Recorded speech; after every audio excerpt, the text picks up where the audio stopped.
Yeah. Hey, we're live. All the way live. Lakeside.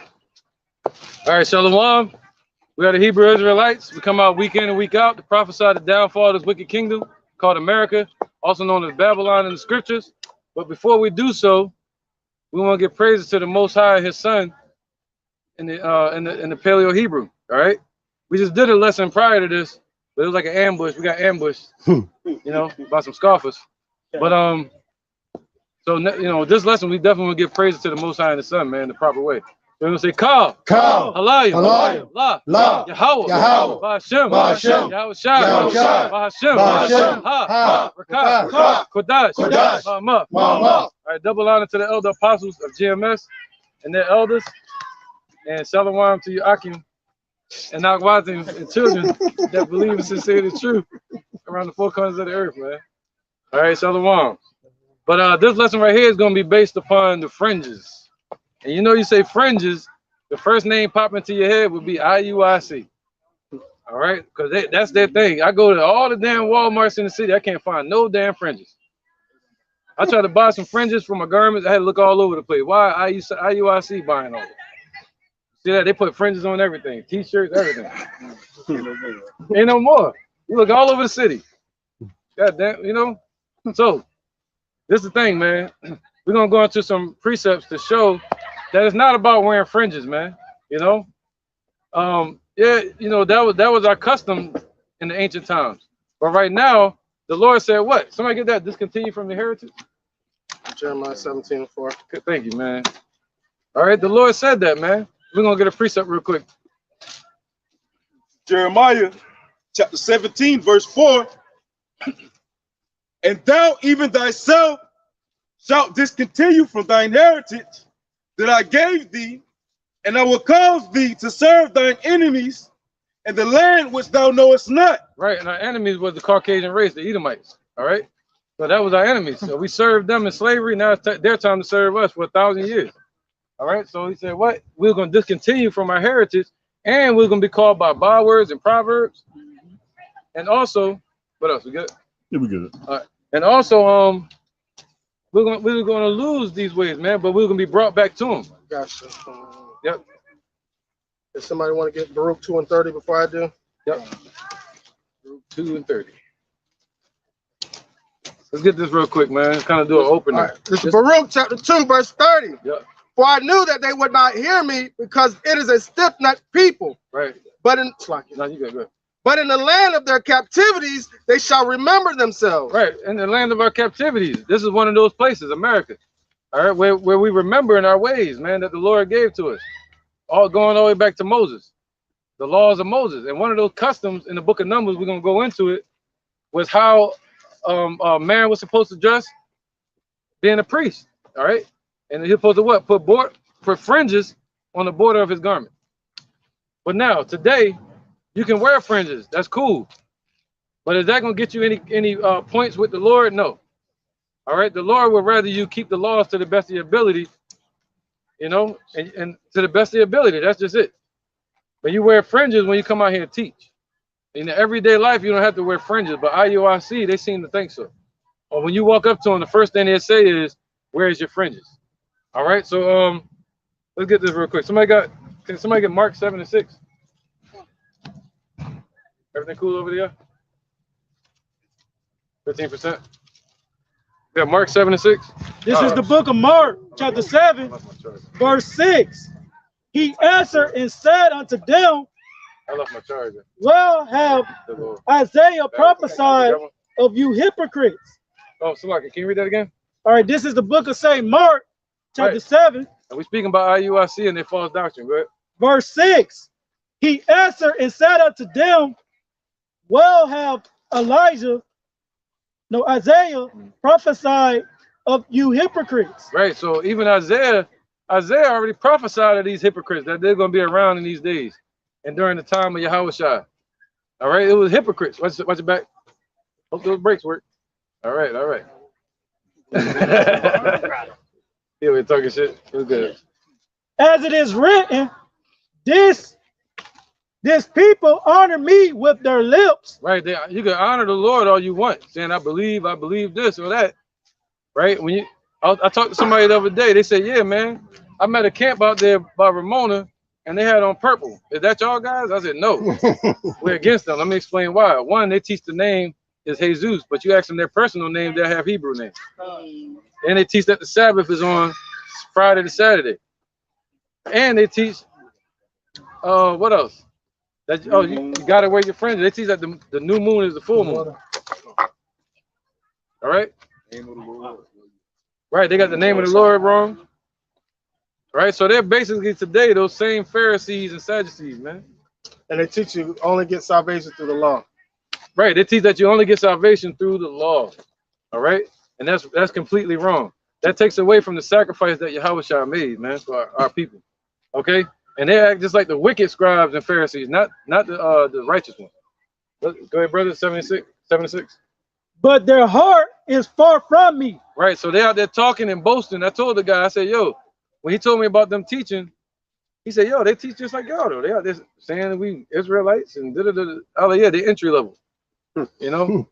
But you know they honor the Lord with their mouth, but their heart is far from them. You see that? They're saying they believe in the Lord, but the heart, the la'ab, the mind, is going to be what? The Lord said He's going to put the spirit of Yahushua in our hearts, crying out, "Abba, Father." See that? And Abba is Hebrew. So we're gonna be calling out in the Lord's name, man, Yahushua, Yahweh Bashem Yahushua. And they're not doing that. They're saying Jesus. Even with their name, Israelites united in Christ. The Lord's name is not Christ. Go ahead, brother. Howbeit, in vain do they worship me, teaching for doctrines and commandments of men. Right. So they're teaching the commandments of men. People like Nate Satan. All right, Nathaniel 7 of the IUIC. Okay, they're teaching that. As soon as you walk up, wear your fringes out. It ain't about that, man. It's about the spiritual fringe of the heart. It's about the spiritual covenant that the Lord is making. You know, there's nothing you can do in this flesh that can keep you from being, that can give you a clean slate with Yahweh. Only thing you can do in this flesh is come out here and follow in the steps that Yahweh showed us to do. To be clean, to be given that white stone. All right? And by white, I don't mean the Caucasians. They're red. Go ahead, brother. This Psalms 51:10. Create in me a clean heart, O Yahweh, and renew a right spirit within me. That's the point, IUIC. You know, you need to be telling people that to create in them a clean heart. Yeah, the clean heart gonna lead them to the lost, you know, but it's supposed to lead you to what? The spirit of Yahushua, or the spirit of truth, and the la'ab. Okay. Yeah, you can clean the outside of the garment, right? That's you going? No. You can clean the outside of the cup, but they got to clean the inside of the cup. I'm gonna get some of these too. I think bring some up. My bad. You got Jeremiah 4:3. Oh, let me check my list. What you just brought up? I just brought out Psalms 51 and 16, something like that. Yeah, Psalm 50. Yeah, you brought up Psalm 51 and 10. Okay, I got a few I want to get off of that. Appreciate. Good. You have one? Oh yeah. No, you have to. Jeremiah chapter 4:4. Circumcise yourselves to the Lord and take away the foreskins of your heart. Right. Yep, not good. Ye men of Judah and inhabitants of Jerusalem, lest my fury come forth like fire and burn that none can quench it because of your evil, because of the evil of your doing. Right. So it's circumcision of the heart, right? But I'm gonna stick to the fringe. I want to focus on this fringe. All right. So let's get that. Let's start with that. Somebody get Matthew 23:1.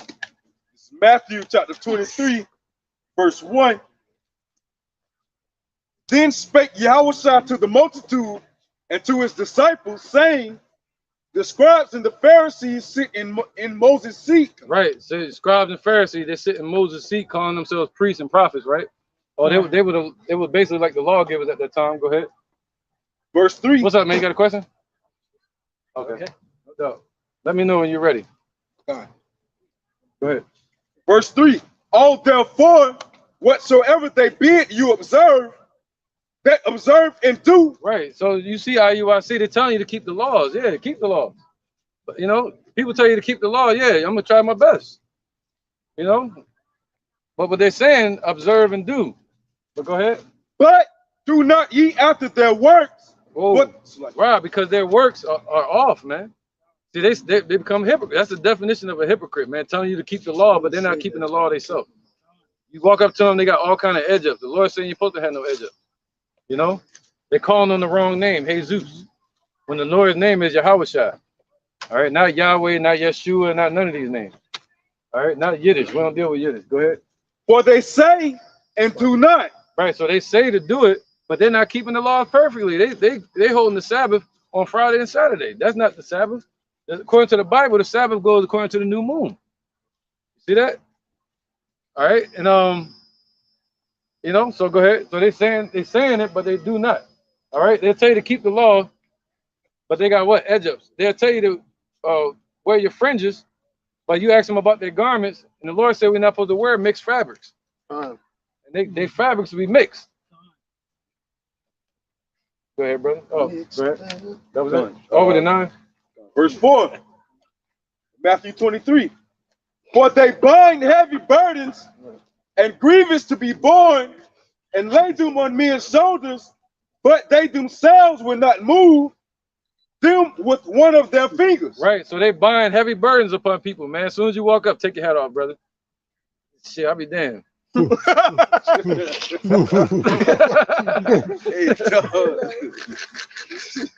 It's not joke. Yeah, man, goddamn it. No, hell no. That's why you can't just tell everybody to take their hat off. So, take the hat off. Then say, hey, wear your fringes. All these different things. Have them marching in order. Marching up the street, meeting up just to march through the city. Marching with Masons. One of the brothers put that in the chat. You know, and the Lord ain't say do none of that. Just like Gabar did a lesson on it. You know, all around the world is running and shit. Yeah, man, this goes into that. Go ahead, precept. Interjection. Go ahead. It's Matthew chapter 23, verse 4. Verse 4. Oh, start from 1. Go ahead. All right. Start from 1. Start from 1. You gotta go to 9. All right. Then spake Yahweh to the multitude, to his disciples. Wait, you read 23? Go on. He already on it. Oh, never mind. Go ahead. You got that's it. No, that's the spirit. That's the spirit, though. Go ahead. You want to start from 4?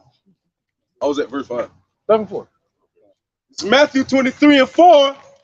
For they bind heavy burdens and grievous to be borne, and lay them on men's shoulders, but they themselves will not move them with one of their fingers.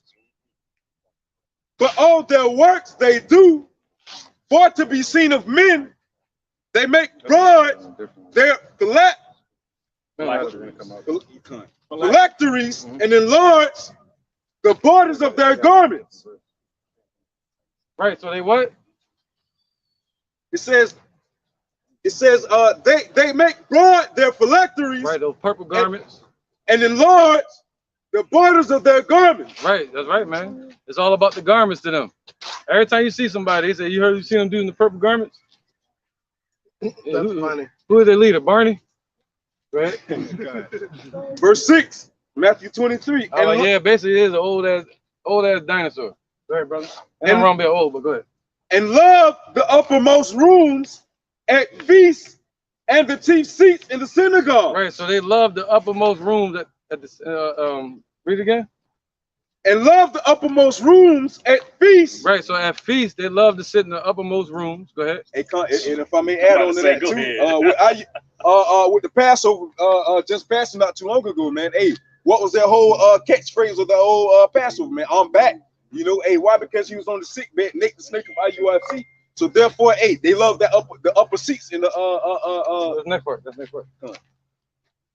All right, verse 6. It says, and love the uppermost rooms at feasts and the chief seats in the synagogues. Right, there you go. So you go into their congregation, you sit in their class, they all sitting up on the damn podium. You know?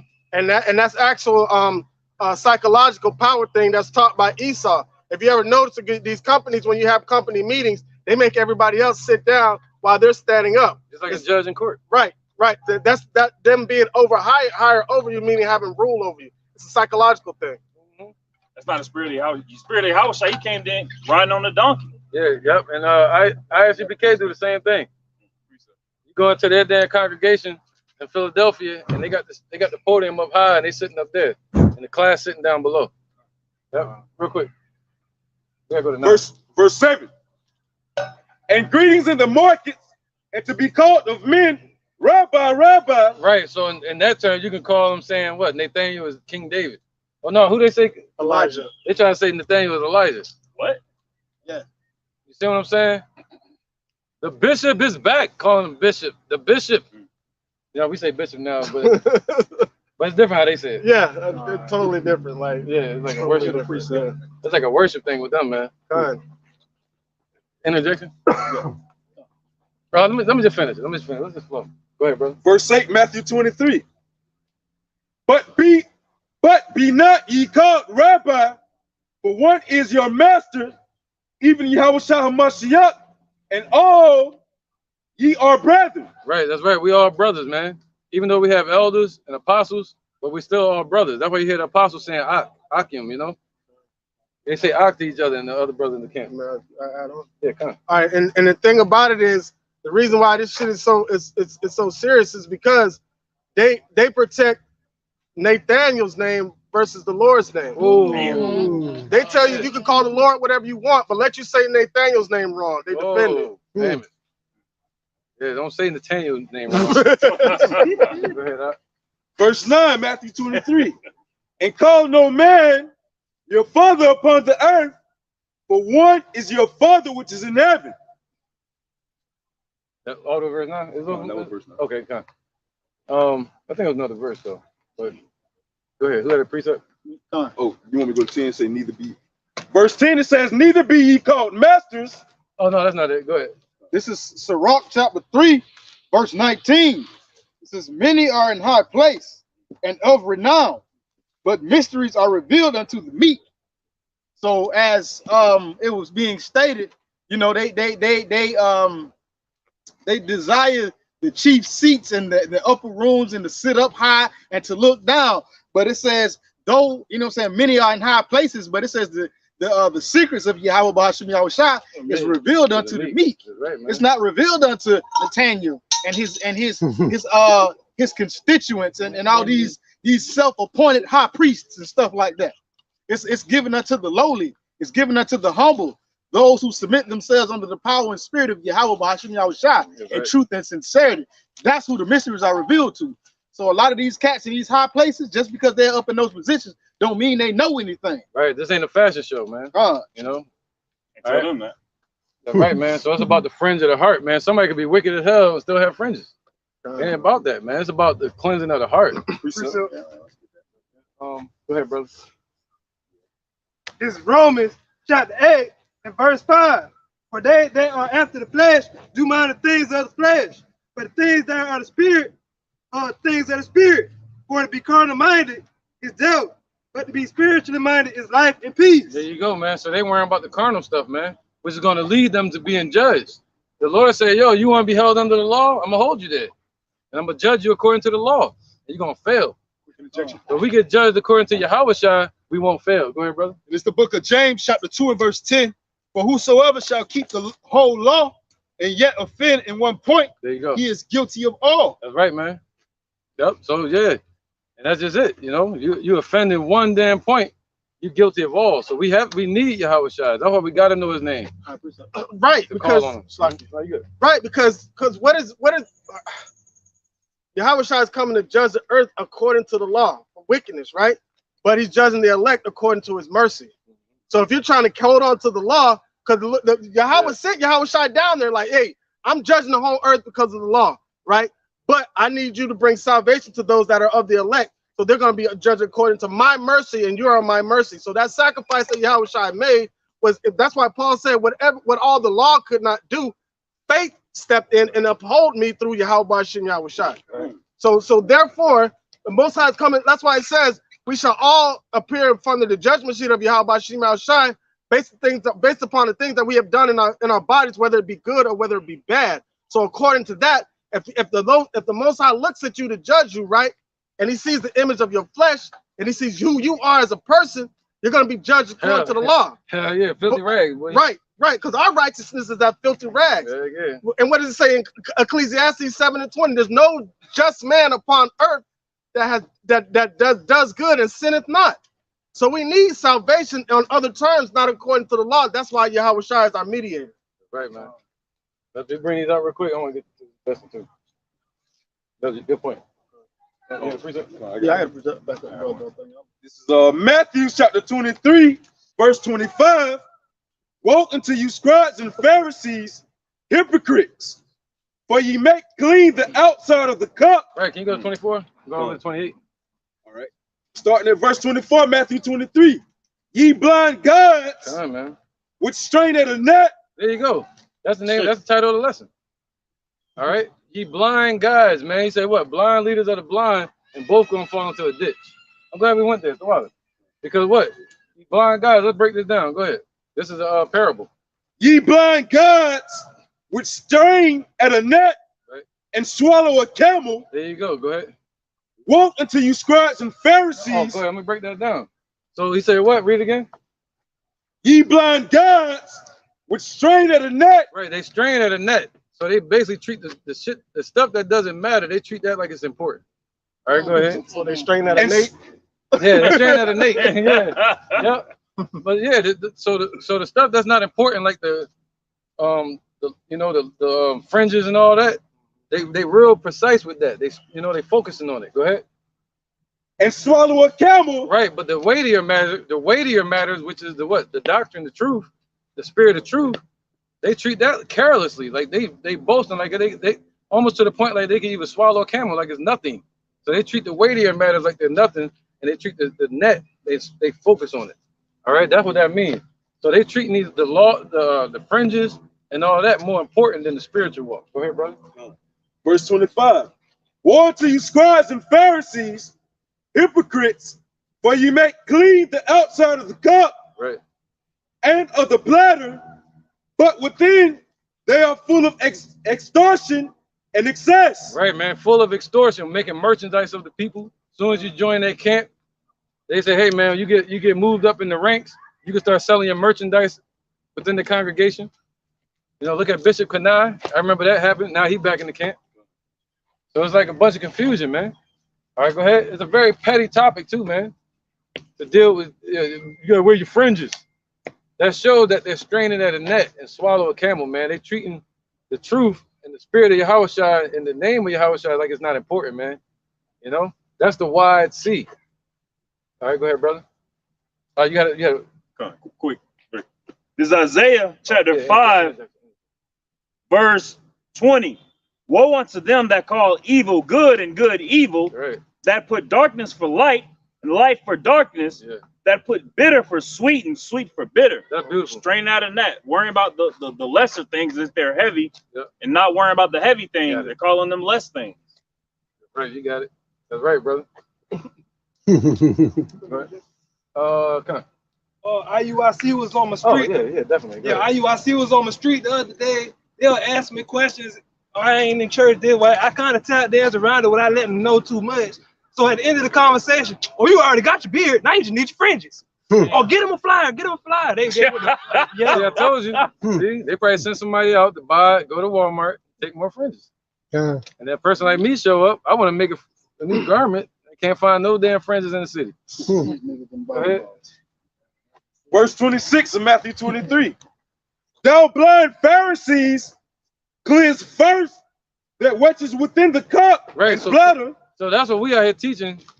After the spirit of our leaders, the apostles of GMS, right? The elder apostles of GMS, and ultimately Yahweh Shai. He said, "What? Clean the inside of the cup, and deal with the outside later." So when a brother get into this truth, that's why what's that? Spirit of wisdom will walk with you. Deal with you in crooked ways in the first. Okay. When you first come into this truth, you're not going to be perfect. Because how else would the Gentiles be delivered? The Israelite Gentiles. They didn't know to keep the law. They didn't know to keep the law, so they had to be saved some kind of way, and that was through Yahweh Shai. This is Sirach chapter 4. You want me to just get straight to it? Yeah. Okay, this is Sirach chapter 4. We start at 11.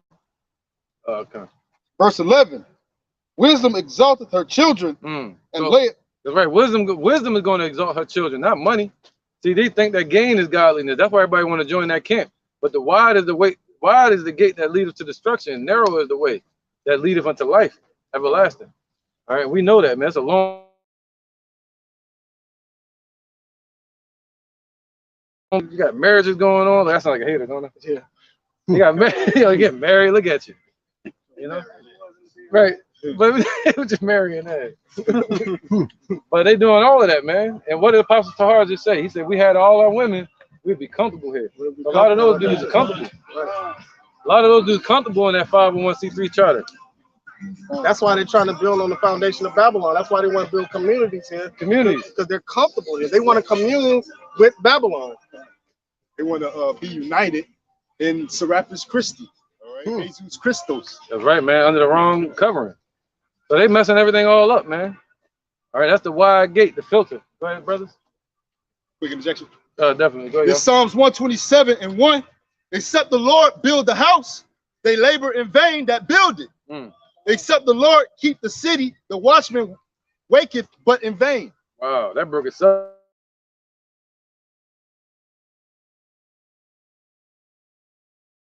And they're building in vain. See that when the prophecies play out. Yeah.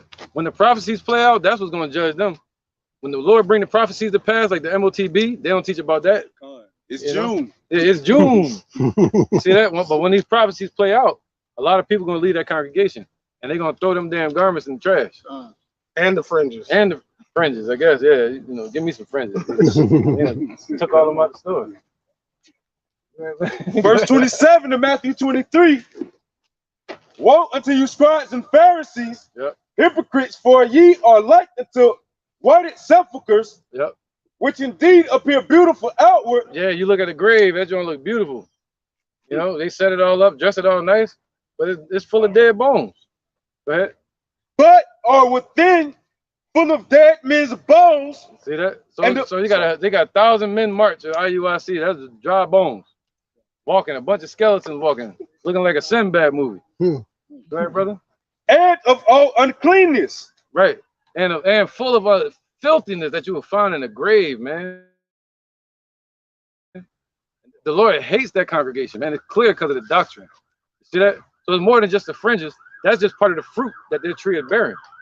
You know? Go ahead. Even so, ye also outwardly appear righteous unto men. No, that one's just screaming too much.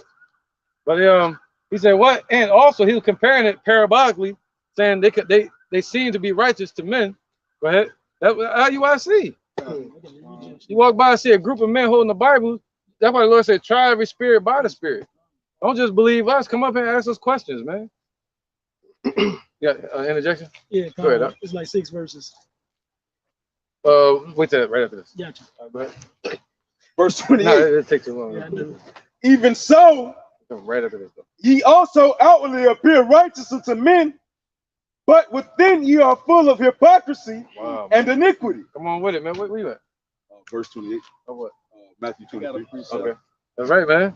So yeah, they're full of see that's right there, man. All right. So the Lord said they're full of hypocrisy. Aren't they showing us that they're hypocrites, man? They say one thing and do another. All right, hey, just a quick, just to chime in. All right, me and the brother, our car, all right, we ran into this individual at IUIC. We ran into him numerous of times in Jacksonville, IUIC Jacksonville. He has a bald fade. All right, he has dreads at the top with a bald fade, looking like Lil Boosie. You know what I'm saying? So it's like they don't keep the law. All right, but they preach the law. That's the whole doctrine of the law. But the law clearly says don't edge the corner of your head, right? Or put baldness upon your head. That's right. We out here saying Yahweh Shai, and the kingdom, and Yahweh, you know, and the prophecies to warn our people, the Negroes, Latinos, and Native Americans, that we the Israelites of the Bible. That's right, man. The Lord about to give us the kingdom. The Father's true name is Yahweh, and his son named Yahweh Shai, so-called Negro that get killed, 37 AD. All right, we about to rule. Go ahead, brother. Verse 29 of Matthew 23. Yeah, whenever you want to stop, so you don't see no more points. Woe unto you, scribes and Pharisees, hypocrites, because ye build the tombs of the prophets and garnish the sepulchres of the righteous, and say, if we had been in the days of our fathers, we would not have been partakers with them in the blood of the prophets. Right. So yeah, so they're the same ones that killed the prophets back then. They're the ones that said, let that blood be upon us and our children. That's right, man. All right, so in these times they would have tried to put us to death. If we was back in the ancient times, man. So now they're putting people to death spiritually. They're the spiritual. That's describing as the spiritual hospice. Yeah. Like what is hospice do when you about to perish? They make it real comfortable for you, make it real sweet, so your mind don't even be on that you're really dying. Hey, Con. Isaiah, 30:9. Hey, don't speak unto us right things, speak unto us smooth things. Prophesy unto us deceit, man. Right, man. That's right. Go ahead. Verse 30. It's like verse 31. Isaiah. It's like Matthew 23. It says, "Wherefore ye be witnesses unto yourselves that ye are the children of them which killed the prophets." That's right. You know, they don't need to witness it. We witness it. And if not, they're going to witness it in that day when Wisdom of Solomon chapter 5, real quick. He said they're going to say this within themselves. That's right, man. Because Apostle, what's his name? Nate Satan. Chapter 5. Right. He was going around calling the apostles of GMS rapists, saying that they were bums, bummalites, you know. They're going to have to eat them words. Go ahead, brother. It's the book of Jude, chapter 1, and verse, I'll get straight to the point, verse 5. "I would therefore put you in remembrance, though ye once knew this, how the Lord, having saved the people out of the land of Egypt, afterward destroyed them that believe not." You know, so just as you had the wicked scribes and Pharisees, all right, they're willing to persecute the Lord, all right, persecute the prophets, all right. And those are the ones bringing in those damnable heresies, man. Yeah, they're back here today. The same ones that was in the wilderness, but that would be like polite and all them. They want to go back. Yeah, that would be like polite. Yeah, they want to go back into the world. You know, so yeah, but it still was a division made right in the wilderness. You know, right. And look at these times. Why didn't the wicked scribes and Pharisees want Yahushua on the scene? Because they would have to their rulership would be taken away. All right, because that's really in the verse prior to that, Salakia. Yeah, it's Jude 1 and 4. "But there are certain men crept in unawares who were before of old ordained to this condemnation. Ungodly men, turning the grace of our Lord into lavishness and denying the only Lord power and our Lord Yahushua Mashiach, because they want that glory. They want to sit in the authority seat of being the men of the Lord when the Lord didn't give them that position. Like we started off in the first scripture, they sit in the seat of Moses. And the Lord would have gave them that position if they would have just believed on me. I mean, believed on him. That's what he was saying. Believe on me. I'm the way, the truth, and the light. That's what Yahushua was saying.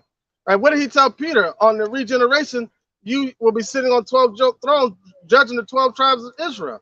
So the Lord wants to give us rulership. He wants us to give us a high seat, but according to his will, not according to going about it our own way. And that's what they're doing. They're setting up their own foundation, trying to, you know, they're building the Tower of Babel. They're physically, carnally trying to get to the kingdom. Yeah, we're supposed to abide by the laws to the best of our ability. But if you're teaching somebody that the law is the only way that they can make it to the kingdom, if anybody in their right mind that believe that, they're gonna give up, because they're gonna find this something. And like the more they get into the scriptures, they're gonna find more and more and more and more and more and more laws that they're breaking, like having mixed fabric and shit like that. You know what I'm saying? So now they're gonna look at the scriptures as a burden. That's what I was talking about when you're laying heavy burdens in on the people, man. We're not talking. We're not speaking about this out of like speculation. We have all spoken to IUIC. I don't know all of us, but we have spoken to IUIC members, and I said to one, to his face, I said, so when everything is clamorous around you, what do you do? Who do you call on? He says, just follow the laws. So you telling me if a dude got a gun in my face, I'm supposed to not eat pork? You're supposed to tell him the law states. Right, like thou shalt not murder. Right, we're still not gonna eat pork though, yeah, just in case. Right. Asshole, you never know. Hey, somebody grab Acts 5 and 28 real quick. I got that Wisdom of Solomon. Yeah, right after this one. Then you still holding your joint, right? That's gonna be a whole nother point. All right, somebody get that real quick. 5:28. Like it. Acts chapter 5 verse 28. Right. It says, saying did Shalaki. Oh, go to 27. Fine. It says, and when they had brought them, they set them before the council. And the high priest asked them, saying, did not we straightly command you that you should not teach in this name? Right, that's how you want to see. All right, they hate the Lord, man. You know, so they you know, Those same ones are back here today. And that's what Nate said to his camp. Didn't I tell you don't be teaching in that name? Go ahead, keep going. It says, and behold, Come on, brother. ye have filled Jerusalem with your doctrine. Right, so that's what we're doing. We're filling our people with the doctrine of truth. You know, and that's what the wicked scribes and Pharisees were trying to stop back then. They hated the name of the Lord that much. They didn't want that blood to be upon them. Okay, they wanted to kill the Lord and then and keep their power seat as the Sanhedrin. It says, and behold, ye have filled Jerusalem with your doctrine, and intend to bring this man's blood upon us. There you go. See that? All right. So they know that they know deep down they're gonna be judged for what happened to Yahushua, man. So they don't want to hear that name. All right. Then Peter and the other apostles answered and said, that's right, man. America about to be destroyed. We ought to obey Yahweh rather than men. Right, man. So we supposed to obey the Most High rather than men. How do you obey the Most High? By what? Submitting under the mighty hand of the Lord, man. Following in the spirit of truth that He told to Yahushua, man. All right. To give to us. That's it on that point. Let's go, bro. Look at it. Precept. This is They got precepts, you know. Sirach chapter 4, verse 28. Just to back up with the point that the brothers was making. Strive for the truth unto death, and the Lord shall fight for thee. So you strive unto the truth, right, unto death, meaning you fight for Yahweh Ba'ashim Yahushua, and He'll fight for you. Look at what that was. Salaki. He called his name off the top of my head right now, but he was told not to preach in the name of Yahweh Ba'ashim Yahushua. And what he said, we ought to obey man. Salaki, we ought to obey. That was Peter. We ought to obey God rather than man. Right. Now, and that was another example of striving for the truth. Right. God's name is Yahweh.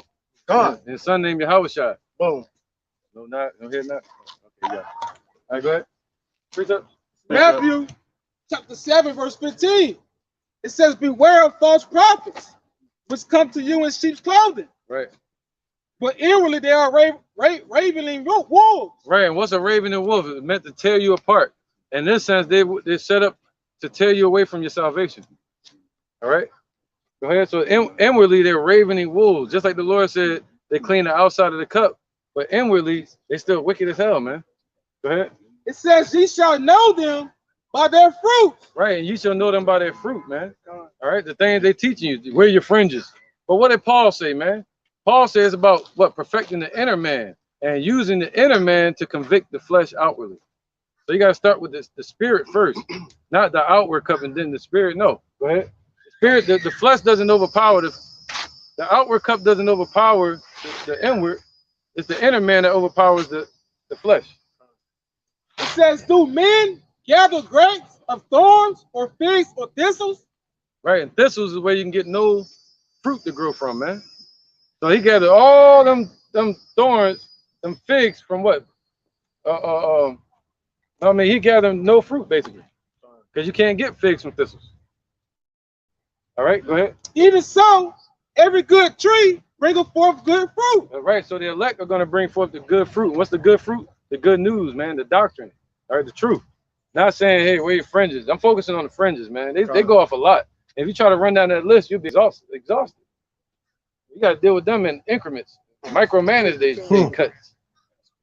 It says, but a corrupt tree bringeth forth evil fruit. Right, man. So that's how you know that whole house that they got, that whole community, IUIC, the La UIC, they bring that tree is a wicked tree, man.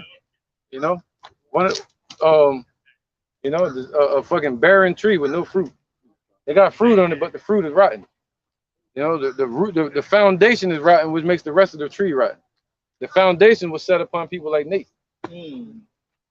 All right, that was it, right? All right, somebody grab numbers 15 and 28, 38. Any more precept? Y'all can answer real quick. All right, bro, you hold it. The book of Ephesians, chapter 3 and verse 14. For this cause I bow my knee unto the Father of our Lord Yahushua Mashiach, of whom the whole family in heaven and earth is named, that He will grant you according to the riches of His glory to be strengthened with might by His Spirit in the inner man. So come on, man, it's about the inner man ultimately. You know, you can walk around with fringes all day. Yeah. Like the elder always say, they clean the outside of the cup, but the inside is filthy. Right. You know what I'm saying? They never take the time to fix the inner man. But they're too busy worried about fringes and haircut, edge-ups, and all these materialistic things. Yeah, man. They don't walk around looking like a bum, but I'm saying, you know, you want to keep yourself clean. The Lord said that. Groom yourself, man. Anoint your face. You know what I mean? Anoint your face means put oil on your face, you know? Brush your teeth, stuff like that. But with IUIC, they're pushing the ideology or the mindset that gain is godliness, just like the churches do. And they're on the 501c3 charter. See, it's a lot. It's a lot. It's a lot, man. Come on. You go ahead. All right. Yeah, you hold your good. This is Sirach chapter 1, verse 29.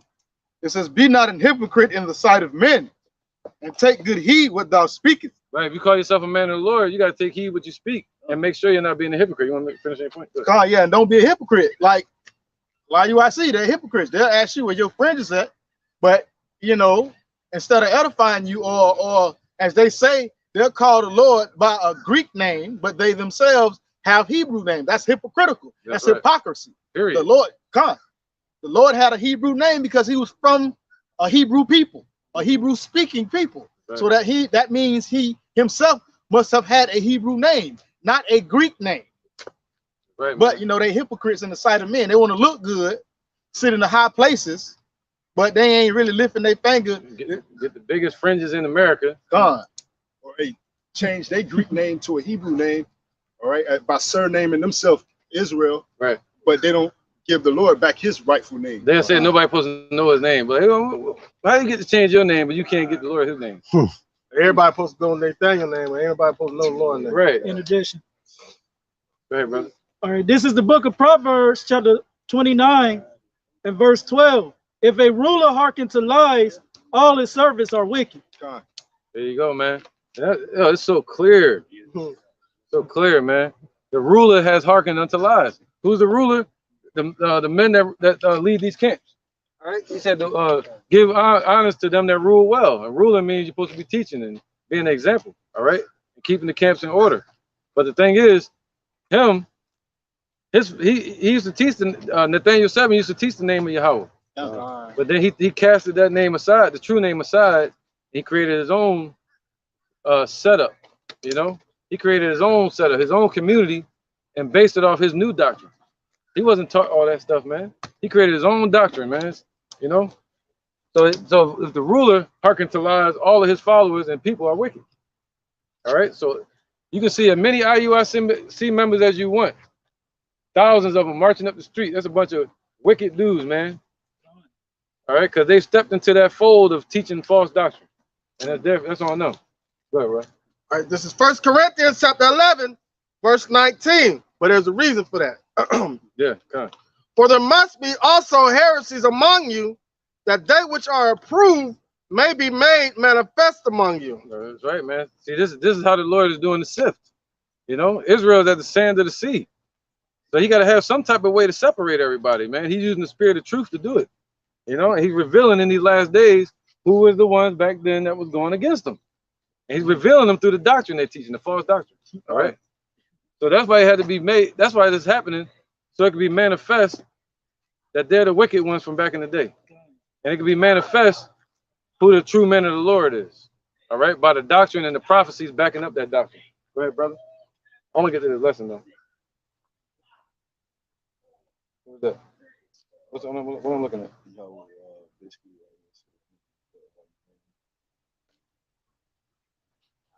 You know what? I'm about to give him the finger. Go ahead, brother. Hey, no, you got what he said. What he said? Whoever Yahweh the asshole is, he said something about if fringes aren't important, why are we wearing them?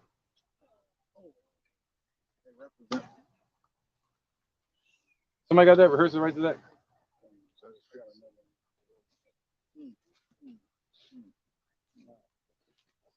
So let's keep going, y'all. Let's keep going. Scriptures, hey, we rehearse the righteous acts. The scriptures also speak about being overly righteous. You know, you walk around with fringes out here in the world. All right, you put a big old target on your back. All right, you want to be sheep in the midst of wolves, man. Right, you can wear them. You can wear them, but it's not about that, man. You know, and the same ones selected. That's not going to lead you to salvation. got another one. Yeah, I know. Yeah, definitely. And the same ones that wear fringes out in the open, having that target on their back. If me being a person of the world was to ask them a question, they won't be able to tell me because they're not edified or built up in the spirit of truth to give an answer. It's all topical with them. It's just aesthetically pleasing to their eyes. They want to look the part rather than be the part or play the part that is actually supposed to play. And then saying, oh, where your fringes at and all that. That's just being a scapegoat of not having to answer the question that's presented to you. Right. That's grievousness. God. Judges. Yeah, we got you got our attention now. We're gonna check the page later. Judges chapter 5 and 11. They that are delivered from the noise of the archers and the places of drawing water, there shall they rehearse the righteous acts of the Lord, even the righteous acts towards the inhabitants of his village in Israel. Right. This is a dumbasses like this, man. This dude Yara, whatever his name is. The thing is this, man. We're not out here. The reason we're teaching is not against fringes. See how they try to play on the words? And we say, yo, y'all teaching that you can be saved by the law. What you trying to say? You can't keep the law?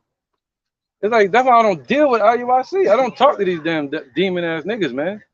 They demonic, man. I don't talk to them. I barely even do lessons on them. Because it's except for the edify our people, you know, the ones that's listening. Because you got dumbasses out here like that that's going to say, well, why are you wearing them? Like, what does that have to do with anything we're teaching? We're teaching that you're not going to be saved by the fringes. We didn't say don't wear fringes when you're teaching. Dumbass, man. And if you check his page, you see nothing but videos for football or soccer from 5 years ago. Yeah, on his ass. Have no work. On his ass. Quick. Right. Let me see. Go ahead. Oh, that guy there. That's it. Where you work at? You talking about faith without works is dead, right, buddy? And then you put that in the chat. Well, where your works? You just put it in the chat. Where your works at, buddy? Yeah, we ain't got to know you to cut you. Come on. It's just like boxing, man. Just like martial arts. They say the first thing somebody give you, you attack that. So if you want to give that to us, we got you. Go ahead, brother. This is Matthew chapter 6 verse 1. Take heed that ye do not your arms before men to be seen of them. That's right. That's right, Yara. Yara. He said, what? Do not your arms before men to be seen of them, man. All right, that's really going into arms, though. It's going into something else. Yep. Otherwise, ye have no reward of your Father which is in heaven. Right. All right, look into this lesson now. Numbers 15 to 38. The book of Numbers, chapter 15 and verse 38. Speak unto the children of Israel and bid them that they make them fringes in the borders of their garments throughout all their generations. Right. So this was in the law. This was part of the commandments, you know, that our people were to make fringes in the borders of their garment. They really had it on the edges right here. All right. The corners, they said the four corners. They had fringes on the four corners, you know, but also this could represent a border. You know what I mean? So just like the Native American wore fringes, it is what it is, however you wear them, you know, but it's supposed to represent the laws. All right, go ahead. And that they put upon the fringe of the borders a ribbon of blue. Right, so we put a ribbon of blue. Now, the word blue didn't exist until the Greek Empire. All right, so really blue is a derivative of black. That's how they used to look at it. They used to look at it as a lighter version of black. All right, so you had a scale of black, and it would lead to blue. So this blue right here. Somebody get in lexicon. Go ahead, make your point. I don't think a black eye, but it's never really black. It's always not really black, yeah. It's like a navy from far, look black. Right. So the Greeks started looking at the sky and calling it blue, but really we know without the firmament being there, space is black. All right, we only see blue because of the scattering of light. All right. I forgot what it was. Numbers 15 and Numbers 1538. And click on the word blue for me, lexicon. All right. So what it is, it would be red and blue. This term blue mixed together, and that's how your fringe is supposed to look. So it would be more like we got the dark blue on there, but let me see your bottom of your fringe, Babakasha. Yeah, the bottom part. It would be more. You got different shades on it. So this would be more of a violet blue right here. All right. So it'd be a reddish and a blue mixed together. So it'd be like a bright tint to it. That's how they look. They were bright blue. All right. Yep. This is the term for the word blue, and it says takalath. All right. Okay. Yeah. If you need to switch anything, let me know. It says takalath, and that word blue, it says what? It says violet, violet stuff, violet thread, violet stuff, or fabric. Blue covering spectrum from brilliant red through deep purple. See that? So that's you got to understand colors. So that's why people wear the border of blue. You know, you can wear it, man. We ain't saying don't wear it, but we just saying stop being out here commanding people to wear it. Hey, you better wear your fringes out. No, you better know the name of the Lord. And you better keep the laws to the best of your ability. But the commandments, as far as the fringes, or another command, we're supposed to go out and, how can I say it, man? No, sodomites. They're supposed to be put to death. So you can't do it. So every commandment, the Yahweh Shah freed us from that. All right. So that's a high burden, man. In the kingdom, we're gonna have fringes every day. It's gonna be on everything. You know, that's the covenant. Go ahead, brother. Who's reading? I got Numbers. Yeah, Numbers. Fine. Back at Numbers 15 and 38. Yep. And that they put upon the fringe of the borders a ribbon of blue, and it shall be unto you for a fringe, that ye may look upon it and remember all the commandments of the Lord. There you go. So that's important. He said to look upon it, right? So what did we look upon today? Yahweh Shah. All right, he's the sign. Go ahead. And remember all the commandments of the Lord and do them. Right. So through Yahweh Shah, we remember, the command that Yahweh told Yahweh Shah. Not just what he told to Moses, but Yahweh had a message to give to Yahweh Shah to give to us. Those commandments. All right, go ahead. And that ye seek not after your own heart and your own eyes, after which ye used to go a-whoring. Right. All right, go ahead. That ye may remember and do all my commandments and be holy unto your God. Right. So that was a way of separating us from these nations, You would look at it, you go off, you might slip up, and you'll look at the fringes like, yo, I'm tripping. But now, what did Paul use? Paul wasn't focused on fringes. Paul used the spirit that was within him, the spirit of Yahushua, the spirit of truth, to battle the flesh, to look upon, to remember, All right, go ahead. Verse 41, I am the Lord your God, which brought you out of the land of Egypt to be your God. I am the Lord your God. Right, Psalms 132 and 9. Let's get into the point.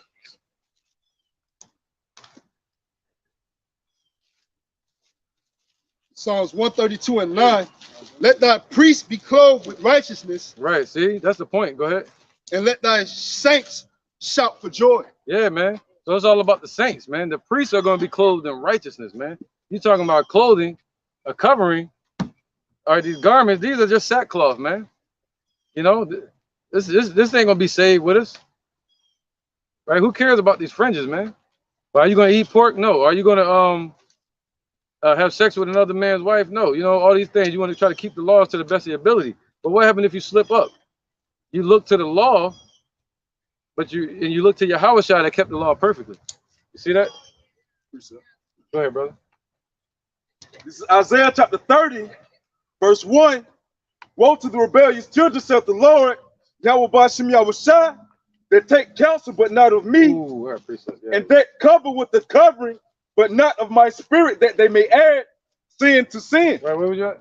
Isaiah 30 and 1. Right, because they cover with a spirit, and that spirit is who? Jesus. That's what they cover with. And the Lord's name is Yahweh Shah, not no Jesus. That's the devil's name. All right. All right, so that's right, man. These people are covered with death. Example. Look at the back of the shirt. She just cringed when I said the Lord's name is not Jesus, because that's not his name. People walking around here thinking the Lord's name is Jesus, when the Lord's true name is Yahweh Shai. That's the name. And he said, those that call upon my name shall be saved of Israel. It's about the Israelites, the Negroes, Latinos, and Native Americans. They have to repent, turn back. And Yahweh Shai is about to return and destroy America. Y'all seeing it happen. So who we gonna call on? All right, go ahead.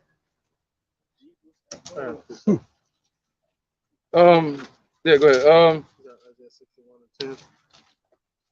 Go ahead. You can bring it up. I'll just check it off. We'll bring it up. It's Isaiah chapter 61 and 10. I will greatly rejoice in the Lord, Yahweh Bashim Yahushai. My soul shall be joyful in my power. Right, man. Yep. He just said that. Let the saints be joyful, man. Huh. All right, in the spirit, man. But for he hath clothed me with the garments of salvation. There you go. So you gotta be clothed with the garment of salvation. What's that? The righteous covering being Yahushua. And they don't have the name Yahushua, and they don't have the doctrine that Yahushua was teaching. They don't have the prophecies. So they're not covered at all, man. They still amongst the congregation of the dead. You know, it's getting clear as we bring it out. Go ahead, brother. For he hath clothed me with the garments of salvation. He hath covered me with the robe of righteousness. Right. He had covered me with the robe of righteousness, man. All right, as the Lord promised. I ain't got to break it down. Go ahead. He had covered me with the robe of righteousness, as a bridegroom decked himself with ornaments, and as a bride adorned herself with her jewels. Right, because you deck a general or a priest. They get decorated. All right, like a general is you say he got all these shields because he's a decorated soldier. You know, in the army. So we get decorated as priests. You know, but a woman, you adorn her just like you would you know, like you know how you would adorn something, cover something. All right, I'll say that. You'll put things on it like jewels. You know, like these dumbasses do with these Christmas trees. That's called adorning something. All right, I'll put it on them. So that's how you adorn something. You drape, you put things on it. All right. Okay, so that's why the Lord had a difference in the dress between a man and a woman. You know, a man would wear what we wearing today, an ephod and a head a mitre with the top uncovered. And he had on the tunic and underwear. All right. So when the men walk up the steps, nobody can see up under their robe. But the women, they would wear more fitted. They would have their hair completely covered. You know what I'm saying? So there's a difference. And a single woman, she would wear certain colors. A woman that was mourning, she would wear black. All right. Go ahead, brother. So it was a whole thing about our dress code back then. We don't have none of that here, man. The Lord said we're going to discontinue from our heritage. Somebody get Revelation 19:8. Babakasha. This is Revelation chapter 19, verse 8. And it says, and to her was granted that she should be arrayed in fine linen. Right. You asked out. Yeah, no, I'm not. Go ahead. It says, and to her was granted that she should be arrayed in fine linen, clean and white.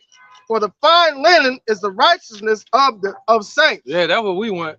You know, the Lord said he dressed Israel in linen. You know, and in ancient times, what was the linen? The clothing that we wear, the garments. But you ask IUIC what they wearing today, they got mixed fabrics. I'm sure. All right, I'm sure it's not linen. I bet you. I'm on the best of money that they're not linen. I lose the money. It's cool. But the thing is, I bet you it's not full linen. Why did he tell us to wear linen? Because linen is a plant. Linen comes from flaxseed. All right, and it's the main seed and clothing that absorbs heat. You know, it absorbs heat and pushes it away. You know, it filters it. So that's why the Lord told us to wear linen. It's important. You know, and so if you're gonna do that, at least say that. Hey, where your linen at? You know, shit. Help me be cool. Like, for real. And the linen, you know, the linen. So that's the thing about the linen, man. So we basically like plants. You get what I'm saying? That's why he said we're like a field of grass, man. That's why you got to eat herbs. Everything is about the plants, man. Go ahead.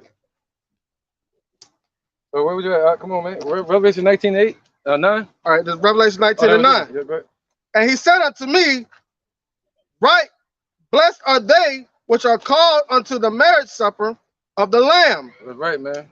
And no, the ones that are called to it, man. So they're not being called. He said, many are called, but few are chosen. You see that? In IUIC, you ask them what that means, they're gonna say, yeah, you're gonna be clothed with the laws. Yeah, we're gonna be clothed in the kingdom with the laws, righteousness, man. Now here, we're gonna try our best to keep the laws, man. You know. Go ahead.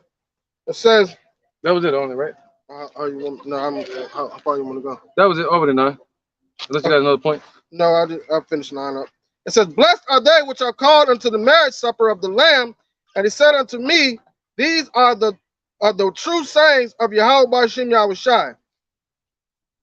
All right, Psalm 51 and 17. Right, man, we're gonna let the scriptures speak, clarify. 51, 17. This is Psalm, the book of Psalms, chapter 51 and verse 17. The sacrifices of Yahweh are a broken spirit and a broken and a contrite heart. Right, so I asked IUIC, since you're doing everything perfectly, you say, hey, man, you're keeping the laws perfect, but what about sacrifice? You know, that's part of the laws. Why you not doing that? What's that sacrifice? They're gonna say, well, you're supposed to go out and teach. All right, well, that's spiritual. See that? So if you're gonna keep the law, you're supposed to keep the. If you're saying you're gonna be saved by the law, then you should be saying keep the whole law. But they're not saying that. All right. So what did the Lord say? Our sacrifice is what? Said verse 17, the sacrifices of Yahweh are a broken spirit, a broken and a contrite heart. Right, Yahweh thou would not despise. There you go, a humble spirit, man, a broken spirit, man. All right. So that's the sacrifices they're looking for. And you won't find that amongst the IUIC. Okay? That was it. Go ahead. All right, this is the book of Sirach, chapter 11. I'm gonna start at verse 1. Wisdom lift up the head of him that is of low degree, and make of him to sit among great men. Command not a man for his beauty, neither abhor a man for his outward appearance. Right, that's that gain is godliness. All right. So you don't abhor a man for their outward appearance, calling them bums because they're wearing sackcloth out there teaching, because you'll be a fool. You'll be you can be condemned for that. All right. You could be confounded. You know, you would have said the same thing about Yahweh Shai, because Yahweh Shai didn't have on no beautiful garment. Right. What was his name? Saul. You know, Saul, man. They thought he was going to be a great leader because he looked the part. Yeah, he had the hair. He was tall. They're like, yeah, that got to be our leader. The Lord was like, nah, man. He found a man after his own heart, King David. That's what it's about. All right, go ahead. And that's why, just to add on real quick, Babaka Shah, that's why the first verse said, you know what I'm saying, wisdom lift up the head of him of a low degree. Yep. Just like the precept that the brother, Barak just got, man. He of him of a low spirit and a contrite heart, just roughly paraphrasing. Those are the ones that he near. The ones that's humble, man, that's meek, that's of a low degree. Right, that's doing the work, Yara. Go ahead. All right, verse 3. The bee is little among such as fly, but her fruit is the chief of sweet things. What's that? Honey. So hey, man, the brothers in this truth are the least. He said he chose the small things of the earth to confound the wise. All right, but at the end of the day, what do we bring forth? That honey. And honey, he said, what is what did it say? Honey. It basically enlightened you. What happened when Saul's son ate that honey? When Saul's son ate the honey, he said his eyes were enlightened. You see that? And that's what he said. Basically, that's what honey represents. All right. Go ahead. Boast not that. Right. He said gonna be in the kingdom, milk and honey. Right. A land flowing with milk and honey. What does that represent? Healing and strength. Go ahead. Boast not boast not of thy clothing, and remnant. Go ahead. And exalt not thyself in the day of honor. Right, Nate. They boast themselves of their clothing, man. Sakari too. They had when they first started stepping into the merchandising game, they had their little shirt with the gold writing on it, the gold plated writing. And I got my gold shining, man. He got us out here shining. That's what he said. Yeah, ISUBK looking like the Rhinestone Cowboys. Like about to go to a Michael Jackson convention. For the works of the Lord are wonderful, and his works among men are hidden. Son, boy. Many kings have sat down upon the ground, and one that was never thought of have worn the crown. Yeah, right. All right. Any more precepts? Right, that goes back to what the elder is saying. So the church taking the weak things of the world to confine the mighty. Make it quiet. Okay. Yep. Precepts. This is 1 Peter chapter 1 and verse 18.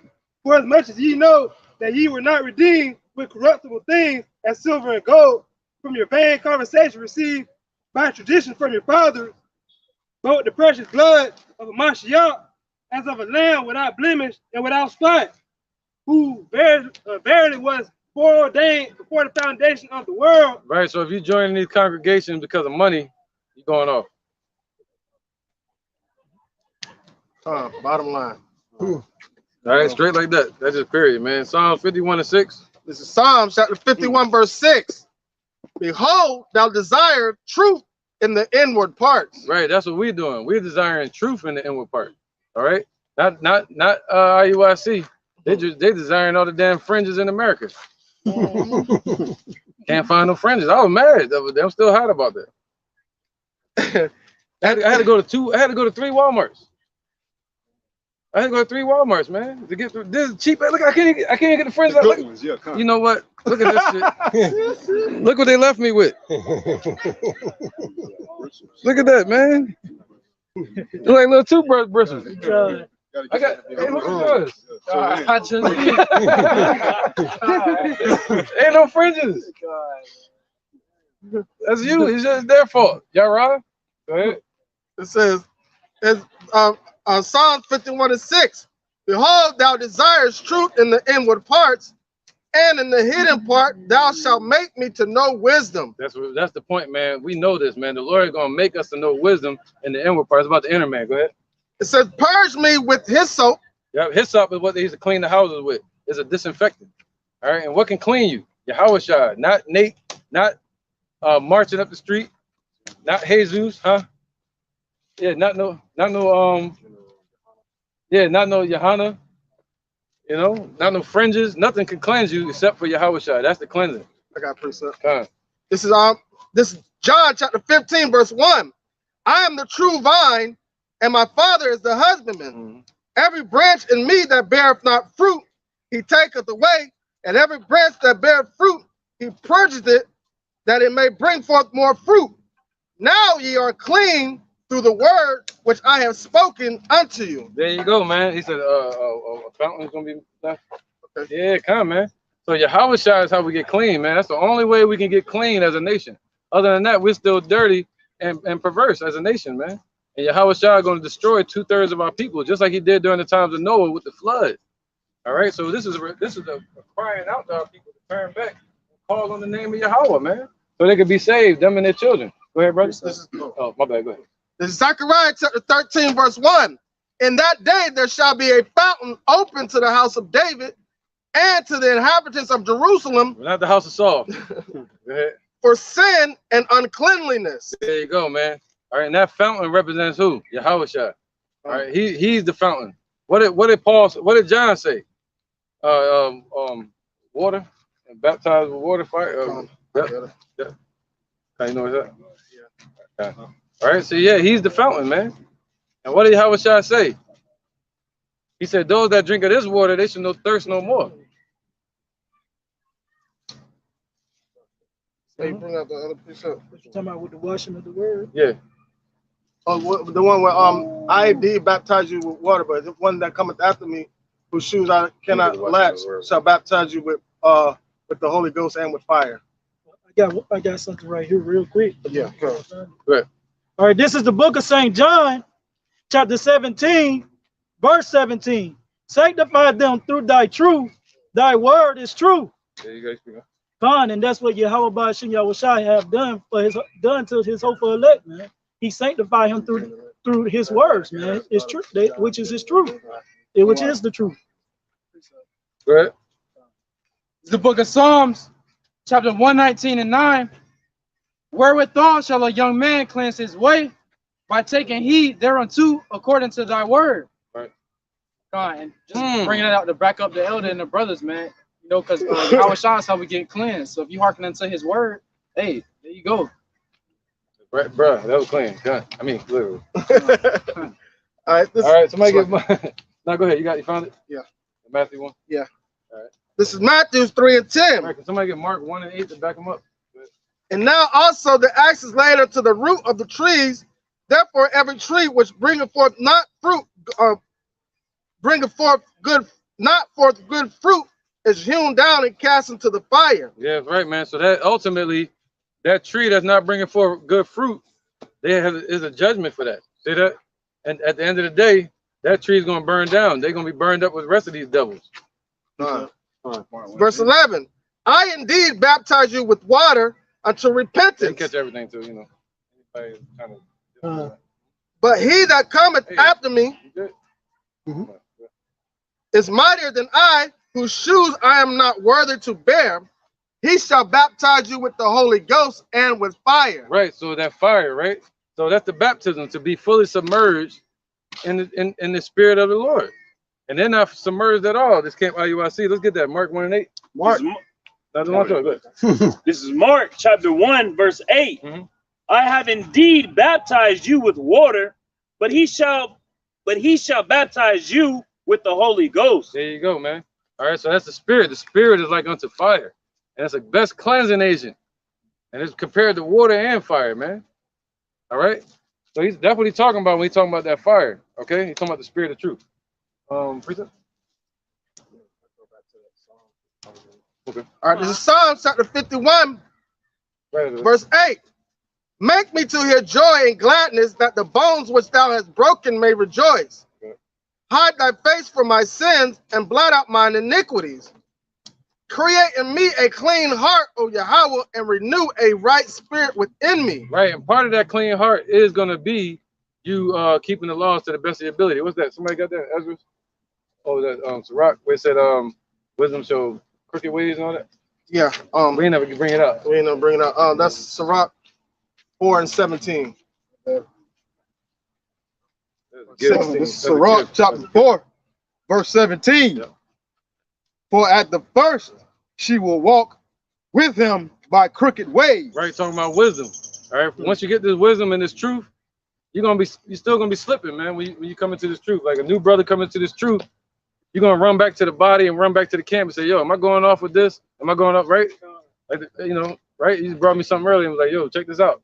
You know, so that's what this is talking about. That's right, brother. Go ahead. God, they're gonna have questions. Yeah, they're gonna have questions.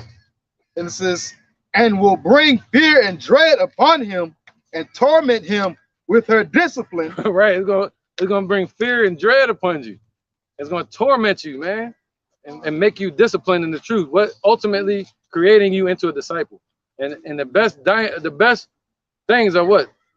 Found hidden, like Muhammad Ali said. All right. He said the choice things on this earth are usually hidden, just like diamonds, you know. And a diamond is you gotta break a diamond up. You gotta break up the coal to get to the diamond. Like DMX said, he said, I've seen coal turn to diamonds. You know, that's on fire too. And it says, until she may trust his soul and try him by her law. Trust me. So until we're gonna go back to it. Until the spirit can trust you, man. Who's the spirit? Yahweh Bashim Yahushai. Not just one, but that spirit that's flowing through Yahweh Bashim Yahushai got to be able to trust you, meaning making you a trustee. All right, with his talent that he's giving you. Okay, so and filling up your cup with the word till the cup floweth over. That's the point. All right, can you go back to that, the last part? Go on.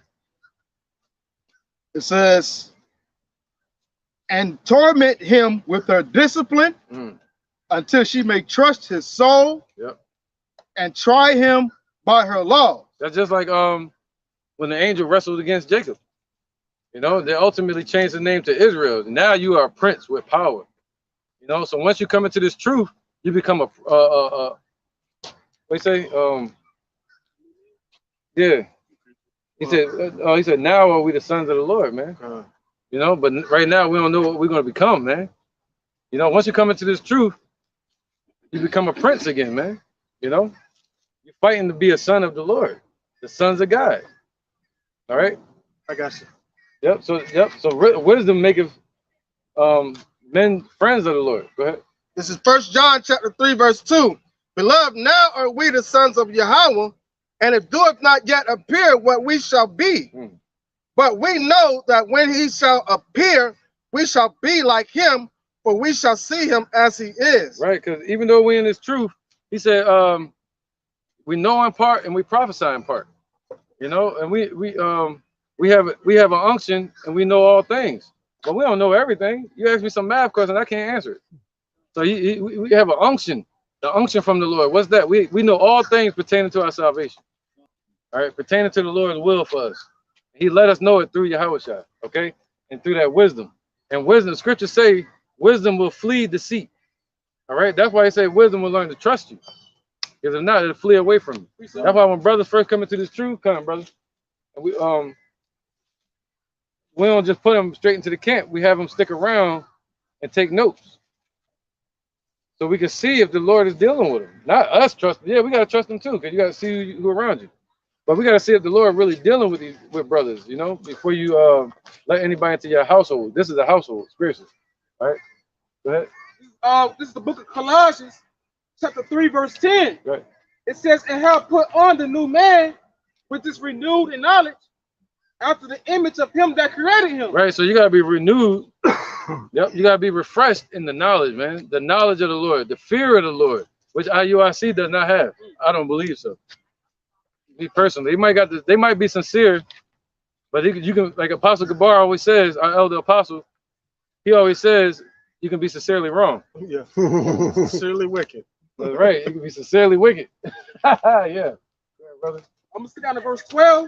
It says, put on therefore as the elect of Yahweh. Right. So put on as the elect, man. Don't just, I hope I make. Yeah, you better believe you're gonna make it. You gotta have some type of belief, and don't let nobody take your crown. Don't let anybody tell you different. Say, yeah, I'm gonna be on that chariot, and let the Lord show you otherwise. You know, when we're on that chariot, I pray we're on there. So put on as the elect. That means faith and belief. Go ahead. It says, holy and beloved, bowels of mercies, kindness, humbleness of mind, meekness, long suffering. Right, meekness and long suffering, man. You know, you got to have all these qualities, like the brother on the car was just saying, man. You know, once you come into this truth, there's a step down you got to take in life to be able to be lifted up. You know, when you're born into this truth, you born with in America. America gives you what? Through the entertainment and through your family, an ego. And when you come into this truth, you got to destroy that ego. You know, and you become a whole different creature, and you put on as the elect, not on as an American. You got to know that you're an Israelite. Go ahead, brother. And this is Luke chapter 9 and verse 23. And he said to them all, if any man will come after me, let him deny himself and take up his cross daily and follow me. There you go. That's right, man. You got to put on it. Hey, just denying yourself. Yeah. You know, it ain't like the elder is saying, when you come into this truth, it's ultimately about revamping yourself through the spirit, all right? Creating that new man, building upon that new man spiritually. Right. It's not about joining the camp and looking up to par. Yeah. It's about being up to par, you know? Yep, just joining the Shilohites. That's why Paul said, when I was a child, I did childish things, but when I became a man, I put away those childish things. Yeah. Meaning becoming a new man, like no longer letting the flesh control your actions. Now you're moving according to the spirit, but what spirit though? That's what you got to understand. That's where the doctrine comes in. These damn fashion savvy Israelites. The Lord said sackcloth. Sackcloth, man. Simple and plain, man. You know what?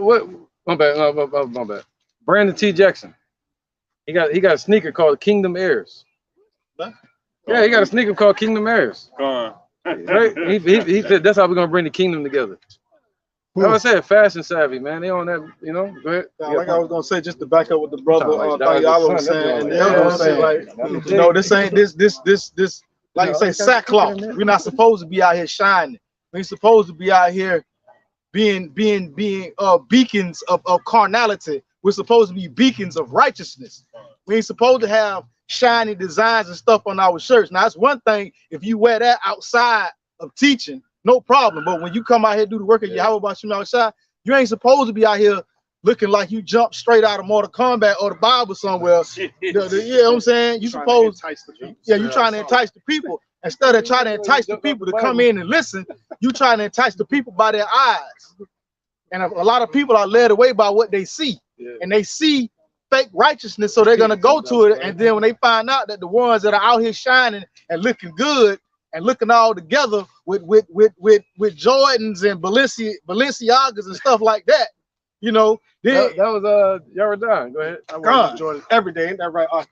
you know what I'm saying? So you ain't supposed to be out here looking all good. I mean, it's you know, like I say, it's no problem if outside of this, you know, a brother want to keep himself up, no problem. But when you doing the work of Yahweh Bashim Yahushua, you supposed to be dressed in sackcloth.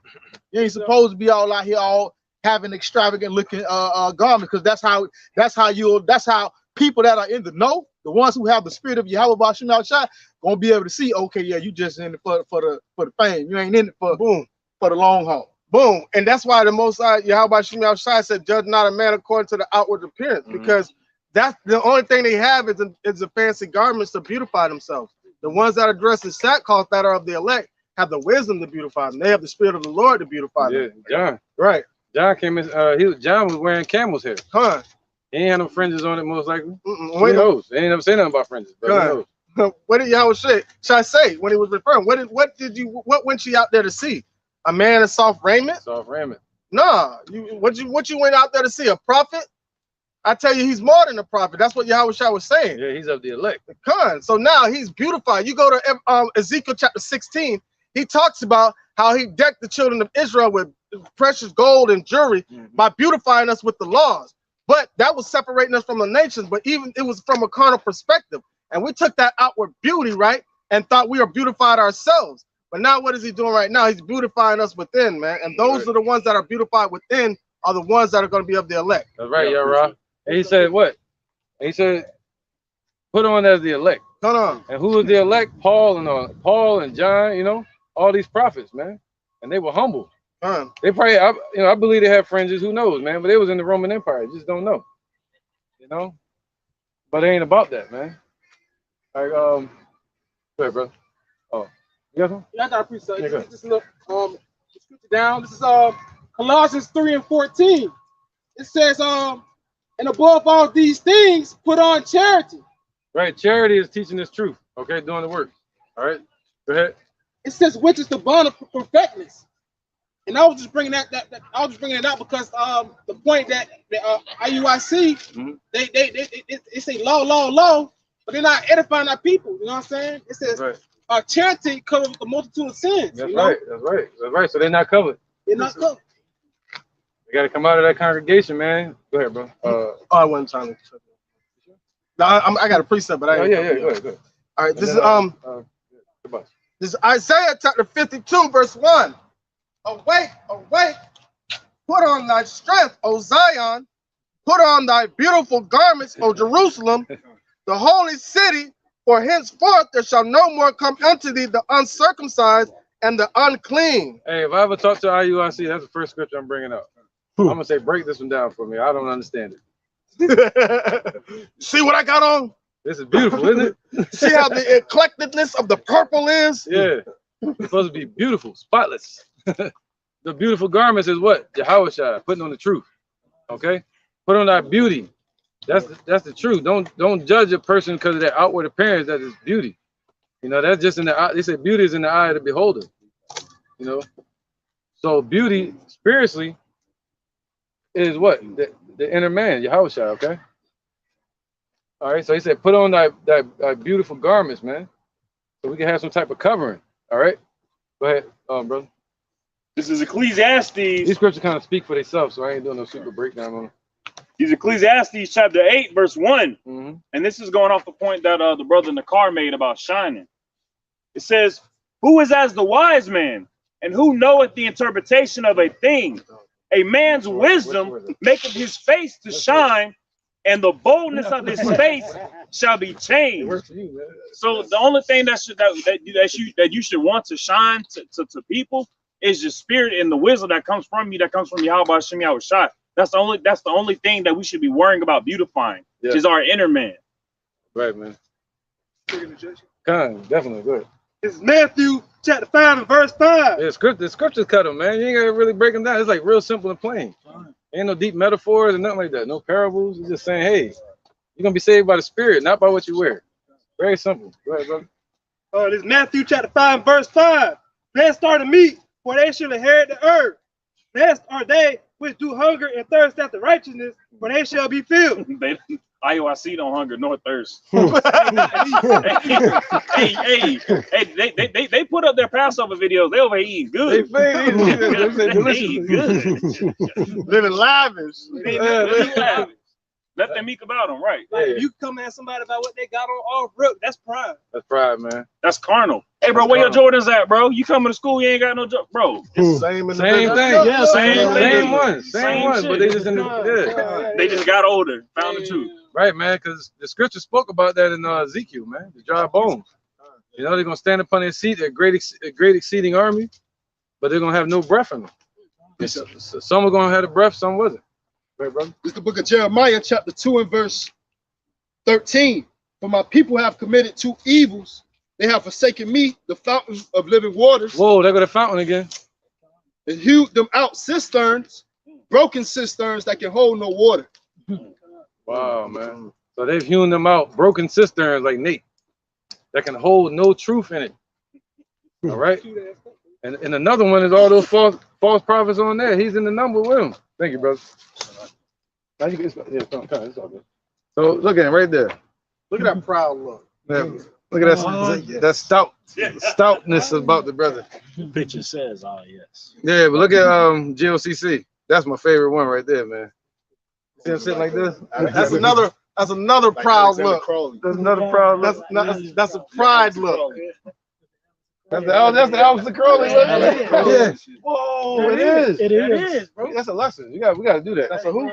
That's how the same pose. My bad. What we're talking about is this right here.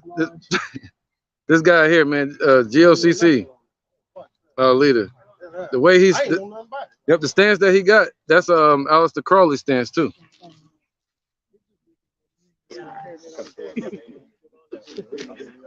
All right, where was it? You had all the way to 17 on Psalm 51, but we read it. What was it, 17? Well, no, in parts. Oh. Somebody brought it out, and then I went back up and went through. Yeah, we already brought 17. Yeah. Now let's get Isaiah 31. We already did that to 31. Sorry, bro. This is the book of 1 Timothy, chapter 6 and verse 17. Charge them that are rich in this world, that they be not high-minded, nor trust in uncertain riches, but in the living power, who giveth us richly all things to enjoy, that they do good, that they be rich in good works, ready to distribute, willing to communicate. Right. That's right. They're not, and it's about the works. Yara. Not the law. The laws is not the works. Okay, doing this work is teaching. Okay, that's the work, and it got to be good work. You know, again, like Apostle Gabar always says, they can be sincerely wicked, man. And so all their works is basically going against the Lord, man. If you're blessed enough to find the Lord, all right, and you say you love Him, to show your love, to show your faith in Him, you're gonna do the laws. It just goes hand in hand. They go hand in hand. That's right. All right, because naturally, you believing in Yahweh Shem Yahushua is gonna separate you. How are you gonna be separated? By following the law. That's just gonna it's just gonna cause that separation. And if you use that as your focus, then you still have no hope. Yahushua came down here and gave us hope. Going back to Ecclesiastes 7:20 again, there's no just man upon earth that doeth good and sin not. So now us focusing on the laws and realizing that we're breaking the laws, what we don't do? We ain't gonna have no hope. What we're gonna do? Start covering ourselves with leaves and figs and stuff, like going back into these nations, man. That's what we're gonna do. That's what we did in Genesis. You feel what I'm saying? So now, what we have now is hope. Okay, all right. I know I'm a sinner. Just like the publican and the scribe or whatever that went to pray. And one of them was like, yo, I keep the laws. I do this. I do that. I'm glad I am not like this individual down here that got on these sackcloths. You know, roughly paraphrasing the scriptures, but the one that was a sinner said, "Hey, I am a sinner. You're my only hope. I pray that you lifted up his head." Right. He couldn't even lift up his head because why? But now we have hope in Yahweh Shai, man. He delivers us to Yahweh because the law is perfect. The law is perfect, but we're the ones that are wicked. You know, so you can't say nothing about keeping the law because our righteousness is as filthy rags. So what are you going to say then? You're cleansed through the word of Yahweh by Shem Yahweh Shai. And that's the only way. He said, I'm the only way. So if you don't even want to know his name, you ain't trying to get into the kingdom. Right, man. Precept. I call not going up into the gap. That's sunny, man. Joke right now. What you think the tree's going to block me? Let's bring them all up. Yeah. Good. Thank y'all. It's Hebrews 7 and 19. Yeah, Like he's ripped out. Hebrews 7 and 19. Just the great, hey, just going into the law. All right, how hey, just like the bishop was saying, man, the law made nothing perfect, but the greater hope did. And this is Hebrews 7 and 19. For the law made nothing perfect, but the bringing in of a better hope did. Ooh. By the which we draw nigh unto Yahweh by Shem Yahweh Shai. You know, so that's ultimately what draw you unto Yahweh Shai. All right, that mediator, man. Yep. That's gonna cleanse you of your sins. All right, that's gonna give you the exemption for your sins. All right, just believing in him. All right, brother. Yep, bringing in of a better hope than the laws, man. That was our hope, the laws, but we hoped and we failed. You know, yeah, I'm gonna keep these laws. Yeah, we're gonna do it great. And Paul said that. You know, Paul said I was alive until the law came. You know, so he was alive, meaning he was calling himself keeping the laws perfectly and in the spirit. You know, because that's what we thought was in the truth at the time, the laws. But no, being in the truth is knowing what pleases the Father ultimately. You know, knowing about the Son, knowing about Yahweh Shai, knowing about the prophecy. That's the truth. All right, because Paul was a perfect example of that. Yeah. All right, because he was persecuting the Israelites. That's but right. When he got woken up to the truth, the real law. All right, there came the balance. He realized it. Yep. Yep. So that's when he said he died. and he died spiritually, man, to the world. You know. And if you're trying to walk according to the law, that's actually kind of walking after the flesh, because the law was put there to govern the flesh. So if you're walking according to the flesh, that's enmity to the Most High, because guess what? He put the laws in place knowing that our fleshly bodies could not go to the laws 100%. So within that, all before we even created, he already had the mediator set. Everything was already set in stone before we even existed. So for you to try to change our existence, we don't exist according to the law, because of, what is the wages of breaking the laws? Death. So we're all punishable to death. So wouldn't be no humanity on earth if it was according to the law. So you're going against the Most High setup, man. Right, and that's what Yahweh Shai said, man. It's not what goes into man, but what comes out of him that defiles him. So what they're teaching is defiled, man. All right, they're teaching false doctrine. See, we're not telling people to not keep to not keep the laws. We got to be clear on that. But we're telling people that you're not going to be saved by the law, and you got to teach it that way. That's what Yahweh Shai came to do, and say, yo, I'm about to go up here on this cross for you. So don't be, when I leave, don't be walking around here saying you're going to make it to the kingdom off your behalf. No, you're going to make it to the kingdom off of him. You slap like Chris Rock. Right, and we got to do that. We got to teach it that way, man. Right? Go ahead, brother. We're running down here. All right. This is Romans chapter 8, verse 1.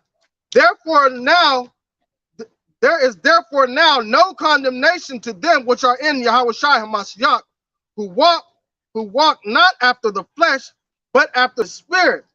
For the law of the spirit of life in Yahweh Shai HaMashiach hath made me free from the law of sin and death. There you go, man. Made you free from it. All right. So one, it should make you not want to break the laws. All right. And ultimately, you're free from it, meaning the pathway to the kingdom is wide open. You know, we're free from what? What is it called? The curse of the law. Thank you. We're free from the curse of the law. What's the curse of the law? Death. All right. Go ahead. Verse 3.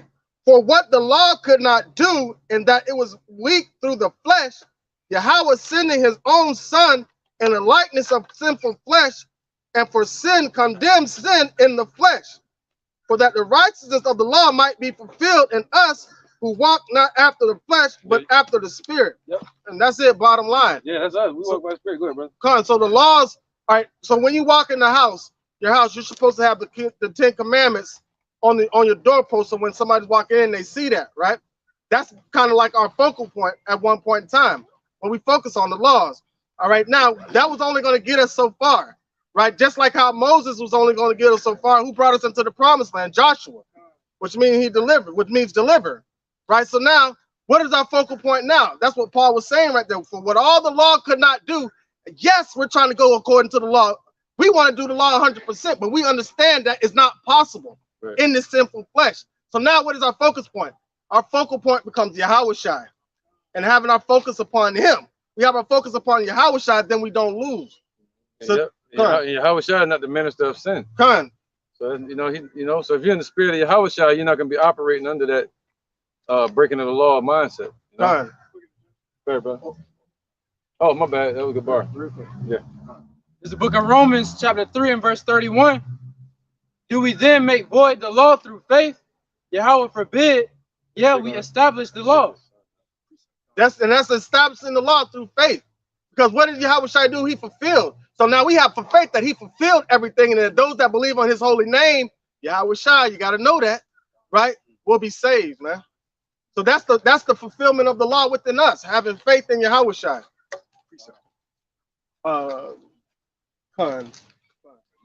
You fit on Elder. Yeah. It's Galatians 5:17. For the flesh lusteth against the spirit, and the spirit against the flesh, and these are contrary the one to the other, so that ye cannot do the things that ye would. But if ye be led of the spirit, ye are not under the law. You're led by, you're not under law, meaning you're not under the curses of the law, man. That's it. That's just it. So once that curse is taken off from you, guess what? Guess what the judgment for that curse is? Death. That's how you have everlasting life with Yahushua, man. Yep. So like, no, you good. That's it's just sin, man. You know, one sin is not greater than the other. It's all sin. Fine. You have some sin unto death, and you have some sin unto just certain punishments. Fine. You know. So are we saying Paul was wicked? Because what did Paul say? He said, the things that I ought to do, I find that I do not. The things that I find that I ought not to do, I find that I'm doing. So therefore, it's not that me that's doing it. It's the sin that worketh within my members. That's what Paul was saying. So now having a Redeemer, Yahushua, we're not subject unto death because of that, by having faith on him, man. There ain't no way we was gonna make it according to the law. Ain't no way. We weren't built for that. But so you mean to tell me, IUIC, y'all got the new covenant already? Right. Damn, that's what I was thinking. Y'all got the new covenant already. Y'all the first fruits. It was Yahushua, then y'all, right? That don't make no sense. Right. Because the hopefully elect, that's ultimately what we hoping for, a new heaven and a new earth, man. We're indwelling righteousness. Yeah. And we want to dwell there. Right. Where we can be righteous. Perfect. Bottom line, where we can be, we want to be righteous too. We know, man, come on, man. And our righteousness now is as filthy rags. Right. So, man, listen, man. Yep. Straight up wicked. Revelations 11 and 13. Go ahead. This is 2 Corinthians chapter 5 and verse 7. For we walk by faith, not by sight. Right. We walk by faith, not by sight, IUIC. So when somebody walk up, first thing you saying, where your fringes? We don't care about how it looks, man. We worry about the spirit behind it. Okay, go ahead. We are confident, I say, and willing rather to be absent from the body and be present with Yahweh. Right. That's kind of going into something else, dealing with spiritual realm. That's right. So go ahead. That's what we present our body as a living sacrifice, man. Revelation. Yeah, thank you. Revelation chapter 11, verse 13.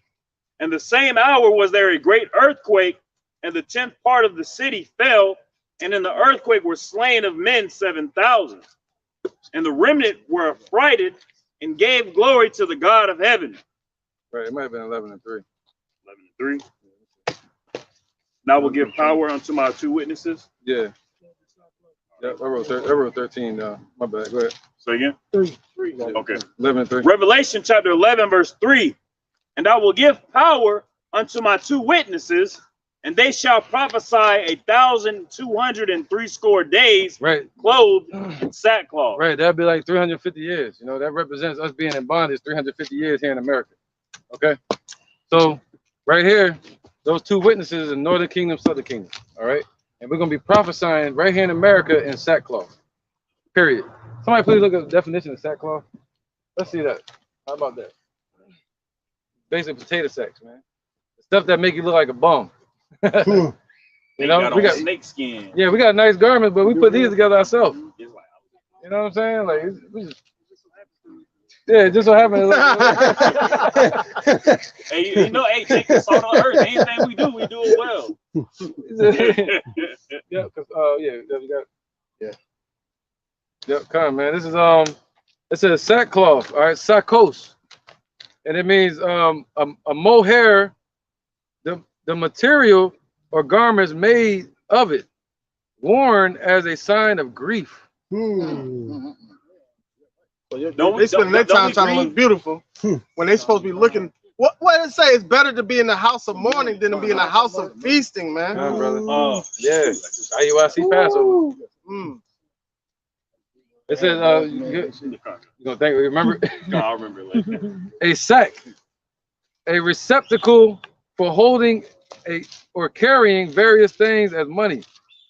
You know, shoot, I had a garment out here one time. Remember the dude like, yo, I got the same rug.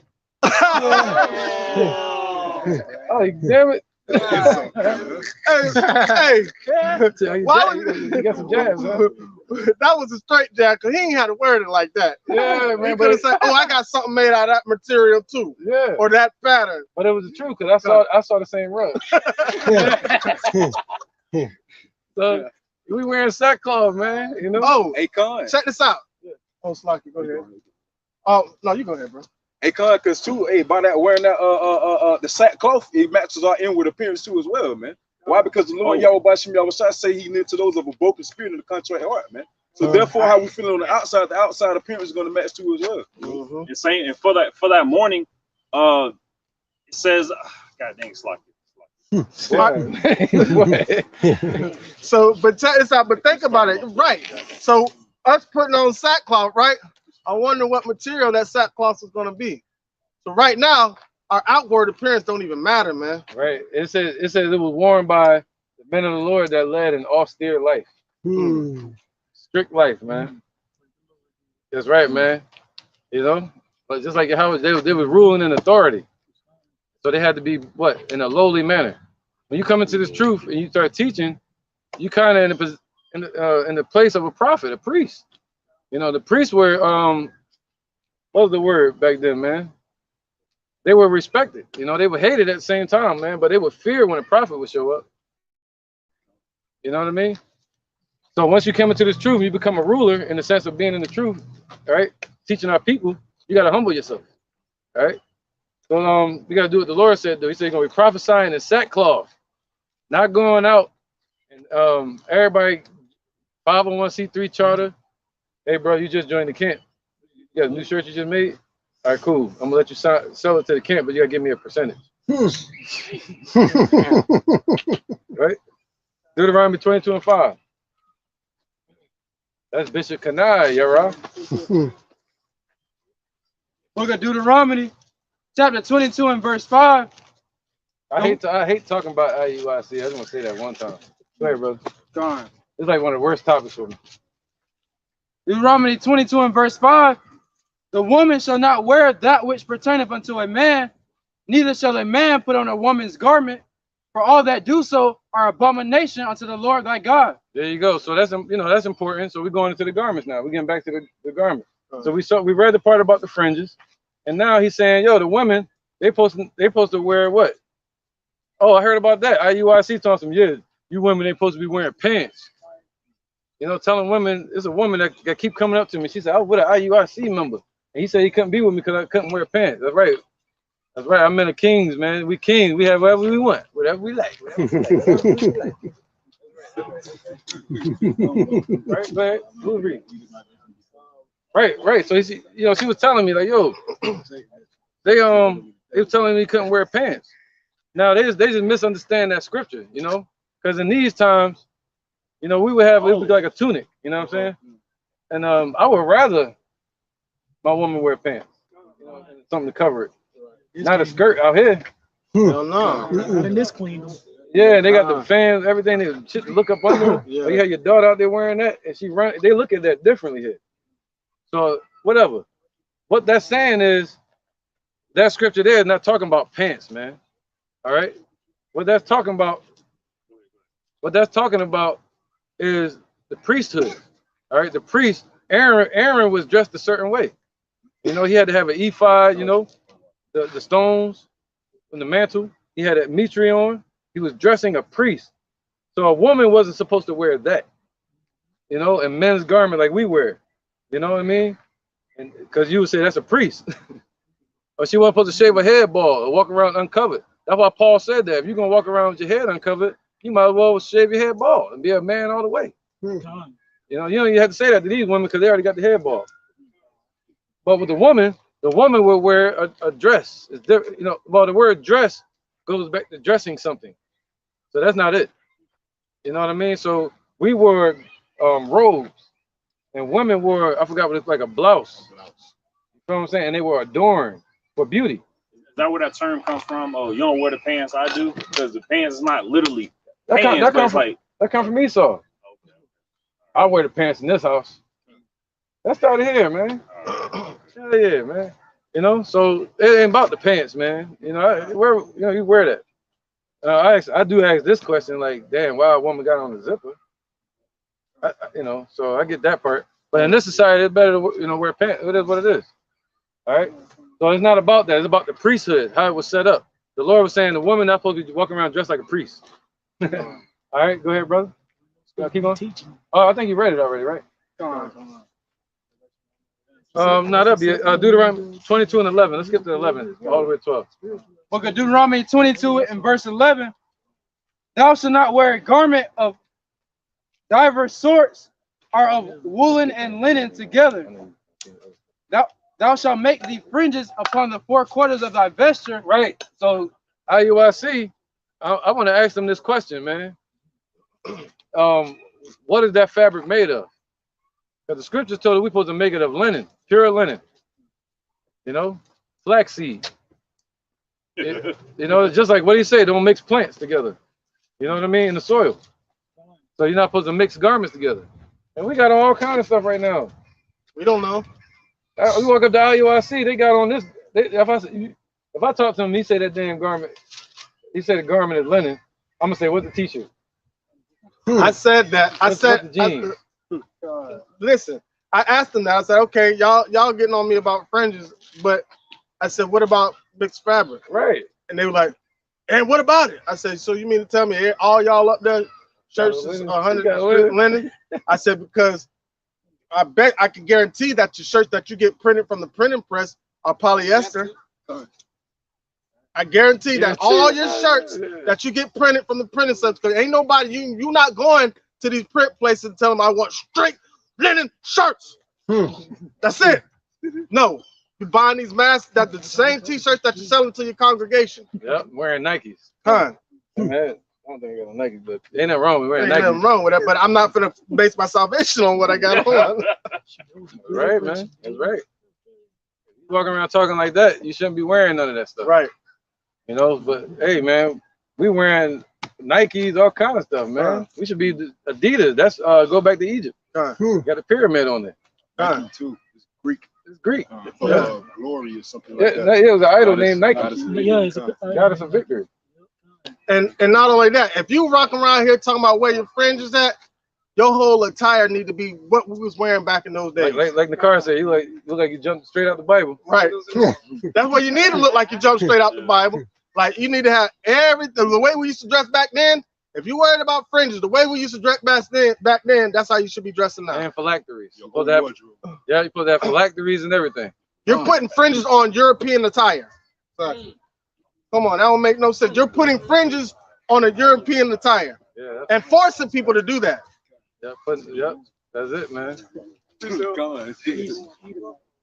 I'll be damned. Don't take your head off. I ain't like doing that. Hey, their excuse to be something like, oh yeah, they'll be like, oh, we in modern times, so we have to do with according to what the clothing we have today. That's the same BS they try to put with the name of the Lord, man. Oh, everybody know about it. No, look at the generations of old, man. And Babako Shah. I'm saying Babako Shah, IUIC always talking about where your fringes at. Do these idiots know that the fringes just represent the laws? They just represent the laws to remind you to keep going according to Yahweh Shah. Right, but what's going to remind us today? Yahushua. Yahushua. He's the cursed thing. He became that cursed thing for us, man.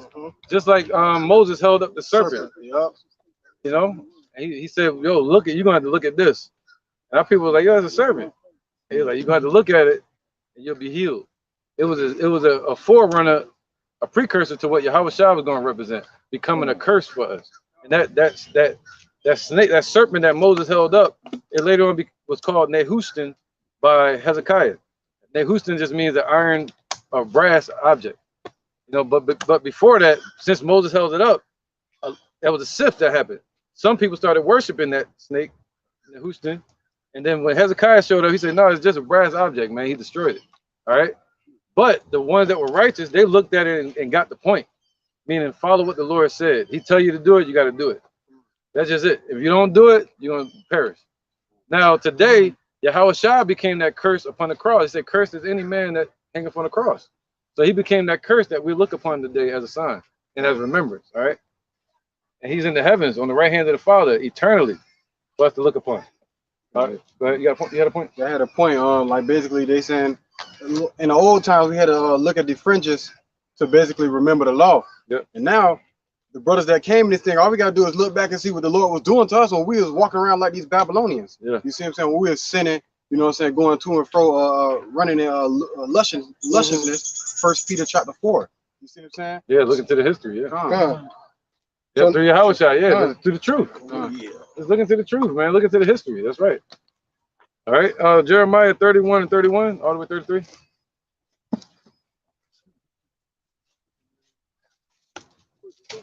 Come on. Colossians chapter 2 and verse 8. Beware lest any man spoil you through philosophy and vain deceit, after the traditions of men, after the rudiment of the world, and not after a Mashiach. Yep. So they can spoil you through that, man. Through the rudiments of the world. The Lord said, what do you say? Friendship with the world is enmity with the Most High, man. And they got that 501c3 charter. So they friendships with the government. You know, they're friends with the government, man. They friends with Uncle Sam. Oh, that's my dog Biden over there. Yeah, that's my dog right there. Yep. 31, I think, yeah, 31 to 33. It's Jeremiah chapter 31, verse 33. No, 31 and 31 all the way to 33. Okay. Verse 31, chapter 31, verse 31 of Jeremiah. Behold, the days come, saith the Lord, that I will make a new covenant with the house of Israel and with the house of Judah, not according to the covenant that I made with their fathers in the day that I took them by the hand to bring them out of the land of Egypt, with my covenant, which my covenant they break, although I was an husband unto them, saith the Lord. But this shall be the covenant that I will make with the house of Israel after those days, saith the Lord. Right. I will put my laws in their inward parts and write in their hearts, and will be their God, and they shall be my people. There you go, man. That's right. So what? We're waiting for Yahushua to do that. Yahushua is gonna make us perfect, man. All right. So we don't walk around teaching, hey man, you gotta be perfect in the law. No, man, you gotta be perfect in faith. And that faith is gonna make you try your best in the law. You know what I mean? Like you might try to keep the Sabbath, but you might have the day wrong. Or we might say the Passover was on this day, but it could be next month. So we're not doing everything perfect. You know what I mean? You gotta admit that. And even if you ask some of them guys in the IUIC, the Negroes, Latinos, Native Americans are the Israelites of the Bible. We are here to get the Negroes, Latinos, Native Americans to repent and turn back to Yahweh by Shemel Shah. You ask IUIC members if they have the commandments on their front door. You know, the Lord said you're supposed to do that. There's a lot of things you go down the list. You say, hey, you keeping it?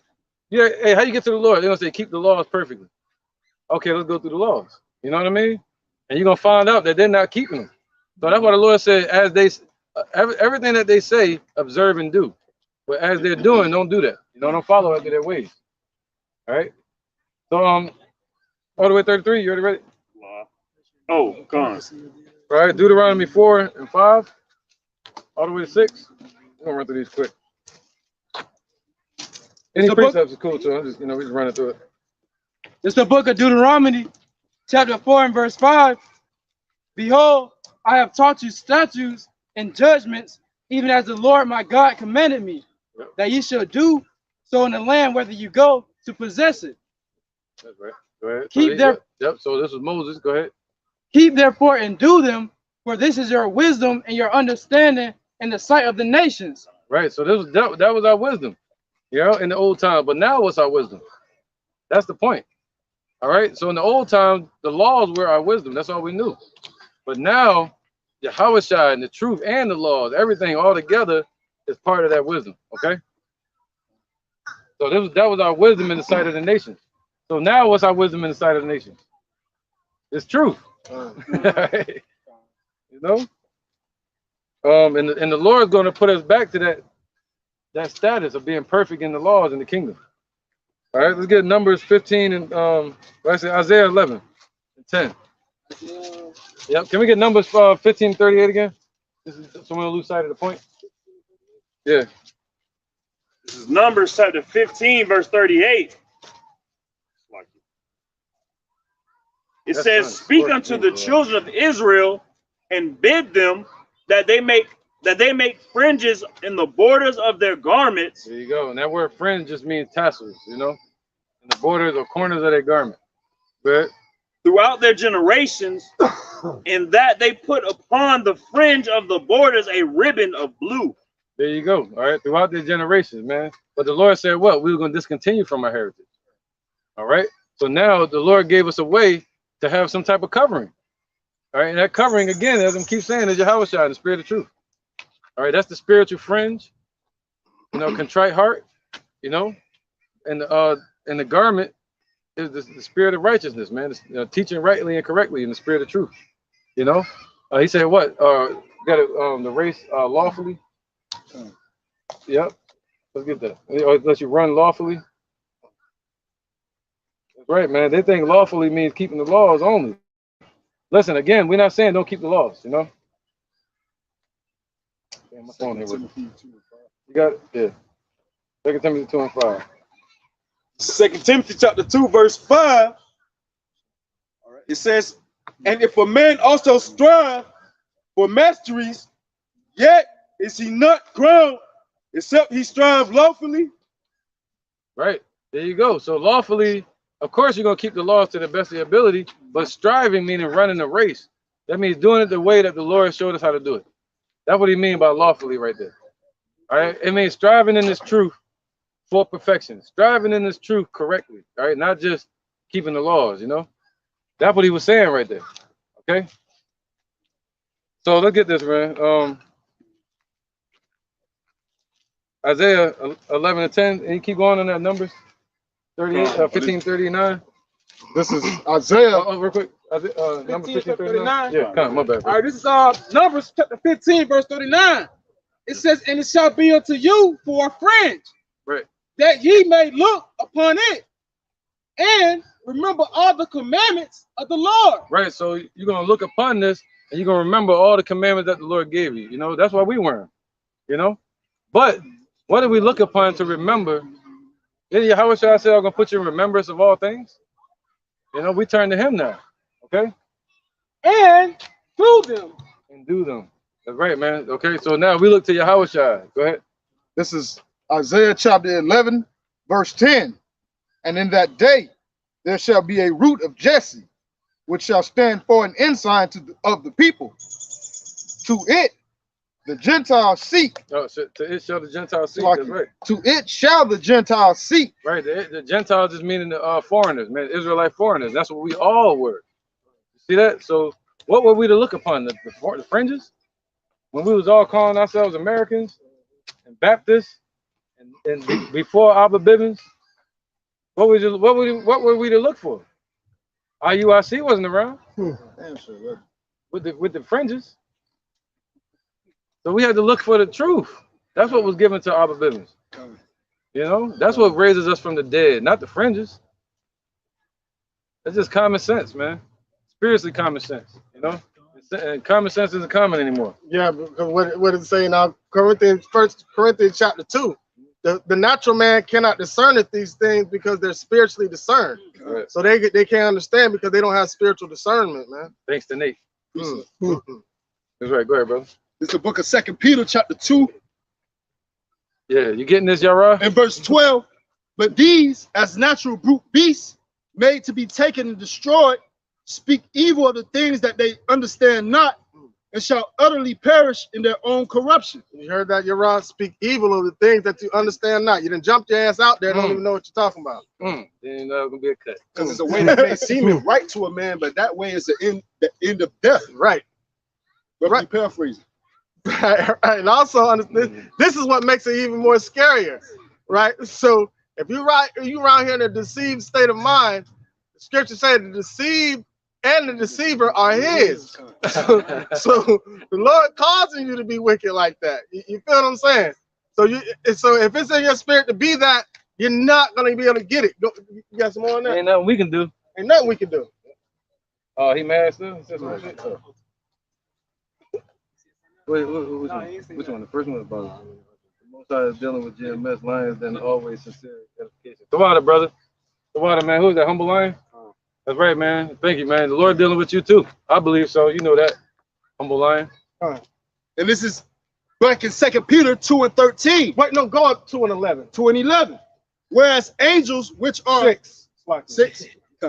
And turning the cities of Sodom and Gomorrah. Wait, where you at? Where you at? 2 Peter 2. No, what you had brought out before? 12. These natural brute beasts made to be taken and destroyed, speaking evil of the things that they understand not, and shall utterly perish in their own corruption. So now, touching on the point of the brute beast, I'm not trying to get on. Well, verse 15.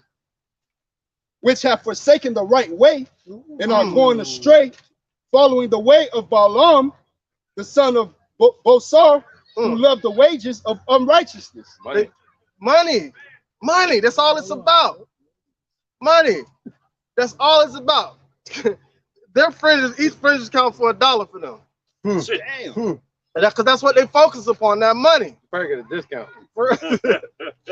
That's wild. Is that what it is? IUIC Matter of fact, I tell you what, get an IUIC shirt and go up in there. go up in there. Oh, we got him in the back for you. I'm like, yeah, I knew it. I'm gonna give me an IUIC. Special inventory for you. So now, hey, Babak, sorry, you can get 1 Corinthians chapter 2, verse 6. So now, those brute beasts, right? They have erred from the way of the faith, from the way of righteousness, because they're going at it. They're going about it all the wrong way. Yep. But Lord Yahweh Shai is putting perfection in His saints. It is 1 Corinthians chapter 2 and verse 6. Howbeit we speak wisdom among them that are perfect, yet not the wisdom of this world, nor of the princes of this world that come to naught. Now, if you ask them that, I guarantee. It says, howbeit we speak wisdom to them that are perfect. I guarantee they're going to say, according to the laws. But that's not what that's talking about. That are perfect in faith. And what is that faith going to get you? The truth. All right? Keep going. Verse 7, but we speak the wisdom of Yahweh Ba'ashem Yahushua in a mystery, even a hidden wisdom, which Yahweh Ba'ashem Yahushua ordained before the world, unto our glory. All right, so now, even before fringes was even on the earth, this was spoken of and written out. It's just being manifested in these times. All right, keep going. Which none of the princes of this world knew, for had they knew it, they would not have crucified the Lord of glory. So that's not just talking about Esau right there. They're talking about its wicked Pharisees and Sadducees also. That crucified the Lord of glory. And you're trying to crucify him of flesh. All right, crucifying him of flesh is getting our people to sin, right? And what is that one sin that they're causing our people to do? Not have faith in the Messiah.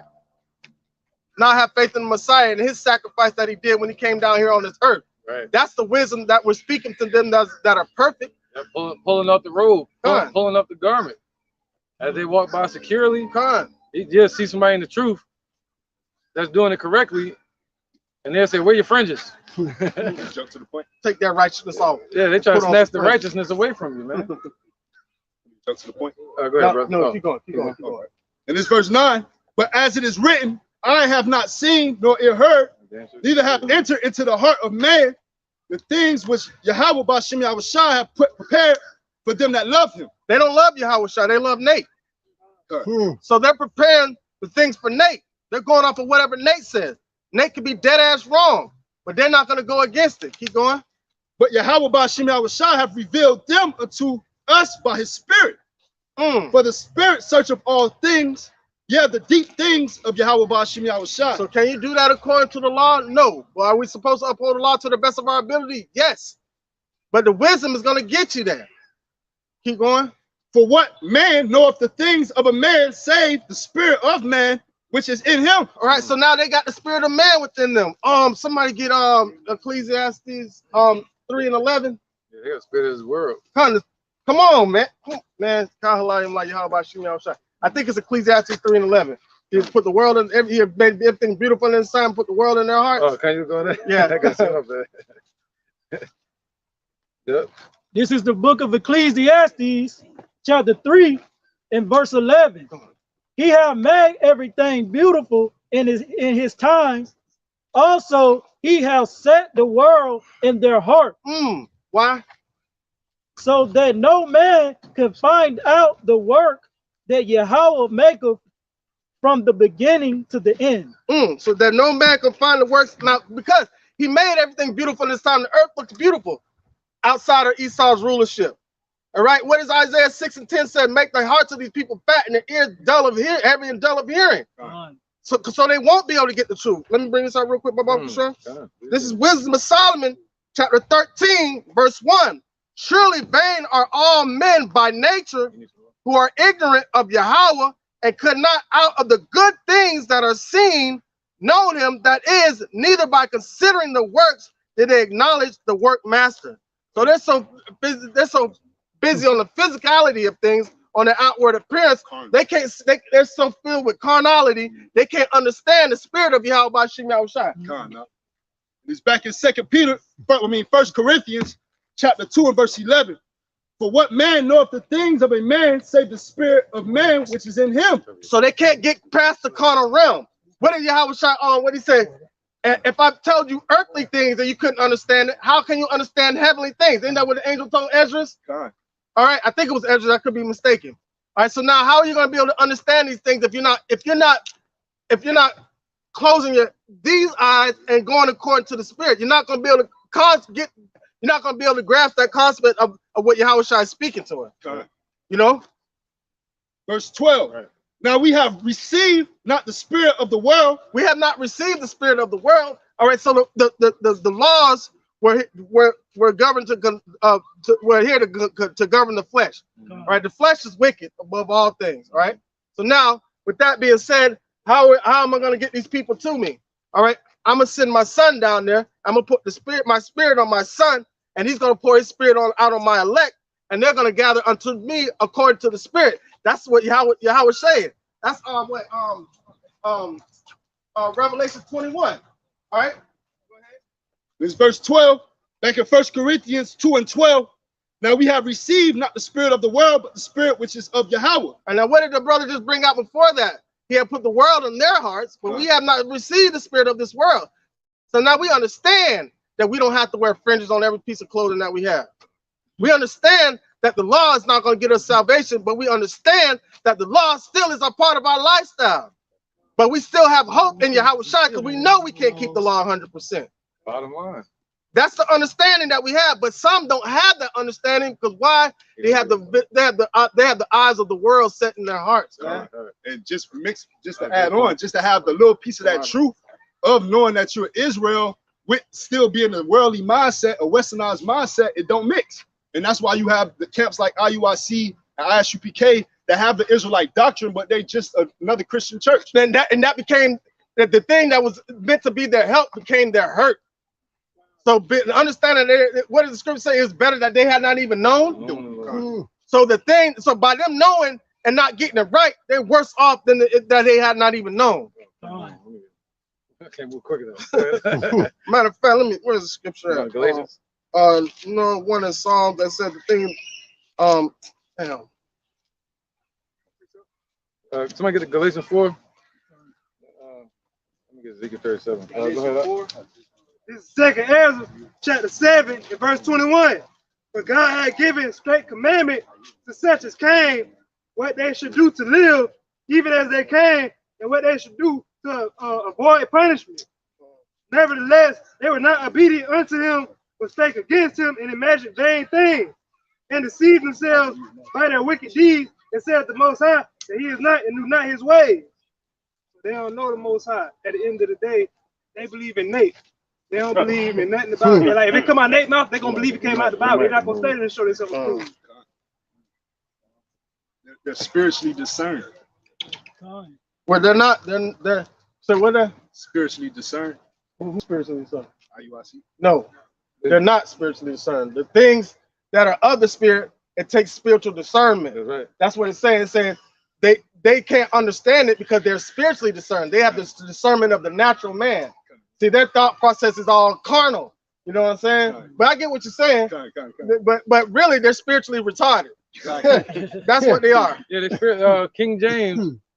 I don't have the book with me, but I got his book that he wrote to his son, a letter to his son, and in that book he spoke of something called spiritual lepers. Damn. Yep. Oh, he was telling him. He told his son. He said, "Do not become a spiritual leper, man. Somebody that think they're right, but they inside they're completely diseased, man. They got a sickness, and yeah, he's completely sick. They're spiritual lepers." Return to the vomit. Things like a few verses down. Somebody get Psalm 69, and after this comes out, Psalm 69 and 22. All the way to 23. Got it? Not the dog return to his vomit, but it should be down a little. Don't look for that. I got you too. Galatians chapter 4. That's on your point. I'm gonna start at verse 8. It says, "Howbeit then, when ye knew not Yahweh Bashem Yahushai, ye did services unto them which by natures are no gods. But now, after that ye have known Yahweh Bashem Yahushai, or rather are known of Yahweh Bashem Yahushai, how turn ye again to the weak and beggarly elements, whereunto ye desire again to be in bondage?" Because they're leader. Right. Hearken not the lies. That goes back to the circumcision that Paul was talking about, right? What he said, all foolish Galatians, about going back into bondage under the curse of the law. So now the Yahushua lift the yoke up off the people, and they put it right back. No, put this yoke right back on you, and that's exactly what they're doing. So now, ultimately, bring that out, Babak Shaw. Psalms chapter 69, verse 22. Let the table become a snare before them, and that which they have been for their welfare, let it become a trap. So what should have been for their welfare, which is these scriptures, their lack of understanding has become a trap and a snare unto them. And it's going to lead them all the way to the destruction, man. What, it bend their back down always? Romans 11 and 7. Right. So they're going to be in that same spirit all the way to the end. All right. Verse 23 too.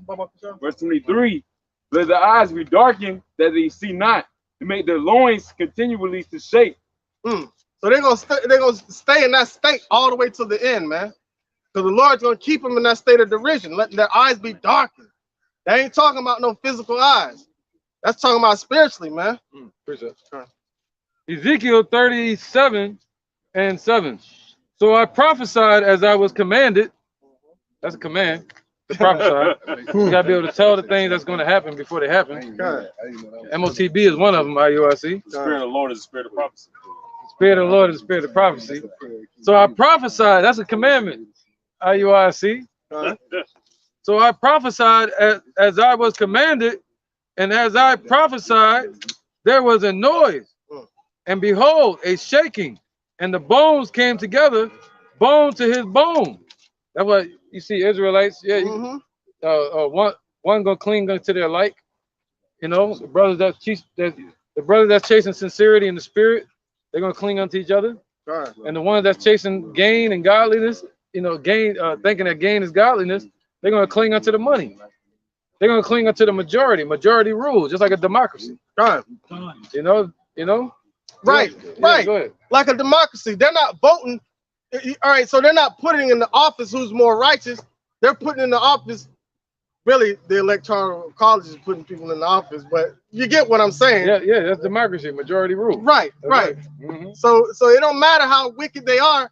If the majority, if the majority picks them, that's what they're gonna put in the office. To be a puppet. Yep. So people see that big congregation and they're like, I want to be a part of that. Just like Cool J said on that movie. He said everybody want to be a part of something. Everybody want to be a part of something. You know, that always stuck with me, man. Don't be like that. You know, you see a group of people, don't try to, I gotta be a part of something. You know, they want to call themselves an Israelite. And that's when you get stuff like this. It says what? And I beheld, lo, the sinews and the flesh came up upon them. All right, so the muscles and the flesh came upon them, right? Meaning they started calling themselves Israelites. You know, they started talking about ruling the earth and all of that, and keeping the laws. But he said what? And came up upon them, and the skin covered them above, but there was no breath in them. See that? So they don't have no breath. You know? So I don't care if they call themselves Israelites. I don't care if they done taught all these years. They got a big congregation, all kind of churches and temples. We don't know what they got. You know? Synagogues and stuff. Right. And check it out. What is this? Songs of Solomon said, kiss me with the kiss of his lips. Thy word is like sweet ointment. Therefore, that roughly paraphrased, therefore the virgins love thee.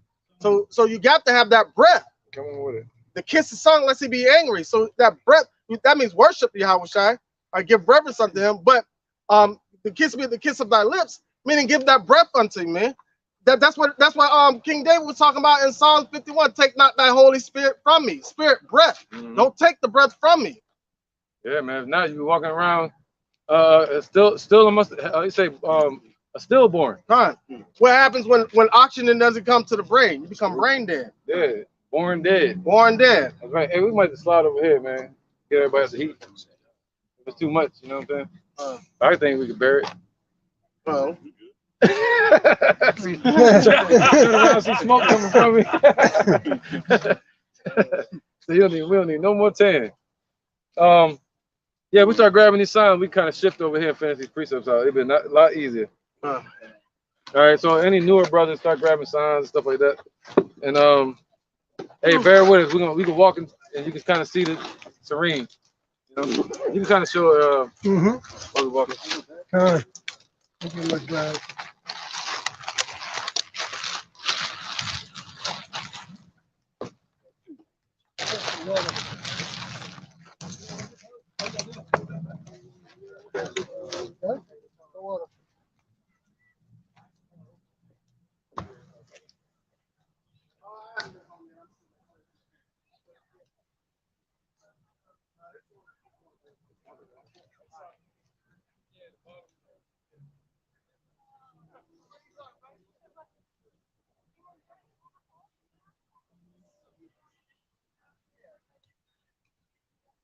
That wicked statue right there. That's what Yahweh Shah is going to knock down.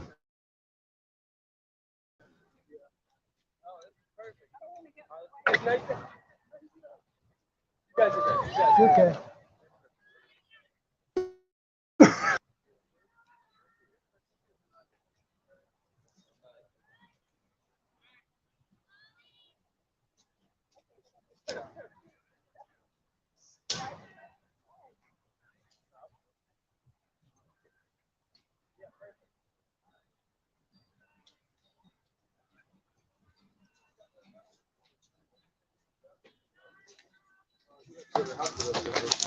Tomorrow morning. Say that. I think it is. Yeah, I'm about to. Well, I kind of feel like I'm wrong, brother. Yeah, you do. Yeah, I used to hate that. I take 14 hours that day. I just need notes for hard work. I take that note for hey, man, I know. Like, I feel better now, but it's hurting early. I stayed home. Oh, yeah, right to notes for work. Got you. And they're going to check you. They're going to keep you there for like an hour. Oh, yeah. All right, well, that's time. fine. I like they get paid by it. Yeah, it's kind of too late to use the priest mode because it's like you into the day.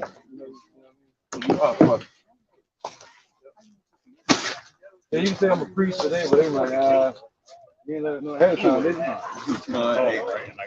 Kind of that? Yeah, but not specific. Not today, yeah. So maybe next week. Maybe let them know.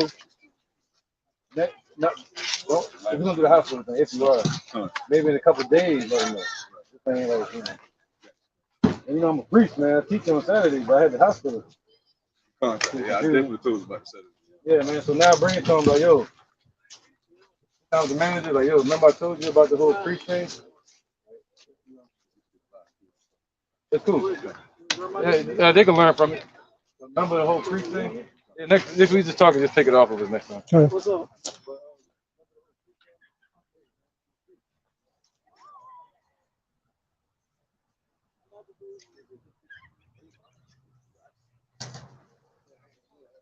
Should be about it.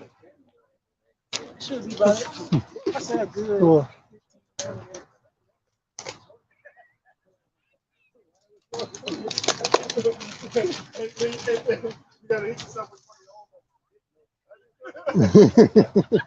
Like it.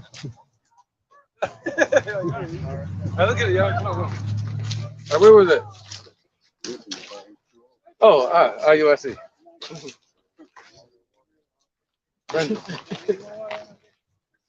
Expose. Oh, no. This is John, somebody get John 3 and 14, but Baruch Shah?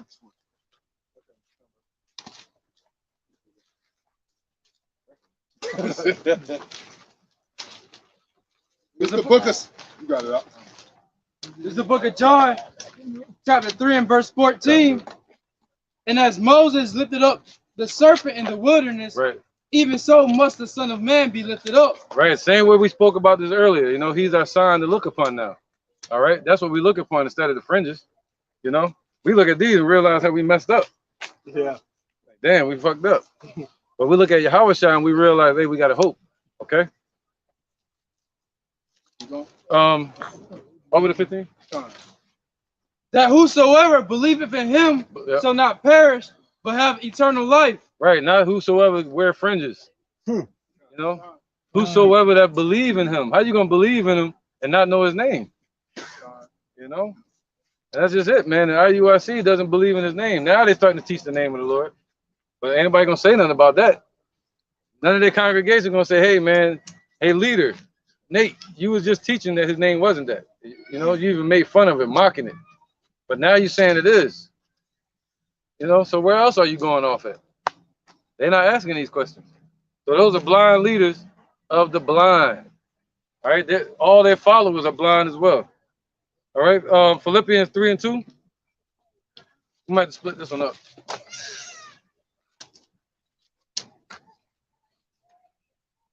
Yeah. And it's the book of Philippians, chapter 3, verse 2. Beware of dogs, beware of evil workers, beware of the concision. Right, the concision also represents the circumcision. All right, the ones that are cut off, man. Today, all right, the concision, the division. Beware of them, man. Beware of IUIC, people like that. The Pharisees described at that time. Go ahead. Quick interjection. Yeah, come on. And it's the book of Titus, chapter 1 and verse 10. But there are many unruly and vain talkers and deceivers, especially they of the circumcision, whose mouths must be stopped, who subvert whole houses, teaching things which they ought not for filthy lucre's sake. Yep, for money. And that was the foundation of their church, man. IUIC, through that 501c3 charter, through Nate Satan, through the congregation giving their money, and the whole household giving money. They subvert whole household. Hey, that's the only reason that you would have to get a 501c3. And on the IUIC website, they tell you that they have a 501c3, and they say we do it because the scriptures say, I forget what scripture they use to justify themselves, but the only reason you will be doing it is for the filthy lucre's sake. Money. So that way you can be tax exempt. Yeah. The same reason. If you're not dealing with money, why you need to be tax exempt? Why you need to quick interjection? Why you need to deal with money anyway? Why do you? Of course, we have to have it as a defense and as to pay our bills, give rent under. But that's in the world, though. Right. But what is our defense in the? I mean, this is our defense. Right. I mean, I don't know. What need do you have for a booster club? What need do you have for people to give a certain amount of money a month to move up? That sounds just like Christian insanity. That's what that sounds right. like. What were they doing? Yeah, what they had at their Passover? They were selling corsage. Really? Yeah. Talking about that prom shit? Yeah. They said get your corsage, man. It was either ISUPK or IUIC. Was that Jill's? Huh? That's a corsage, like the little flower they wear at the prom. And you know that goes back to Greek. The Greek. So they were giving out corsages, and they said, yeah, the price for it is this. Like the women get your corsages before the Passover come up. You don't want to be the only one there without a corsage. See the hustle? Yeah. Greeks now too. Yeah, and the corsage cost like a bunch. It was a lot of money, man. Burdens. Heck yeah, burdens, man. Burdens. Casting burdens. Casting burdens. Subverting whole household, not just the man, just like Esau did with women's lib. First, women's liberation was for the Edomite women. Later on, they gave it to our women, you know. IUIC full of women and children. Like mainly families go up in IUIC. Right, man. Whole households, man. Okay? Damn, that's deep, man. That's deep right there. But the Lord said he's not calling everybody a house. He's calling one of a house. Hey, yeah, 3 all the way to 21, so we can split it up. It's back in Philippians chapter 3 and verse 3. For we are the circumcision which worship Yahweh Ba'ashem Yahushua in the spirit and rejoice in Yahushua Mashiach. Right, so the Lord just showed you right there that there was a difference between the carnal circumcision and the spiritual circumcision. And that's what we represent. The ones that are cut off from this world. You know, like the brother, the Bishop Canuck was just saying, having the world in their heart. Now we're cut off from that. See that? The circumcision of the heart. Go ahead, brother. And have no confidence in the flesh. We don't have no confidence in the flesh, IUIC. Confidence of what? Faith.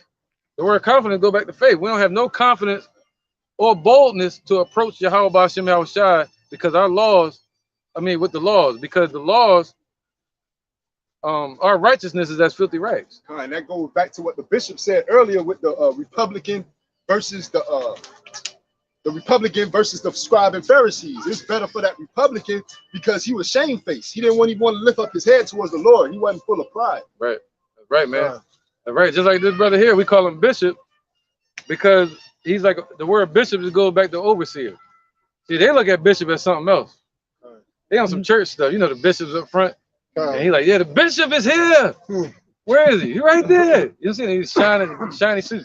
Oh, yes. But to be a bishop means if I'm not around, he can oversee certain things like a delegate. Just like what Moses was told to do, to handle certain matters. That's what that means, you know, the word bishop, okay?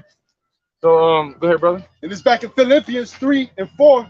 Though I might also have confidence in the flesh, if any other man thinketh that he have whereof he might trust in the flesh, I more. What? Yeah, Paul was saying, shoot. If you think, I would love for Paul to walk by IUIC. What, Paul? Yeah, cuss them the hell up. He's like, yo, you think y'all keeping the law? Shoot, I was keeping them perfect. He was a Pharisee of Pharisees, man. He was persecuting the church, killing people. He might turn back into that same Paul. Yeah, he wasn't killing, he was putting them to death. Like turning them over to the Romans and the Sanhedrin. From the top again, though I might also have confidence in the flesh, if any other man thinketh that he have whereof he might trust in the flesh, I more.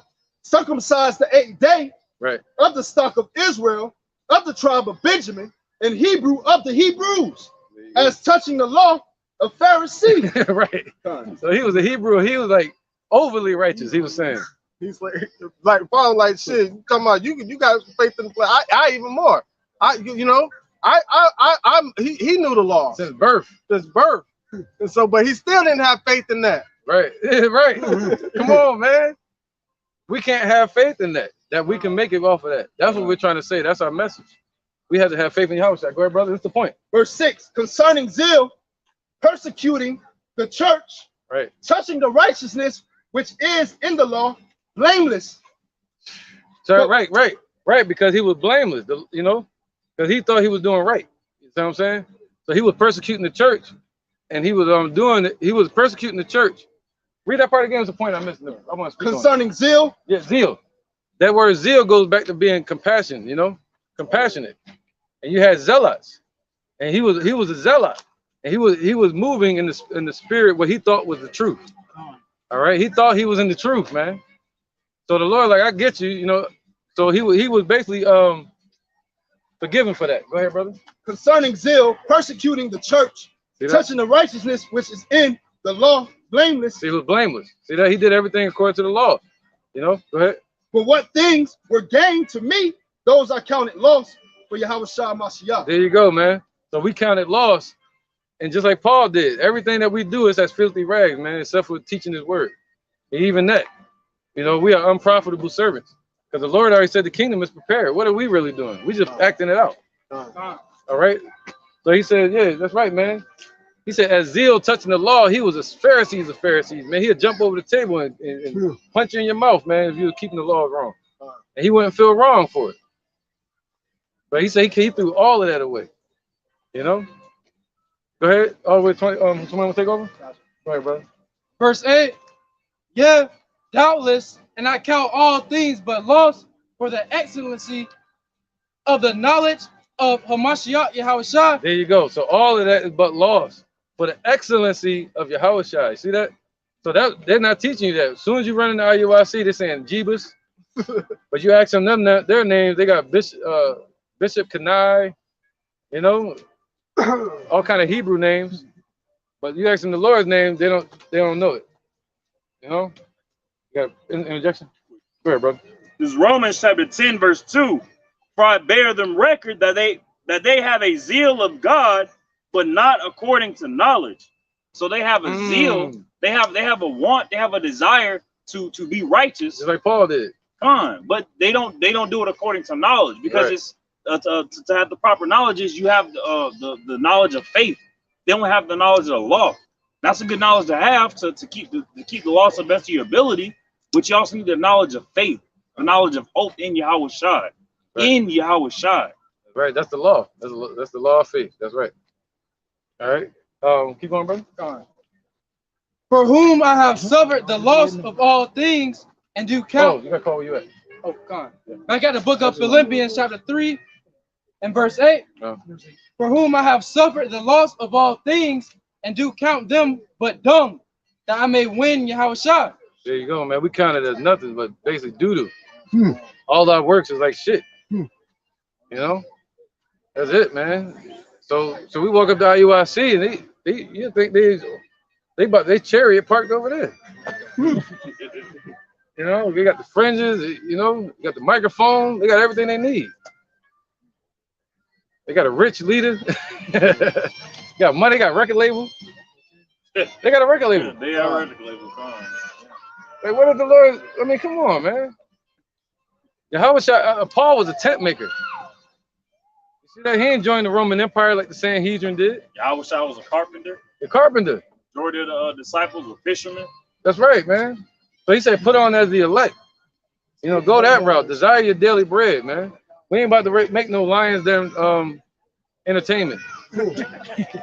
Lions Den ENT. See our movie next week. We gotta get the medallions. We gotta get the medallions. Yeah, the medallions. You know what I'm saying? Copyright.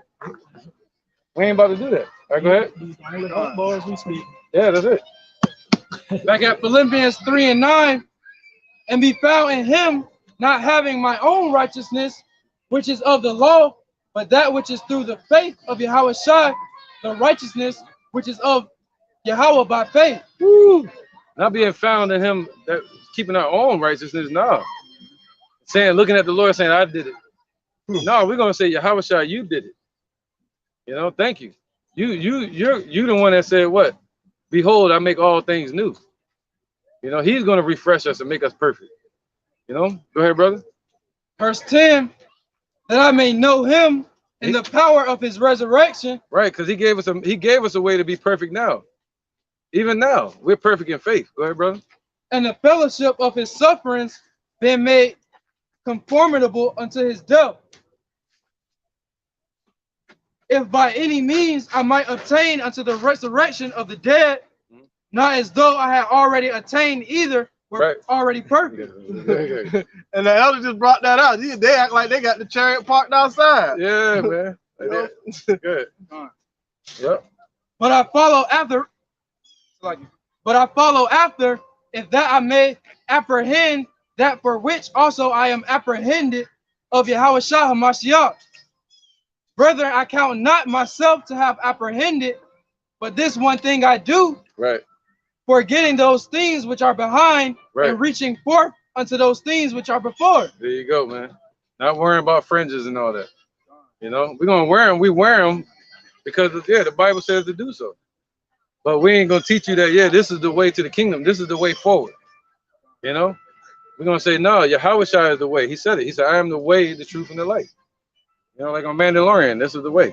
Go ahead, brother. 1 Corinthians 3 and 14. I press forward. I press toward the mark of the prize of the high calling of Yahushua and of Yahweh and Yahushua HaMashiach. Right. So we're pressing towards that mark of exemption. All right. That's what we're pressing towards. We're pressing towards being forgiven, man. You can't walk up to the Lord and say, "I'm keeping the laws perfect. Forgive me." No, He's gonna destroy you, man. Because you go off one, you go off in all of them. All right. And the wages of sin is death. You know. So yeah, I missed the point on that, but go ahead, keep going. Let us therefore, as many as be perfect, be thus minded. Right. Perfect in faith. That's right. If you want to be perfect, yeah. You know, he ain't saying perfectly go around and take all the damn fringes out of the city. He's saying be perfect in faith. Be perfect in, he said, run, if you run in the race, run lawfully, man. Do it right. All right, go ahead. And if in anything ye be otherwise minded, Yahweh shall reveal even this unto you. Right, because in a race you have rules, man. And you got to go by the rules. That's what the Lord's saying. Go ahead. Nevertheless, what up? Whereto we have already attained, let us walk by the same rule. Let us mind the same thing. There you go. Let us. If you're in the same mind of Paul, he said what? Put on as the elect. And Paul was one of the elect. You know? So he said, let us mind the same thing, man. You know, but it's a bunch of division out here. That's why he said, watch out for the concision, man. Because they're going off. All right? And it shows you that in these last days, there was still going to be concision here. All right, go ahead. That was over 21? 17. Okay, come on. Verse 17 of Philippians 3. Brethren, be followers together of me, and mark them which walk, so as ye have us for an example. Example. That's right, man. That's right. We got Paul and them for our example, man. We don't need Nate. That's not an example. And Apostle Tahar, Elder Apostle Tahar, and the Elder Apostles of GMS. They are a perfect example of how Paul walked, man. Diligent in the work, you know. Prophesying the sackcloth. All right, but you got some cats out there that crept in unawares, man, selling garments and all that. Even though they have to be doing that. You know, I remember one guy was selling me a garment for $80 to $125. You know what I'm saying? Oh, like hell no! Give me that bag over there. I'm gonna rip this apart. Give me them scissors. Verse 18. For many walk, of whom I have told you often, and now tell you even weeping, that they are the enemies of the cross of Yahushua. Right, oh man, come on, yo. They're enemies, man. The Lord telling you, and the Lord used Paul to tell you that these people are enemies to the Lord. And that's why they treat us this. That's why they act like that. All right, that's why they don't want the Lord's name. They're enemies to him. You see that? Go ahead. They're enemies to the truth. Blasphemers. Whose end is destruction, whose God is in their belly, and whose glory is in their shame, who mind earthly things. There you go, man. That's them, man. Their God is in their belly. Their money, man. You know? And they mind their earthly things, yo. Yeah, all right? Regulators. Bible, what's he, you know? Shoot. Oh. Go ahead, brother. Mark 1 and 6. Did we already get that? I got a question. Now, with the laws being in our inward parts, will we be having fringes in the kingdom? Don't know the answer to that question, but I believe so. But the state of mind, them worrying so much about fringes. Ain't gonna need it, yeah. No, go ahead. I got you. So at the end of the day, we're gonna have the laws in our inward part, so we're never gonna forget. We ain't gonna need the fringes. So thank you. That's my point. We may have fringes in the kingdom, but the point is we're not gonna need them. So when we're trying to guide our Most High Yahweh Shem Yahushai people to perfection, having faith in Yahweh Shai. Right. That's it. That's right. That's gonna be the new style. You don't wear them fringes, you get your head chopped off. Fringes is gonna be the new fashion. Just like now, to get a job, you gotta wear a suit. Right. In the kingdom, to deal with us, you're gonna have to wear the fringes and the covenant. And the nation that don't want to do it, they're gonna off with his head. Hey, and one quick statement, like they asked me where my fringes, and I said, "Where's your garment?" Right? They thought I was talking about. They thought I meant like, "Where's your covering?" Yep. You ain't. They don't even understand they're not covered, man. They try to cover themselves under the laws. That's gonna be their doom. Right. Right. Hassan Chop. Right, bro. Just a quick cut. This is 1 John chapter 1, verse 8. If we say that we have no sin, we deceive ourselves, and the truth is not in us. And pretty much IUIC says that we have fallen short, and from time to time we will transgress if we are not paying attention. You know, these bodies are sinful. We have gone against the Heavenly Father. So if you say within yourself that you don't have no sin, you're deceiving yourself and you're lying to yourself. And this is I almost said Esau. This is what IUIC do. You know, they pretty much basically say they don't have no sin because they follow all 613 laws, and that's pretty much impossible in these chains of darkness, this flesh. It's not gonna happen. You know, of course we can follow not eating pork. You know, you give sacrifice. Yeah, we can follow those simple laws, but there's other things that we may fall short at that we may not even know of.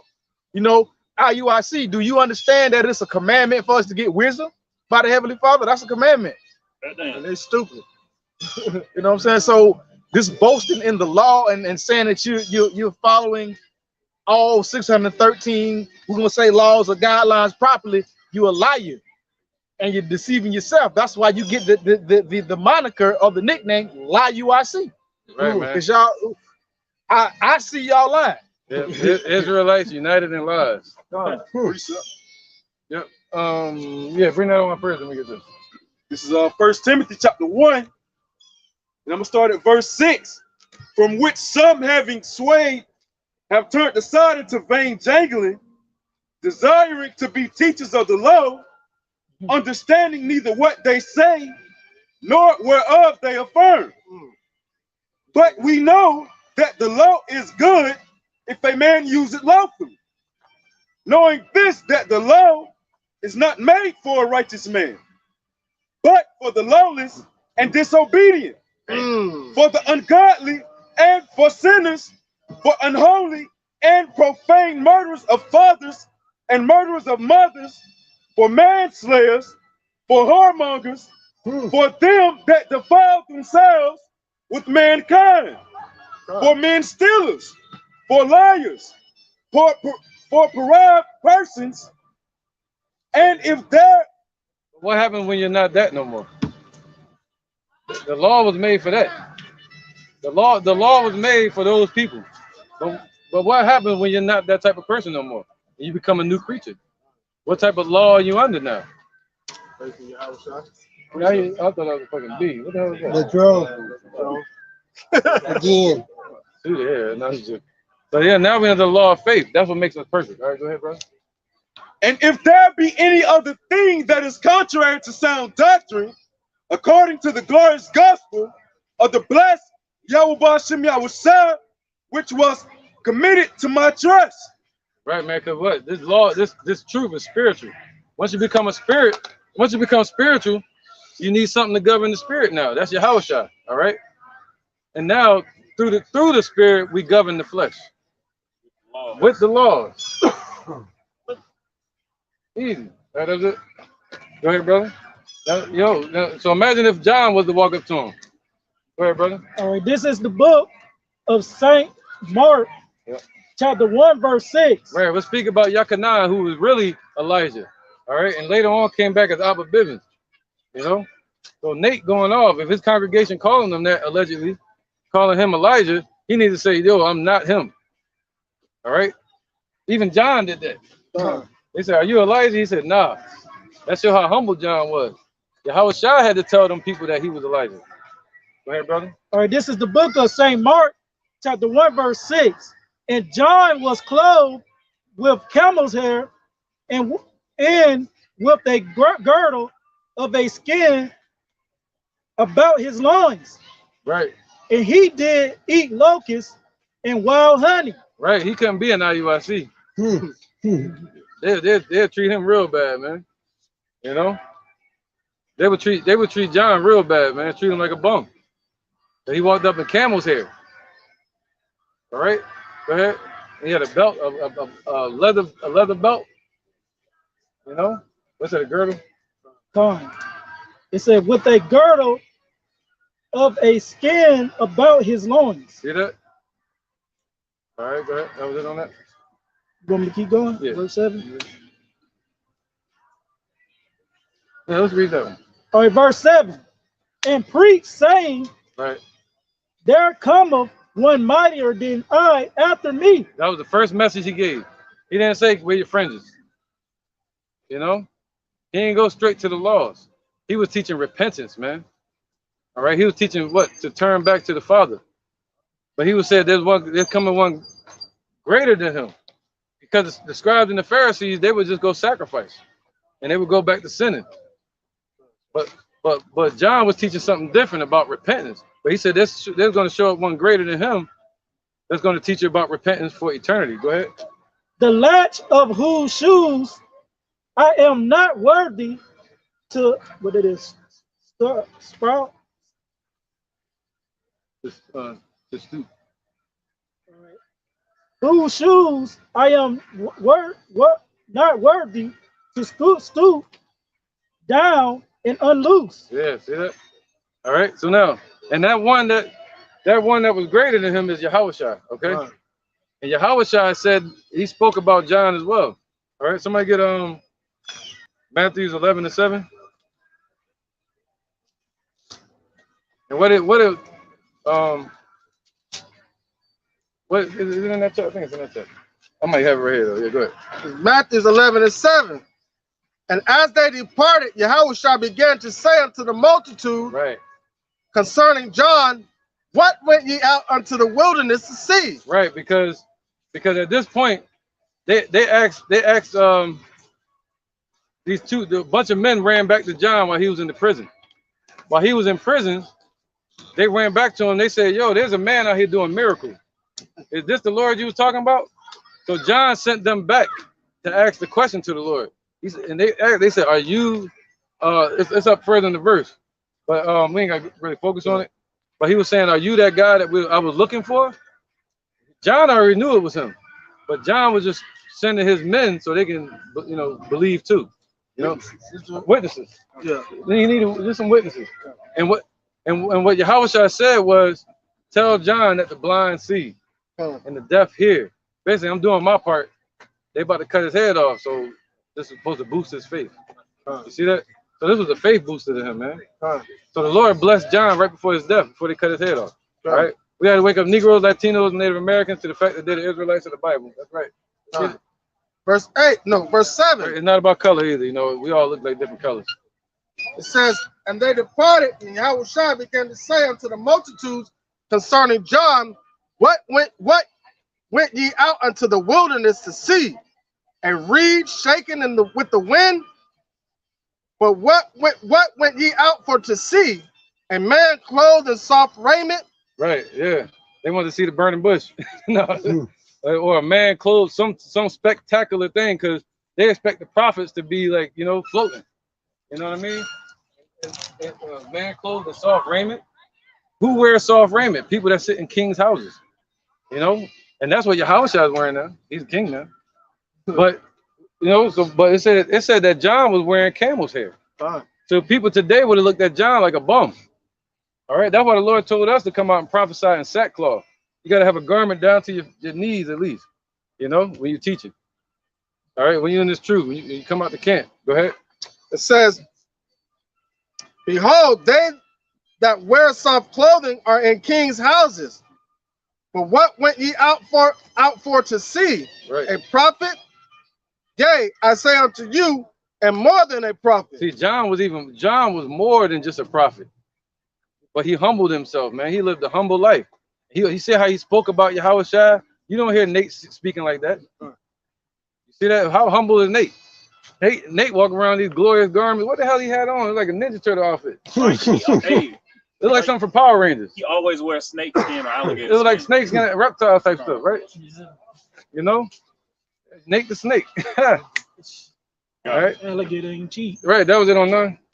All right. Let's get the so that's what the Lord said, put on as the elect, man. Don't follow after these snakes and fakes. All right, Matthew 7 and 13. It's Matthew chapter 7. Oh, slacking.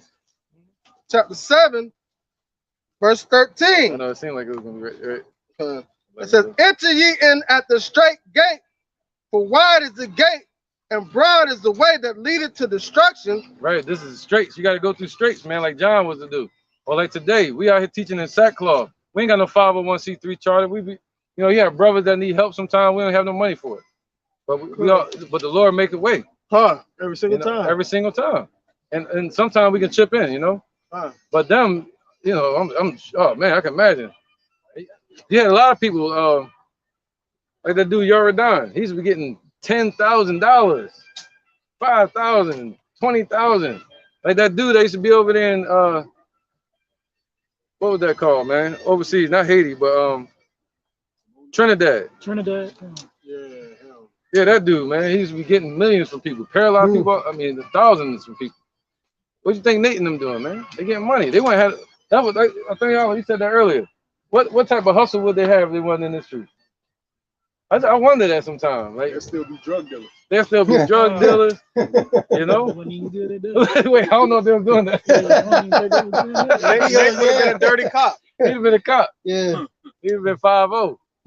Well, he was a detective. Yep. But he probably would have been dirty. But he left. He left after he allegedly locked them 2 dudes up. Jakes up. Yeah, and then he lied on them and all that. Yeah. So yeah, man, this dude got a bad rap. All right. And now somebody get that. So, you already read it? Yeah. Matthew 7:13. Oh, did you? I read it again. Come. It's Matthew 7 and 13. Oh, yeah, you did. Enter ye in at the straight gate. Right. For wide is the gate, and broad is the way that leadeth to destruction, and many there be which go and go thereat. Right. So what's that? The word straight means affliction. You come this route, that goes with Sirach chapter 2, verse 1. Once you come this route, once you go to serve the Lord sincerely and in truth, he said what? The Lord, somebody get that secret stuff to worship him? Sincerity and truth. Look at these two real quick. This is John chapter 4, verse 22. Ye worship, ye know not what. We know what we worship, for salvation is of the Jews. There you go. Go ahead. But the hour cometh, and now is when the true worshipers shall worship the Father in spirit and in truth, for the Father seeketh such to worship him. Right, we're in that hour right now, man. Where the Lord is seeking such to work. He's seeking it, man. Just give it to him. Give him what he's looking for, man. Just serve the Lord correctly, the right way. Period, man. And they're not trying to do that. He's seeking such to worship him in spirit and in truth. Not in the flesh. No, he's saying in the spirit, the spirit that dwells in the flesh. That's the Book of Sirach. This is the straight gate, man, right here. Chapter 2 and verse 1. My son, if thou come to serve the Lord, prepare thy soul for temptation. Right, man. You got to prepare your soul. And he said, prepare your soul by putting on the whole armor of the Lord. That you may be able to withstand the wiles of the devil. And the fiery darts of Satan, you'll be able to quench them. And them fiery darts go into missiles as well. All right? And that's what Esau's setting up. They're setting up all kind of lies and propaganda against us, our people. And then ultimately, they want to fire missiles on this place. See that? Go ahead. But the Lord said you'll be able to quench it. And nothing formed, no weapon formed against you shall prosper. Sirach chapter 2 and verse 2. Set thy heart aright and constantly endure, and make not haste in the time of trouble. Right. Cleave unto him and depart not away, that thou mayest be increased at thy last end. Right. And by cleaving unto him, you cleave unto the body. You know, the body, which is who? The churches. The churches today are the what? The called out ones, the sincere ones. So you cleave unto the body, you know. You can be a foot, you can be an arm, you can be anything. You got to know your place, you know. And when you knew in this truth, you shouldn't try to be the head, like Sakari. All right. So you cleave unto your like, you know, being sincere in the truth. The ones that's serving the Lord in spirit and the truth. All right. All right. Let's get it out of here, man, with these nets. Mark 7:6. No, 2 Timothy 3:1. In 2 Timothy chapter 3, verse 1. There's know also that in the last days perilous times shall come, for men shall be lovers of their own selves, covetous, boasters, proud, blasphemers, disobedient to parents, unthankful, unholy. Yep, disobedient to their elders. That's Nate. He broke off from his elders at that school they went to, man, the One West. And he broke off and threw away the Lord's name and went his own way. All right? But the Lord said, wide is the gate that leadeth to destruction. He joined that congregation. And if I may add on too, they say in the last days, perilous times shall come, man. Hey, evil times, bad times, which is another thing that they don't speak of, man. Hey, like Scripture says, through great tribulation shall we enter into the kingdom of heaven. And another lie that Nate the Snake teaches is that we're not going to go through any great tribulation, man. Oh, you know? He said that. We got to focus on that. Hey, Gun. In the interview, I forgot the dude's name, but basically asked, oh, so you're saying there's not going to be any great tribulation before we go into the kingdom of heaven? And then the interviewer brought out the scripture to debunk his ass, man. You know? So with that being said, hey, man, it's just lies on top of lies, man. Going back to Proverbs 29:12, ruler hearkening lies, all his servants are wicked. What he meant, moron, that it wasn't going to be any tribulation at that time. That's what he tried to rebuttal back and say. All right. Where was that? 2 Timothy 3 and I get it. Yeah, all the way to 7. In 2 Timothy 3:3, without natural affection, truce breakers, false accusers, incontinent, fierce, despisers of those that are good. Right, man. They despise. They call evil good and good evil. They hate GMS. You say anything GMS, they like, I hate them GM. That was Johanna. He said, you one of them GMSs? He was calling the phone when he was live. He like, you one of them GMSs. I know who you is. You got IUIC Nate the Snake. He gave us the acronym BBHI. Bum Black Hebrew Israelites. Yep. You know, haters of those that do good. Yeah, and they put out an order saying they can't listen to no other congregation. God. Yep. So yeah, keep going. Yep. So they hate us, man. And they really hate the Lord. That's why the Lord said they're enemies to him. Go ahead, brother. 2 Timothy chapter 3 and 4, traitors, heady, high-minded, lovers of pleasures more than lovers of God. That's right, man. They love this world, like the brother Bishop Canuck said a minute ago. His brother Canuck. He said, what they love this world, man. You know, and all the pleasures that come with it. You know, they look, you watch their video, you think we're in the kingdom. You see them getting married and shit. Hey, yeah, drawn out weddings. Yeah, everybody got on gold. You think we rich, but it's fake gold. I want real gold. Movie that had like fake angels, human people hanging from the ceiling. Yeah, right, man. Like who, you know? Right, they have. You see the whole wedding, it'd be all gold. Ain't a lick of gold up in there. All right, let's get it, brother. And it's 2 Timothy 3 and 6. For this sort are they which crept into houses and lead captive silly women, laden with sins, led away with diverse lusts, ever learning and never able to come to the knowledge of the truth. Right, man. Yep. You heard about a lot of deaths in their camp with the women, a lot of abuse. A lot of women approach me about the abuse that certain members are doing. I'm like, damn. I don't like making accusations, so I don't do no lessons on it. You know what I mean? But they are out there. All right. So they subvert whole households and then they treat, I don't want to say allegedly treating the women like shit. All right, go ahead. Oh, that was it. Always 7, right? All right, come on. So yeah, man, that's them, man. Traitors, heady, high-minded, man. What's that dude's name, man? They call him the lemur, the dude with the big eyes, man. Y'all know what I'm talking about in IUIC. The dude with the big eyes, right, Uriah? All right, it might be him.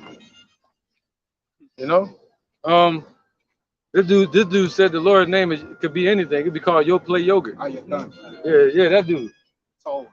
Yeah. You know what I mean? That was like blasphemy. That was blasphemy, And man. that was similar to what ISUPK did concerning John the Baptist. Right. And they didn't repent of that, man. They ain't put no video out denouncing what they did. You know? Romans 8:1 over to 10. Go ahead, make your point, bro. I would say, but when they do make a blunder, and the true congregation of Yahweh Bashim Yahushua corrects it, instead of them, like the elder was saying, instead of them putting out a video saying that they were wrong, they just try to smooth over it like they didn't say it. Like it never happened. Yeah. Like it never happened. Like Nate, when he was blaspheming in the name of Yahweh Bashim Yahushua, and then he came back with a rebuttal video trying to smooth it over. Yep. You can't doll up. You cannot make blasphemy look good. Once you do it, it's done. Lord gonna blaspheme that ass. And that's spiritual. That's what they do to themselves, putting on that cleaning the outside of the cup, but not the inward side. Right. Right, man. Where we at? Somebody got something?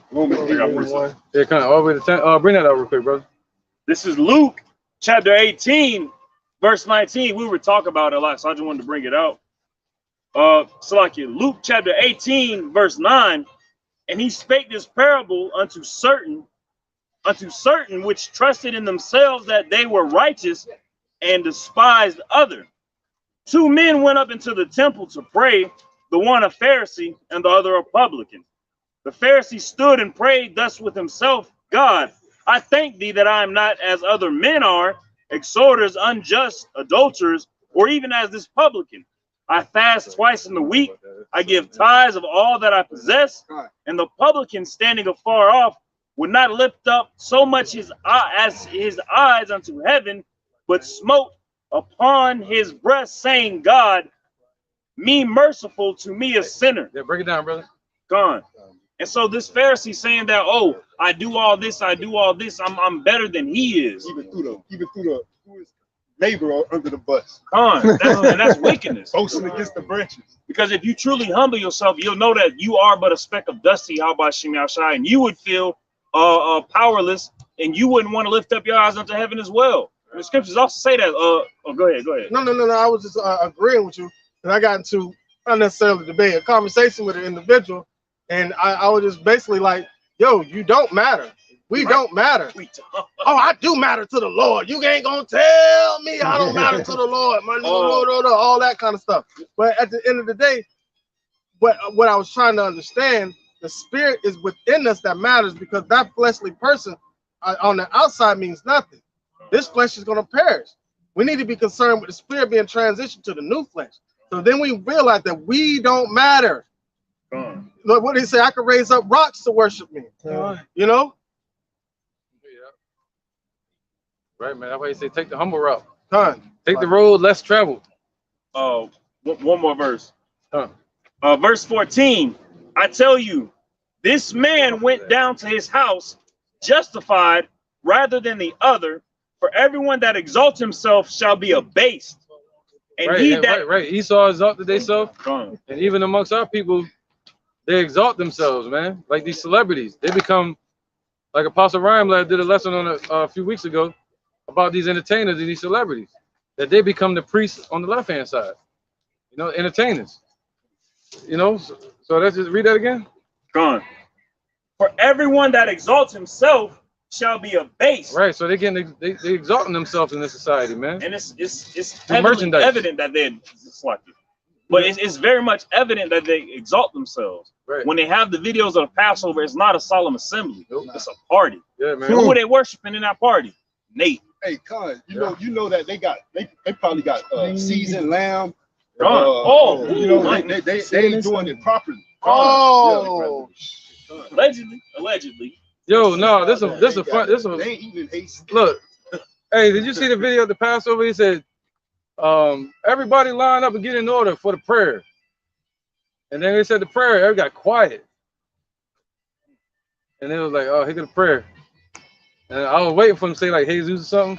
And they're like, Mother down the sea, Mother did the sea. They're doing the army chant.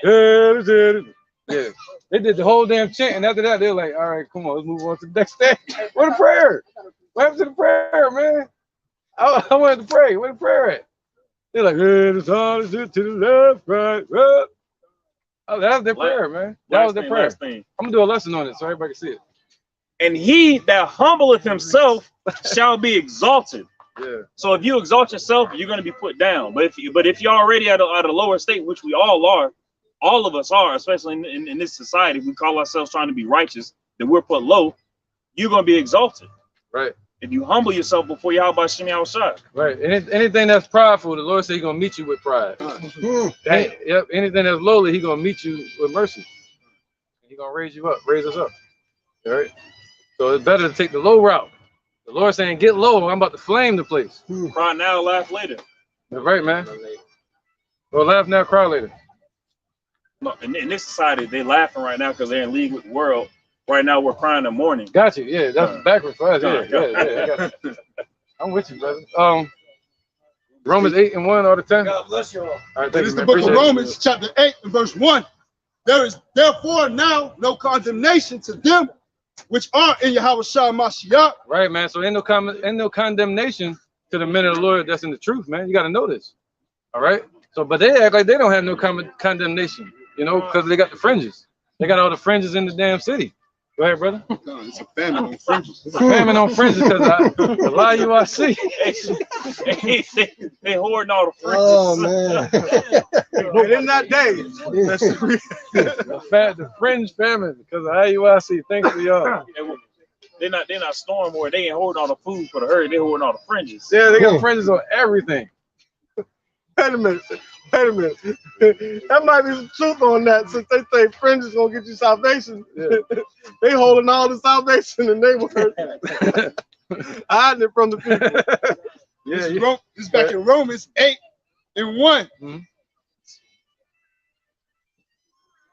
There is therefore now no condemnation to them which are in Yahweh Shah Mashiach, who walk not after the flesh, but after the spirit. Right, we're walking after the spirit, man, not the flesh. Okay, go ahead.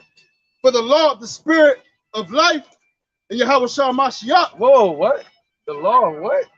Of the spirit of life. Whoa, so that's the law. That's the law of the spirit of life. See that? So we're not focused on the flesh.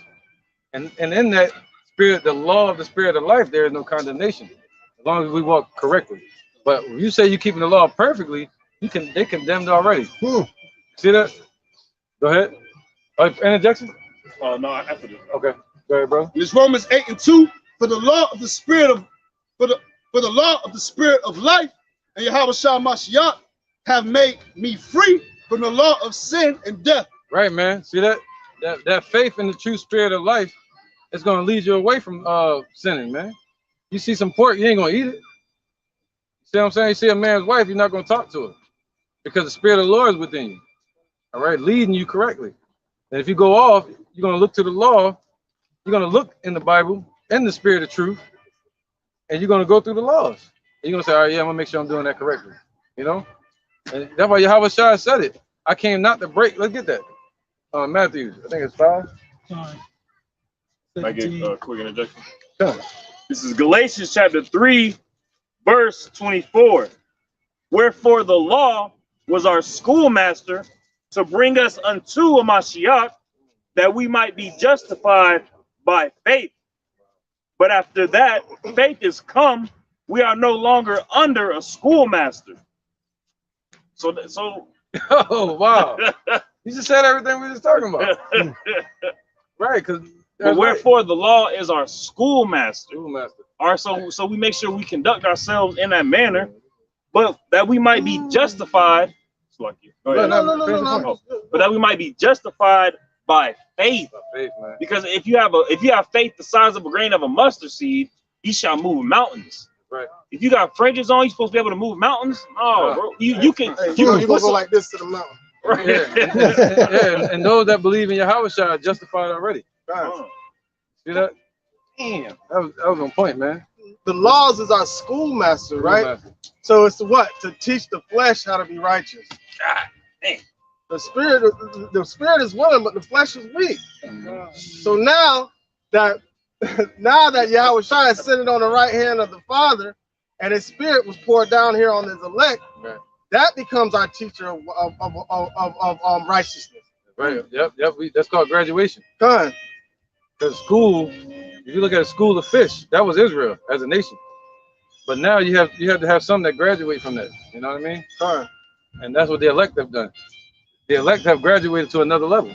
Done. You know, something greater. All right, but you still got some people that still left back. You know, that's IUIC. That was it on that. That was it. That was the only point. All right, let's get back to Romans. It's back in Romans chapter 8. And I'll start at verse 3. Come on, we're going over the time. Come on. For what the law could not do, in that it was weak through the flesh, Yahweh sending his own son in the likeness of sinful flesh, and for sin condemned sin in the flesh. What's his son's name? Yahweh. And that's why he was made lower than the angels, man. To walk in the flesh, to conquer death, man, to conquer sin, to swallow up sin. That's right.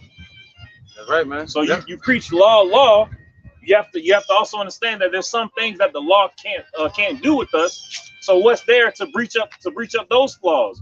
Yahweh Bashem, Yahweh Shai. Right. Yep. Let's get that Matthews real quick. Right. Matthews. Yeah, my son got it. Oh, okay. All right, this is the book of St. Matthews, chapter 5, verse 17. Think not that I am come to destroy the law or the prophets. I am not come to destroy, but to fulfill. Right. Yeah. So he came, he fulfilled every law correctly, and he fulfilled every prophecy that all the prophets ever spoke. All right. He did not show up saying, don't keep the law. Just like they try to lie and say, we're teaching that. No, we're not saying don't keep the law, man. We're saying stop boasting in the law. That's what Paul was saying. Stop boasting, man. That's what they're doing. They're boasting in the law. You know, it's just straight like that. Go ahead, brother. The car got an interjection? Yeah. Back up, brother, my God. This is Romans chapter 4, verse 33. Salaki chapter 3, verse 31. Do we then make void the law through faith? Yahweh forbid. Yea, we establish the law. So we don't make void the law through our faith. We are here to establish the law, to make sure that the law is known, is being taught. Right. Oh, Galatians 2:16. Go ahead, brother. Taught correctly, not solely going only according to the law. Because if you go according to the law solely, you will be guilty of the law for breaking the least of those commandments, and you will get destroyed anyway. Because we can't. Y'all mother hubbers are stupid. I'm done. This is Galatians 2:16. Knowing that a man is not justified by the works of the law. Right, well, that's what the car was just saying. You got to know this, that we're not justified by the works of the law. All right, you just got to know that. Go ahead. But by the faith of Yahweh Shai HaMashiach. Yeah, so you walk up to ICU. Damn. They are in the ICU, though. Yeah, it's like crazy, you know. But he said what? You know, read that again, brother. It says, Galatians 2:16, knowing that a man is not justified by the works of the law. That's right, man. Yeah, Rod. Awesome. Yeah, faith without works is dead. You ain't got no works on your damn page. All right. He said what? You're not justified by the works of the law. All right, bonehead. But right. By what? But by the faith of Yahweh Shai HaMashiach, even we have believed in Yahweh Shai HaMashiach, that we might be justified by the faith of the HaMashiach, and not by the works of the law. That's the point, man. See, I can go right over their hair like an airplane, you know. But they're gonna say, no. See, y'all teaching people not to keep the law. See, that's why I can't talk to IUIC. You'll tell them all of this, and they'll still say you're teaching people not to keep the law. We just read Yahweh Shai didn't come to do that. He came to teach you to stop boasting. You know, go ahead, brother. It says, because you can be confounded and destroyed that way, man. For by the works of the law shall no flesh be justified. There you go. It's about justification. Now, should we not keep the law? You know, the Lord said, God forbid. Yea, through faith we establish the law, just like Yahweh Shai did. Through faith, not saying, through the law only. You know what I mean? Somebody hold something? Hey, false balance is an abomination to the Lord. Come on, brother. And I got one. Yep, Galatians 2 and what else? 16. All right, go ahead real quick. I think, and it's a quick one. This is Romans 11:18. Boast not against the branches, but if thou boast, thou bearest not the root, but the root deep. Hey, who is that root? Oh, Yahweh Shai is that root, man. So you boasting in the law that you disconnecting yourself from the tree. Yep. Because what? Because what? By the works of the law, part of the branches were cut off, but through Yahweh Shai they're brought back into the root. So how are you going to boast against the branches when because of unbelief they were cast out? So now they're brought back in, not according to the works of the law, but with the hearing of faith, man. Right, man. Well, that's the next one coming right, bro. But this is Romans 3 and 19. Oh, somebody will get that. Somebody get Romans 3 and 19. Go all the way to 90. this is Romans chapter 3, verse 19. 31. All the way 31. It says, now we know what things soever the law saith, it saith to them that are under the law. Right, man. Just like this, he said that. It saith to them that are under the law. He said, what? Sinners. You know? But the Lord said he is you're justified if you believe in Yahweh Shai. All right? Go ahead. So those that claim to be, yeah, I'm under the law, I'm not under this under Yahweh Shai. Right? Go ahead. It says that every mouth may be stopped and all the world may become guilty before Yahweh. That's why the Lord set it up that way. All right, he put the law in place for sinners, so he can count the whole world under sin. And through that, you have to turn to him to be perfect. All right, without that law there, where was sin? You know. So he put the law there just to show that how imperfect we are, like a reflection in our face, man. Go ahead, brother. Verse 20. And to show his purity, his perfection. Go ahead, brother. It says, therefore, by the deeds of the law, there shall no flesh be justified in his sight. Period, man. All right, so we're not saying don't keep them. Live in the law. All right, but don't go around boasting, saying you're going to be saved by the law. All right? Because no man and no flesh is justified by the law. Period. Go ahead, brother. It says, that's the end of the conversation, but with them, you have to keep going to try to prove the point. It says, for by the law is the knowledge of sin. Right, so there you go. See, without the law, we would have no knowledge of sin. See, the law was our schoolmaster. It taught us what sin was. All right, go ahead. Verse 21. But now the righteousness of Yahweh without the law is manifest, being witnessed by the law and the prophet. Being witnessed by the law and the prophet, the same one that Yahweh Shai said he didn't come to do away with. All right, and it's witnessed by the law and the prophets. Okay, read that part again. I won't lose no point on it. It says, but now the righteousness of Yahweh without the law is manifest. Right, the spirit of truth, the spirit of Yahweh Shai, him sacrificing himself on the cross for us. That's our righteousness. Let me look at it. He said, go ahead. It says, oh man, so he's revealing what our righteousness is now. He said in the flesh, our righteousness is as filthy rags. So what type of righteousness could we have right now? Revealed through Yahweh Shai. God. It says, being witnessed by the law and the prophets. Verse 22. Yeah, come on, bring that power, brother. Even the righteousness of Yahweh, which is by faith of Yahweh Shai HaMashiach, unto all and upon all them that believe, for there is no difference. For all have sinned and come short of the glory. Right, somebody speak on it real quick. So basically, all have sinned. That's right. Now go ahead, bro. No. So no flesh is gonna be able to glory in the law, man. So nobody's gonna be able to say, I'm coming to Yahweh Shai, what's up, bro? I kept them laws, boy. I ain't, you know what I'm saying? You ain't even have to go up there on that cross. I had you. You feel me? Can't nobody boast on that, so you can't glory in none of that. So the Lord made a way for us to come back to him through hope. And that hope is in faith in Yahweh Shai. Right. Hey, this is Jeremiah 23:6. In his days, Judah shall be saved, and Israel shall dwell safely. And this is the name, and this is his name, whereby he shall be called the Lord our righteousness. See that? So he's our righteousness, and he's doing that now. He's setting it up to where he's our righteousness, not our own. Precept. All right, that's prophecy, right? That was prophecy, man. Going back to Jeremiah. All right, go ahead, brother. And this is 1 John chapter 3, verse 23. Right. And this is his commandment, that we should believe on the name of his son, Yahushua HaMashiach, and love one another as he gave us commandment.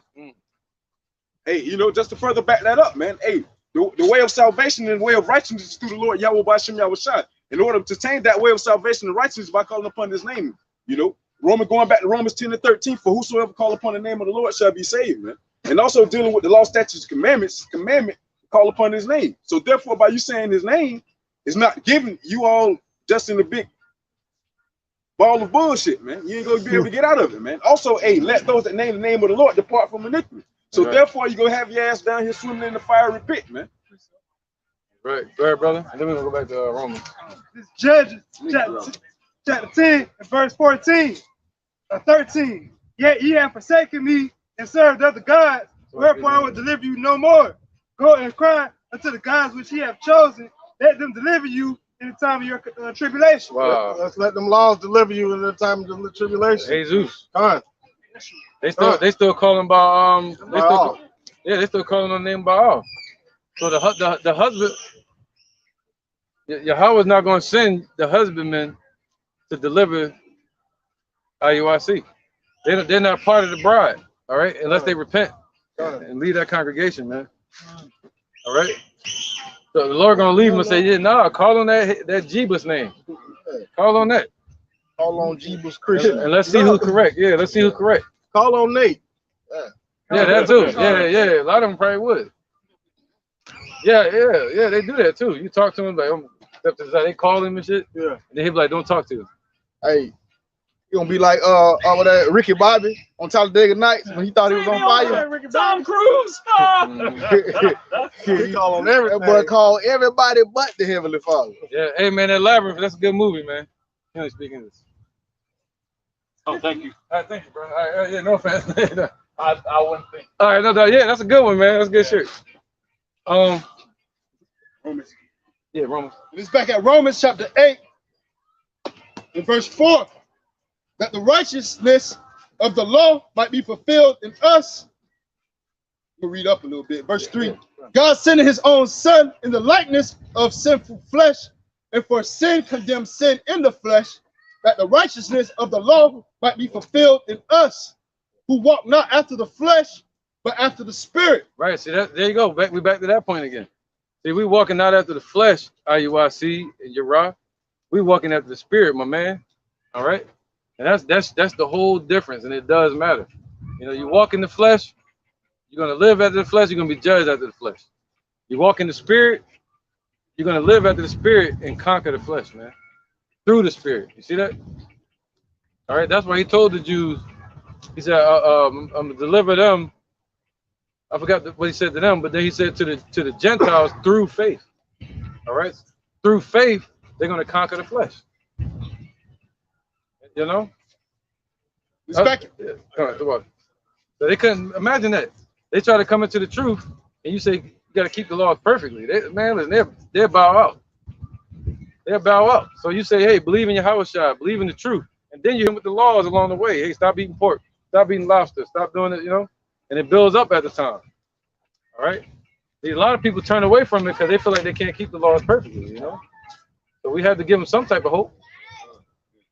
Yahushua is that hope. He's the hope. All right, go ahead.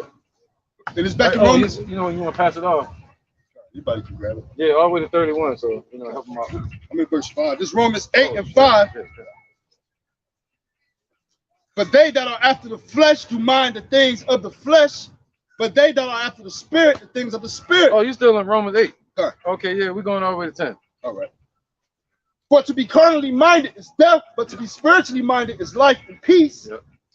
Because the carnal mind is enmity against Yahweh B'Shem Yahushua. Yeah. For it is not subject to the law of Yahweh B'Shem Yahushua. Right, because what did he say? The Most High said he's looking for those to worship him in spirit and in truth. If you're dealing with the flesh, you're at enmity with the Lord right now. You know, all right, dealing with things of the flesh. Go ahead, brother. For it is not subject to the law of Yahweh Ba'ashim Yahushai, neither indeed can be. So then they that are in the flesh cannot please Yahweh Ba'ashim Yahushai. But ye are not in the flesh, but in the spirit. If so be that the spirit of Yahweh Ba'ashim Yahushai dwell in you. Right. Now, if any man have not the spirit of Yahweh Shai Mashiach, he is none of his. Wow. So, hey, like we say, wide is the gate that leads to destruction, man. Hey, they got so many IUIC members, they can fill up this whole field right here. I was just in Jacksonville. Yeah, man. Yep.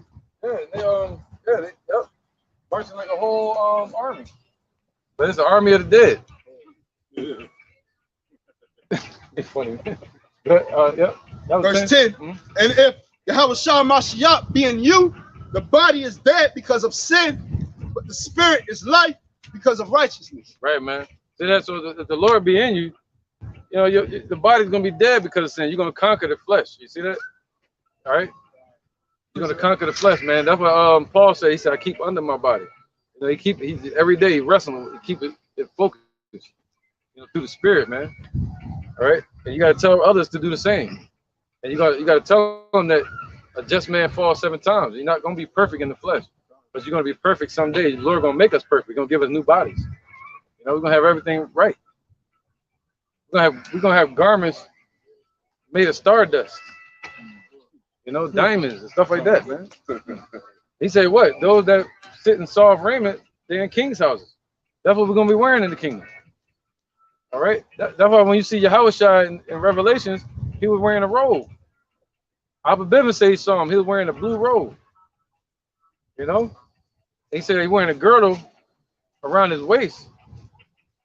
You know, so warriors, they wear girdles around their loins so they don't get hit in their loins. But a king, they will wear, once you get on the royalty, they wear like a prince, you know, a girdle, and you got the whole princely gear, you know what I'm saying? And that's what we're going to be wearing, man. And yes, I would love to have fringes on mine. Period. You know what I'm saying? Everything that's Israel, yeah, I want it in the kingdom. I don't want no tuxedo. I don't want no shiny suit like Nate got. Don't give me that. Man, listen, I wear that out here, we'll be blind. It's so damn sunny out here. Gotta get hot as shit. Huh? Gotta get hot as The shit. hot, I dare him to wear it. Anyway. All their garments are wearing in the AC. You got one, brother. This, the book of Matthew, chapter 11 and verse 28. Come unto me, all ye that labor and are heavy laden, and I will give you rest. Take my yoke upon you and learn of me, for I am meek and lowly in heart, and ye shall find rest unto your souls. For my yoke is easy and my burden is light. Right, man. You know, so you just want to learn of the Lord and learn his name, all right? And ultimately learn the things to please the Lord, all right? Right, brother. You know, pertaining to the law and keep it to the best of your ability. But as far as having a doctrine of law, and keeping the law, all right, that's making the people heavy Latin. That's making the people turn their face from the Lord, man. Thinking that because they already defeated already in this realm, in this world, all right, because they're in the flesh, all right. So it's not about being exactly perfect in the flesh. It's about being perfect in the spirit. Man, come on, brother. Romans 9 and Romans 3 and 19. And before that, somebody get Mark 7 and 6. Oh, we already read 3 and 19, didn't we? All the way to 31? We stopped at like 24. Okay. We might keep going with right after this. You said Mark 7 and 6? Yeah, Mark 7 and 6 all the way to 8. This is Mark chapter 7, verse 6. It says, he answered and said unto them, well hath Elias. He answered and said unto them, well hath Elijah's. Basically Elijah. Okay. Elijah prophesied of you hypocrites, as it is written, this people honoreth me with their lips, but their heart is far from me. We went back to that again. As you go out there, you see IUIC, they're honoring the God of the Bible with their lips, but their heart, where wisdom is supposed to dwell, is far from the Lord. Far from him, meaning in darkness. See that? Go ahead. Howbeit in vain do they worship me. In vain they're worshiping him, man. Serving the Lord. They're serving the Lord in vain. All the works that they did and built up this congregation, it's going to be vanity. gonna be destroyed, man. Go ahead, brother. All these camps, man. Teaching for doctrines. Yep, teaching for doctrines. The commandments of men. Commandments of men, just like Nathaniel was talking about. See that? Commandments of men. All right, take your hat off. Wear your fringes, you know? Go ahead, brother. Verse 8. For laying aside the commandments of God, ye hold the tradition of men, as the washing of pots and cups, and many other such like things ye do. Right, because you had men at that time that was trying to scoff at Yahushua. All right, they were scoffing at Yahushua in that chapter, right? In that chapter, they were scoffing at Yahushua because he was eating with men that didn't wash their hands, and they were so petty. I bet you that was IUIC back then. You know, they were so petty. Like, look at why you sitting over there eating with them and their hands dirty. They didn't wash their hands. But the Lord was like, yo, y'all worrying about, read that again, the cup part. The Lord was comparing, today they're talking about the fringes, he comparing that to them saying you're supposed to wash the cup, supposed to wash your hands, you know? Go ahead. Verse 8, as the washing of pots and cups and many other such like things ye do. See, and many other such like things ye do. Basically being petty. Basically back to the name of this video, they strain at a gnat and they swallow a camel. I was watching a documentary about this short little documentary about Muslims and how to do Ramadan and stuff like that. Right. And the dude said he take a shower before he pray. He do it before every time he prays. Right.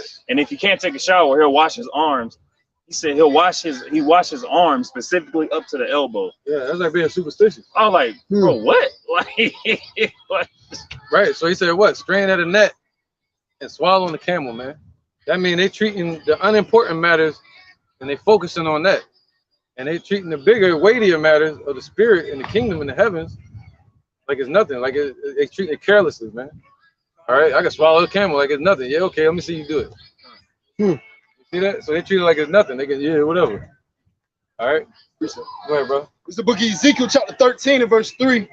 Thus saith the Lord, Yahweh, by Hashem Yahushai, woe to the foolish prophets that follow their own spirit and have seen nothing.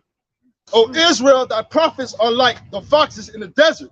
Ye have not gone up into the gaps, neither made up the hedge for the house of Israel to stand in the battle in the day of the Lord. Right, and to go up in the gaps is to what? To stand between, basically being a mediator, you know? To go between you and the Father. You know, because the Most High is going to destroy anything in his way.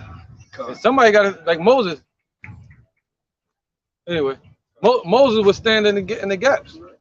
Hey, yeah, just focus. I forget that. We'll come down here, we deal with it. But let's stand in the gaps. Standing in the gaps is basically playing the part of the mediator, man. And they're not doing that. They're not blowing the trumpet correctly. You know, they're letting whatever come to our people, man. What's it? The hirelings. That's what they are. You know, when the destruction comes, it's gonna be seen who they are, man, who they truly are. People that's about money, they the same ones. I mean, you can make money. That ain't my point. But people that you could tell they different, you know. The love of money is the root of all evil. They the same ones that's like on the Titanic. At the end, they want to stay on the ship and enjoy the pleasures of it. And besides that, the dude in the movie, Leonardo DiCaprio, that guy there, when he was about to die or whatever, that woman was on that little piece of door or whatever that was. Dang, you got good memory, bro. Just specifically, the door.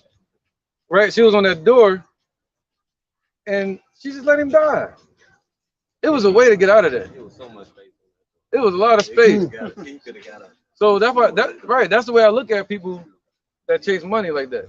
But you gotta be in a predicament with them to see it. You know, and that's what the Lord gonna do. The Lord gonna put everybody in a predicament. When that predicament shows up, the hiring gonna show. The hiring gonna disappear. Come on, man. That's why I was talking with my family, man. Because you know, I was like, you got to look at hard times as faith boosters and building calluses of the mind. Because I said pretty soon we're all going to be on the same playing field. Everybody's going to be equal to everybody. So now we going through it right now, but these people ain't going to know what to do when that time comes, when everybody's on that same playing field. Right. That's why the Lord said, let patience have a perfect work, that you may be entire, meaning complete, and faith having wanting nothing, man. All right, being complete, your cup gonna run over and you're gonna be ready for the destruction to come. All right. Yep. So that's what the Lord want. He want Revelation 7 again. He said what? They holding back to the winds, the destruction, until the elect are sealed, man. Meaning the word seal really goes back to believing somebody for what. That word seal goes back to believing somebody and what they say. All right, I'm gonna say that again. That word seal goes back to believing somebody and what they say. Okay, so that's our job, to get each brother fully sealed to believe Yahweh Shah and what he says is gonna happen, and that he's gonna protect you. Protect this house. Come on, brother. Come on, yeah, sure. Look, see that? Protect this house, man. That's right, brother. All right. So that's what we're looking for, the Lord's protection. All right. Zaria. Now you said it first, right? Go ahead, Zaria. Go ahead, Zaria. All right. This is John chapter 10, verse 12, verse 11. Come on, verse 11. I am the good shepherd. The good shepherd giveth his life for the sheep. But he that is an hireling and not the shepherd. Right. The Lord ain't asking you to die for the sheep. He's just saying, put your life on the line, meaning present your body as a living sacrifice. Go out and teach. They don't even do that. They don't teach in season, out of season. You know, and teach them the truth. Deny yourself and teach the truth, man. Save these people. Help them get out of the help them stop from being a sheep led to the slaughter. All right, go ahead. Whose own the sheep are not, seeth the wolf coming, and leaveth the sheep, and fleeth, and the wolf catcheth them, and scattereth the sheep. There you go, man. The hireling fleeth, because he is an hireling, and careth not for the sheep. Right, man. See that? Yeah. See what happened? What happened? What happened when they started doing them lockdowns? First one you seen up there was ISUPK and IUIC. Somebody, it's cool. Go ahead and do it. You know, you gotta do it. You gotta have faith. Just go ahead and do it. You know. Pretty sure if you ask Nate for some money because you're going through hard times, he'd be like, "Hey, follow the laws." Better have a fun. You never know. You never know. That's allegedly. Yeah. Allegedly. You know the Christian church didn't do it that way. Yep. Yo, Somebody come on die in your family and you go to the Christian church and all that, they ain't give nothing. They gonna charge you at a funeral. Yeah, they'll charge you to have a funeral. Yeah. Right, where we at? Come on, brother. Good points too, y'all. Hey, goodbye. Sorry, brother. This is Proverbs chapter 16, verse 18. Pride goeth before destruction, and the haughty spirit before a fall. So pride, you feel your pride raising up, you feel your check engine light turning on. IUIC check engine light on. Cause they so proud. They putting their suit on, they in the casket. They don't even know. Speaking of funeral. Right, brother. All right, let's keep going. Because what pride comes All right, now. destruction. Dig it a bit. They got precepts on their damn. Oh, they got precepts. All right, bro. This is Jeremiah I wouldn't be 17. surprised. I believe it. This is Jeremiah 17:5. It says, "Thus saith the Lord, cursed be the man that trusteth in man, and maketh flesh his arm, and whose heart departed from the Lord." And our people, they full of pride. They full of pride. They full of worshiping men's doctrines, man. You know, and also falling after the wickedness of the world. Right. It says, "Cursed be the man that trusteth in man." Like the scripture says in Isaiah 31:1, it says, "Woe to them that go down to Egypt for help." You know, they're trusting in the strength of men instead of trusting in the strength of Yahweh Shah, man. That's right, man. That's right. Hey, let's finish that up. IUIC gonna start sounding like Islam. The honorable Nathaniel gave us this truth. Right, they did the same thing with Islam. You're right. Yeah. They don't say the honorable Allah. They say Elijah, Muhammad. They say the man. They give more praise to the creation more than the creator. Well, yeah. Allah is not a name. Come on. That's just a title. But where we at? Romans chapter 3. Romans 8. Romans 3. And he was going to start on 24. Come on, let's do that. All right. Let's do that. Close it out. Any more precepts too, after that. This is back at Romans chapter 3, verse 24. It says, "Being justified freely by his grace through the redemption." Right, freely. There was nothing we can do for it. We didn't do anything for it, Yahweh Shah gave his life for us. He gave it to us freely, man. That's a gift. All right, that's the gift. To give you something freely, that's grace. To give you a gift for something that you didn't deserve, that you did nothing for. So us having a chance of salvation, that's given to us freely, man. Go ahead. And justification, that means the Lord's name. He said, it's in the prayer. He said, anybody asking the Lord for wisdom, ask the Most High. He'll give it to you, because he upbraideth not, meaning he ain't keeping it away. You know, he give it what? Freely. You know, ask the Lord who giveth freely and upbraideth not. Now, upbraided means to keep away. So he like, yo, it's open to you. The door is open. But they don't want to tell nobody that, man. Go ahead, brother. God, it says, being justified freely by his grace. Right. Not keeping the laws perfectly. God. Through the redemption that is in Yahweh Shai HaMashiach. Right, man. Yep. That's where we get our justification from. Not the keeping of the laws. We love the laws, but we ain't justified by it. That's just a fact, man. You know, go ahead. Verse 25. Yeah, I would hate to talk to an IUIC member, man, because they ain't gonna hear none of this. Exactly. I don't want to talk to them. It says, whom Yahweh hath set forth to be in propitiation through faith in his blood, to declare his righteousness for the remissions of sin that are passed through the forbearance of Yahweh. All right, cool. Keep going. We can ride out with it. Go ahead. Okay. It says, to declare, I say, at this time his righteousness. What? See? To declare at this time his righteousness. All right? And now, not our righteousness, but to declare his righteousness. What did I say? A cherry or something? I want in. Let me know. I'm searching. All right, go ahead. It says, yeah, a bunch of Nimbus clouds, though. To declare, I say, at this time his righteousness, that he might be just and the justifier of him who believeth in Yahweh Shai. There you go, man. All right, so that's how we're justified through Yahweh Shai, man, period. All right, go ahead. Let's go through it. And it says, where is... Where you at? Verse 27. All right, let's run through it. Yeah, it says, where is boasting then? Right, where is boasting at, IUIC? If the Lord telling you it's a free gift, how can you boast about that? How can you boast about anything you've done? You know, how can you sell a free gift, Salaki? Right. How can you sell a free gift? No, you ain't that's real, you know? And it's the book of Acts, chapter 9, and verse 19. And this is pertaining to spiritual power. When I believe it was Peter and John had got the breath.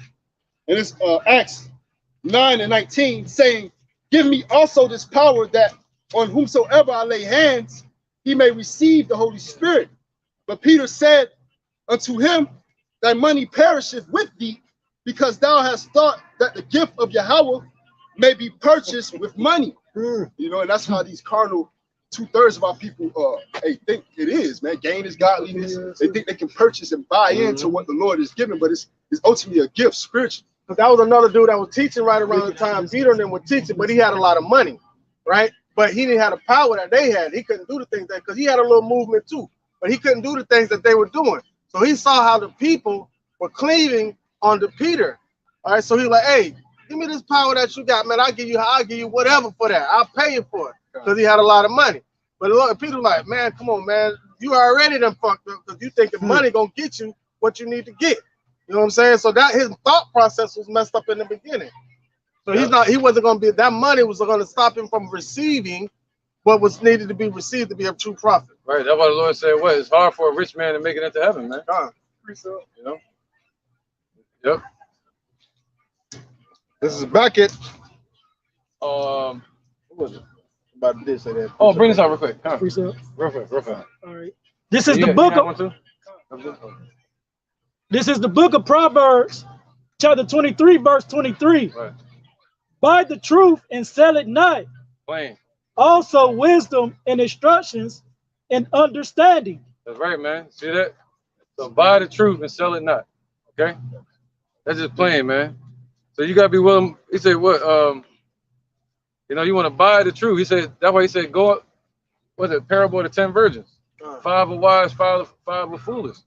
And the ones that show up late, IUIC members, they're gonna show up at the last minute. Because how do you buy the truth? That's right. You pay for it with your time. That's right, man. You pay for it with your time. That's why the 10 virgins said, Nah, we can't give you what we have. We can't spend time. We try to teach you. We can't spend time teaching before we get left behind. Yep. So now you need to go out there and buy, do what you need to do to buy from whoever you can buy it from. Yep, go to them that buy and sell. That means to those that believe and don't believe. You know, the ones that buy and sell, man. Go to the ones that's, you know, these other camps, man. Deal with them. All right, you go to the YouTube. When the breaches are closed, the shop is closed. Shop closed, man. It's gonna be a famine of the word. It's gonna be too late, you know. And the stumbling blocks are gonna be stumbling blocks all the way to the end. That's it. They set there to be a stumbling block and to separate and make a sift amongst Israel. So they're gonna be there for that sift. You know, as long as like I see GJC, the comfy dude. The Lord destroyed their leader, man, and scattered that whole camp. All right. If the Lord, yeah, you want Nate to be destroyed. No, we don't. But we do want wickedness to stop. You know, how the Lord stops the wickedness is He destroys it. This dude was calling himself the Comforter, walking a thin line, buddy boy. Calling himself Elijah. Next thing, I'm the Lord. I mean, well, they do got that picture. I don't know if somebody else did it, where they got him and the other dudes talking about the Father, Son, and the Holy Spirit. I did a video on that a while back. I ain't got the picture, but I did a video on that a while back. He's playing with fire, man. General Yohana. And then when he did this, real quick, he calls General Yohana calling himself the next thing under God. Mm-hmm. Go ahead, brother. When they were doing the Nathaniel's back for being sick, they had a halo around and said making him look like Greek deities. They had them lit up, looking like Cesare Borgia. Right, man. Those halos with our afros.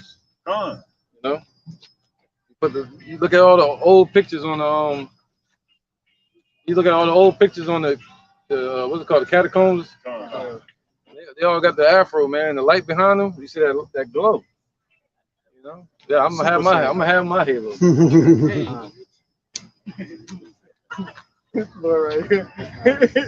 Strands of my hair are gonna be like ropes. One hair.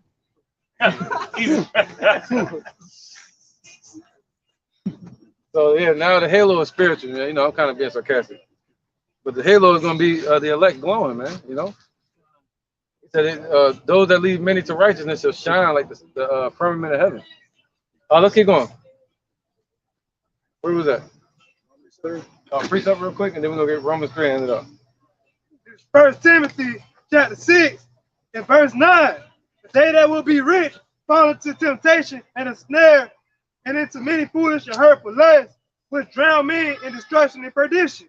Yep. For the love of money is the root of all evil, while when some coveted after, they have erred from the faith and pierced themselves through with many sorrows. There you go. Why you see doing it to themselves? Basically, all that stuff that they soaking in, they kind of like Esau in the way. They gonna get found guilty with. Yeah, evidence against them. Right. Now you good. They following after that root.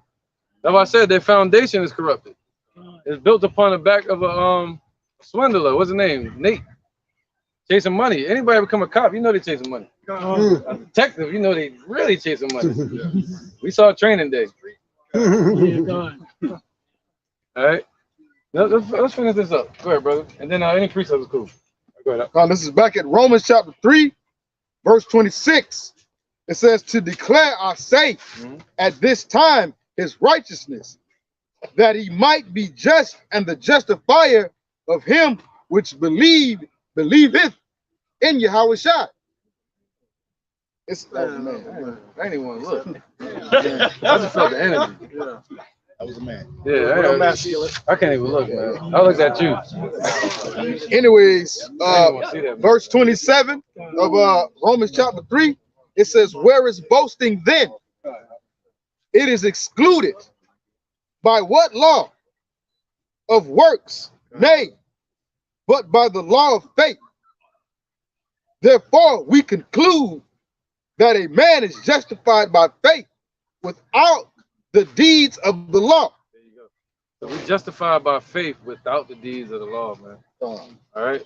You got to know that. Does that mean don't keep the law? Keep going. It says, verse 29, is he the God of the Jews only? Is he not also of the Gentiles? Yes, of the Gentiles also. Oh, so right. No, good. So understanding that, because if it was just justified just only by the law, how are those that weren't going according to the law, that were blind to the law at that time, that were in a Gentile state of mind, how are they going to be brought back in? All right, so they made a way for them to come back in through Yahweh Shai, man. Right. Did somebody read Galatians 2 already? 16. Yeah, go, you read 17 too? I don't think I read. No, 17. no, I don't think so. Yeah, let's go to 17 real fast and interjection. And this is the book of Galatians, chapter 2, and verse 17. But if while we seek to be justified by Yahweh Shah Mashiach, we ourselves also are found sinners. Is therefore Yahweh Shah Mashiach the minister of sin? Yahweh forbid. See that? That's the point. See, Yahweh Shah is not the minister of sin. He came to teach us how to keep the law. And he kept the law perfectly. But he wanted to tell us, like, yo, stop boasting, man. He mainly was cutting the circumcision, saying stop boasting against the branches that were broken off, because they could be grafted back in. You know, stop telling them they got to be circumcised to be grafted back in, because that ain't going to get them saved no more. That's not going to be able to bring them back into the sheepfold no more. All right? All right, man. Howdy doody. Tiddly doodly, neighbor. All right, let's keep going. Quick interjection. Yeah, come on, brother. And it's Romans 11 and 19. God would say then, the branches were broken off that I might be grafted in. Well, because of unbelief, they were broken off. And thou standest by faith. Be not high-minded, but fear. Right, man. Be not high-minded, man, but fear. IUIC. You once was in the congregation of the dead. Woo, that was perfect, brother. Negroes, Latinos, and Native Americans are the Israelites of the Bible. Right, man. The truth of the word is here, man. These churches lying to you. The Lord is a so-called black man from the tribe of Judah. His name Yahweh Shah. All right. They killed him in 37 AD. Anno Domino, the year of our Lord. He about to return. All right. Look into it, man. All right. You need a flyer, man. Y'all want a flyer? All right, cool. I already know. Yeah, testing it. See that? Yeah, called it bluff. Oh, where was that? Go ahead. This is back at Romans chapter 3, verse 30. No, he'd be like this. Yeah, we want a flyer? No, I'm good. Right. It says, seeing it is one God which shall justify the circumcision by faith and uncircumcision through faith. Verse 31. Do we then make void the law through faith? Yahweh forbid. Yea, we establish the law. Right, man. So through faith, we're not trying to say we're making void the law. We're saying through faith, we're going to establish the law. You see that?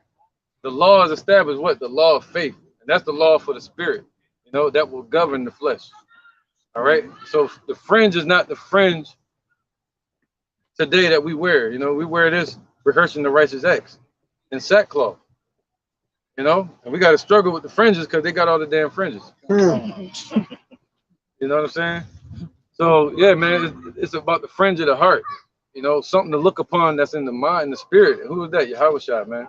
And we look to the works that he's done, and the works that the former prophets have done, and the works that Yahweh has done on this earth, like the brother Barak was speaking on earlier. All right, we look into the history and the sacrifice that Yahweh Shah did, and the elect. He said we put on as the elect. So we look at the sacrifices that Paul, Peter, John, and all of them have done. All right, and they weren't boasting about fringes. They weren't boasting about circumcision. You know, these small minor things like a gnat.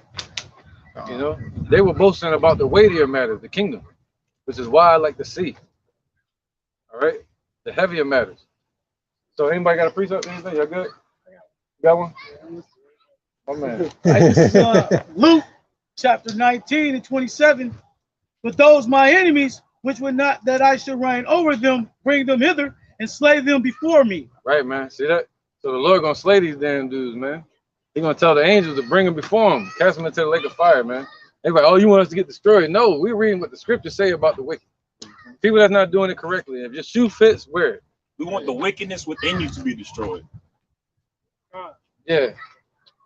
Yeah. That's a nice way of saying it. So within that, you'll be destroyed. Yeah. Thus saith the Lord. Yeah. I wasn't gonna let that go. All right, so we're gonna end it there, man. Hopefully you're edified. Hey, Shalom, humble lion, man. Yeah, you know, you might have to be a branch of this camp. You never know. You know what I mean?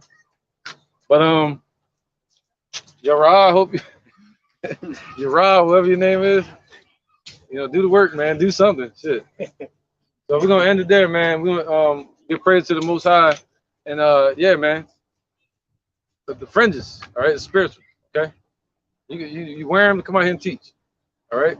So with that, we're gonna say Kal, Alayim, La, Yahweh, Hashem, Yahweh Shai, Hashem, Ha, Rakah, Kodash, Ma. All right, double honor to the elder apostles of GMS and the elders, and shalom to you, Akim and Akwatim and children that still believing in sincerity and the truth and avoiding the snakes and the fakes, man. You know, and reminder, this is about spiritual friends, a spiritual garment, and you can wear a garment. You can wear fringes on your daily stuff, but hey, it could be a target. But we already targeted anyway. But don't boast in that, okay? Don't boast in the law. Don't boast in saying you keeping the law perfectly and all that. All right?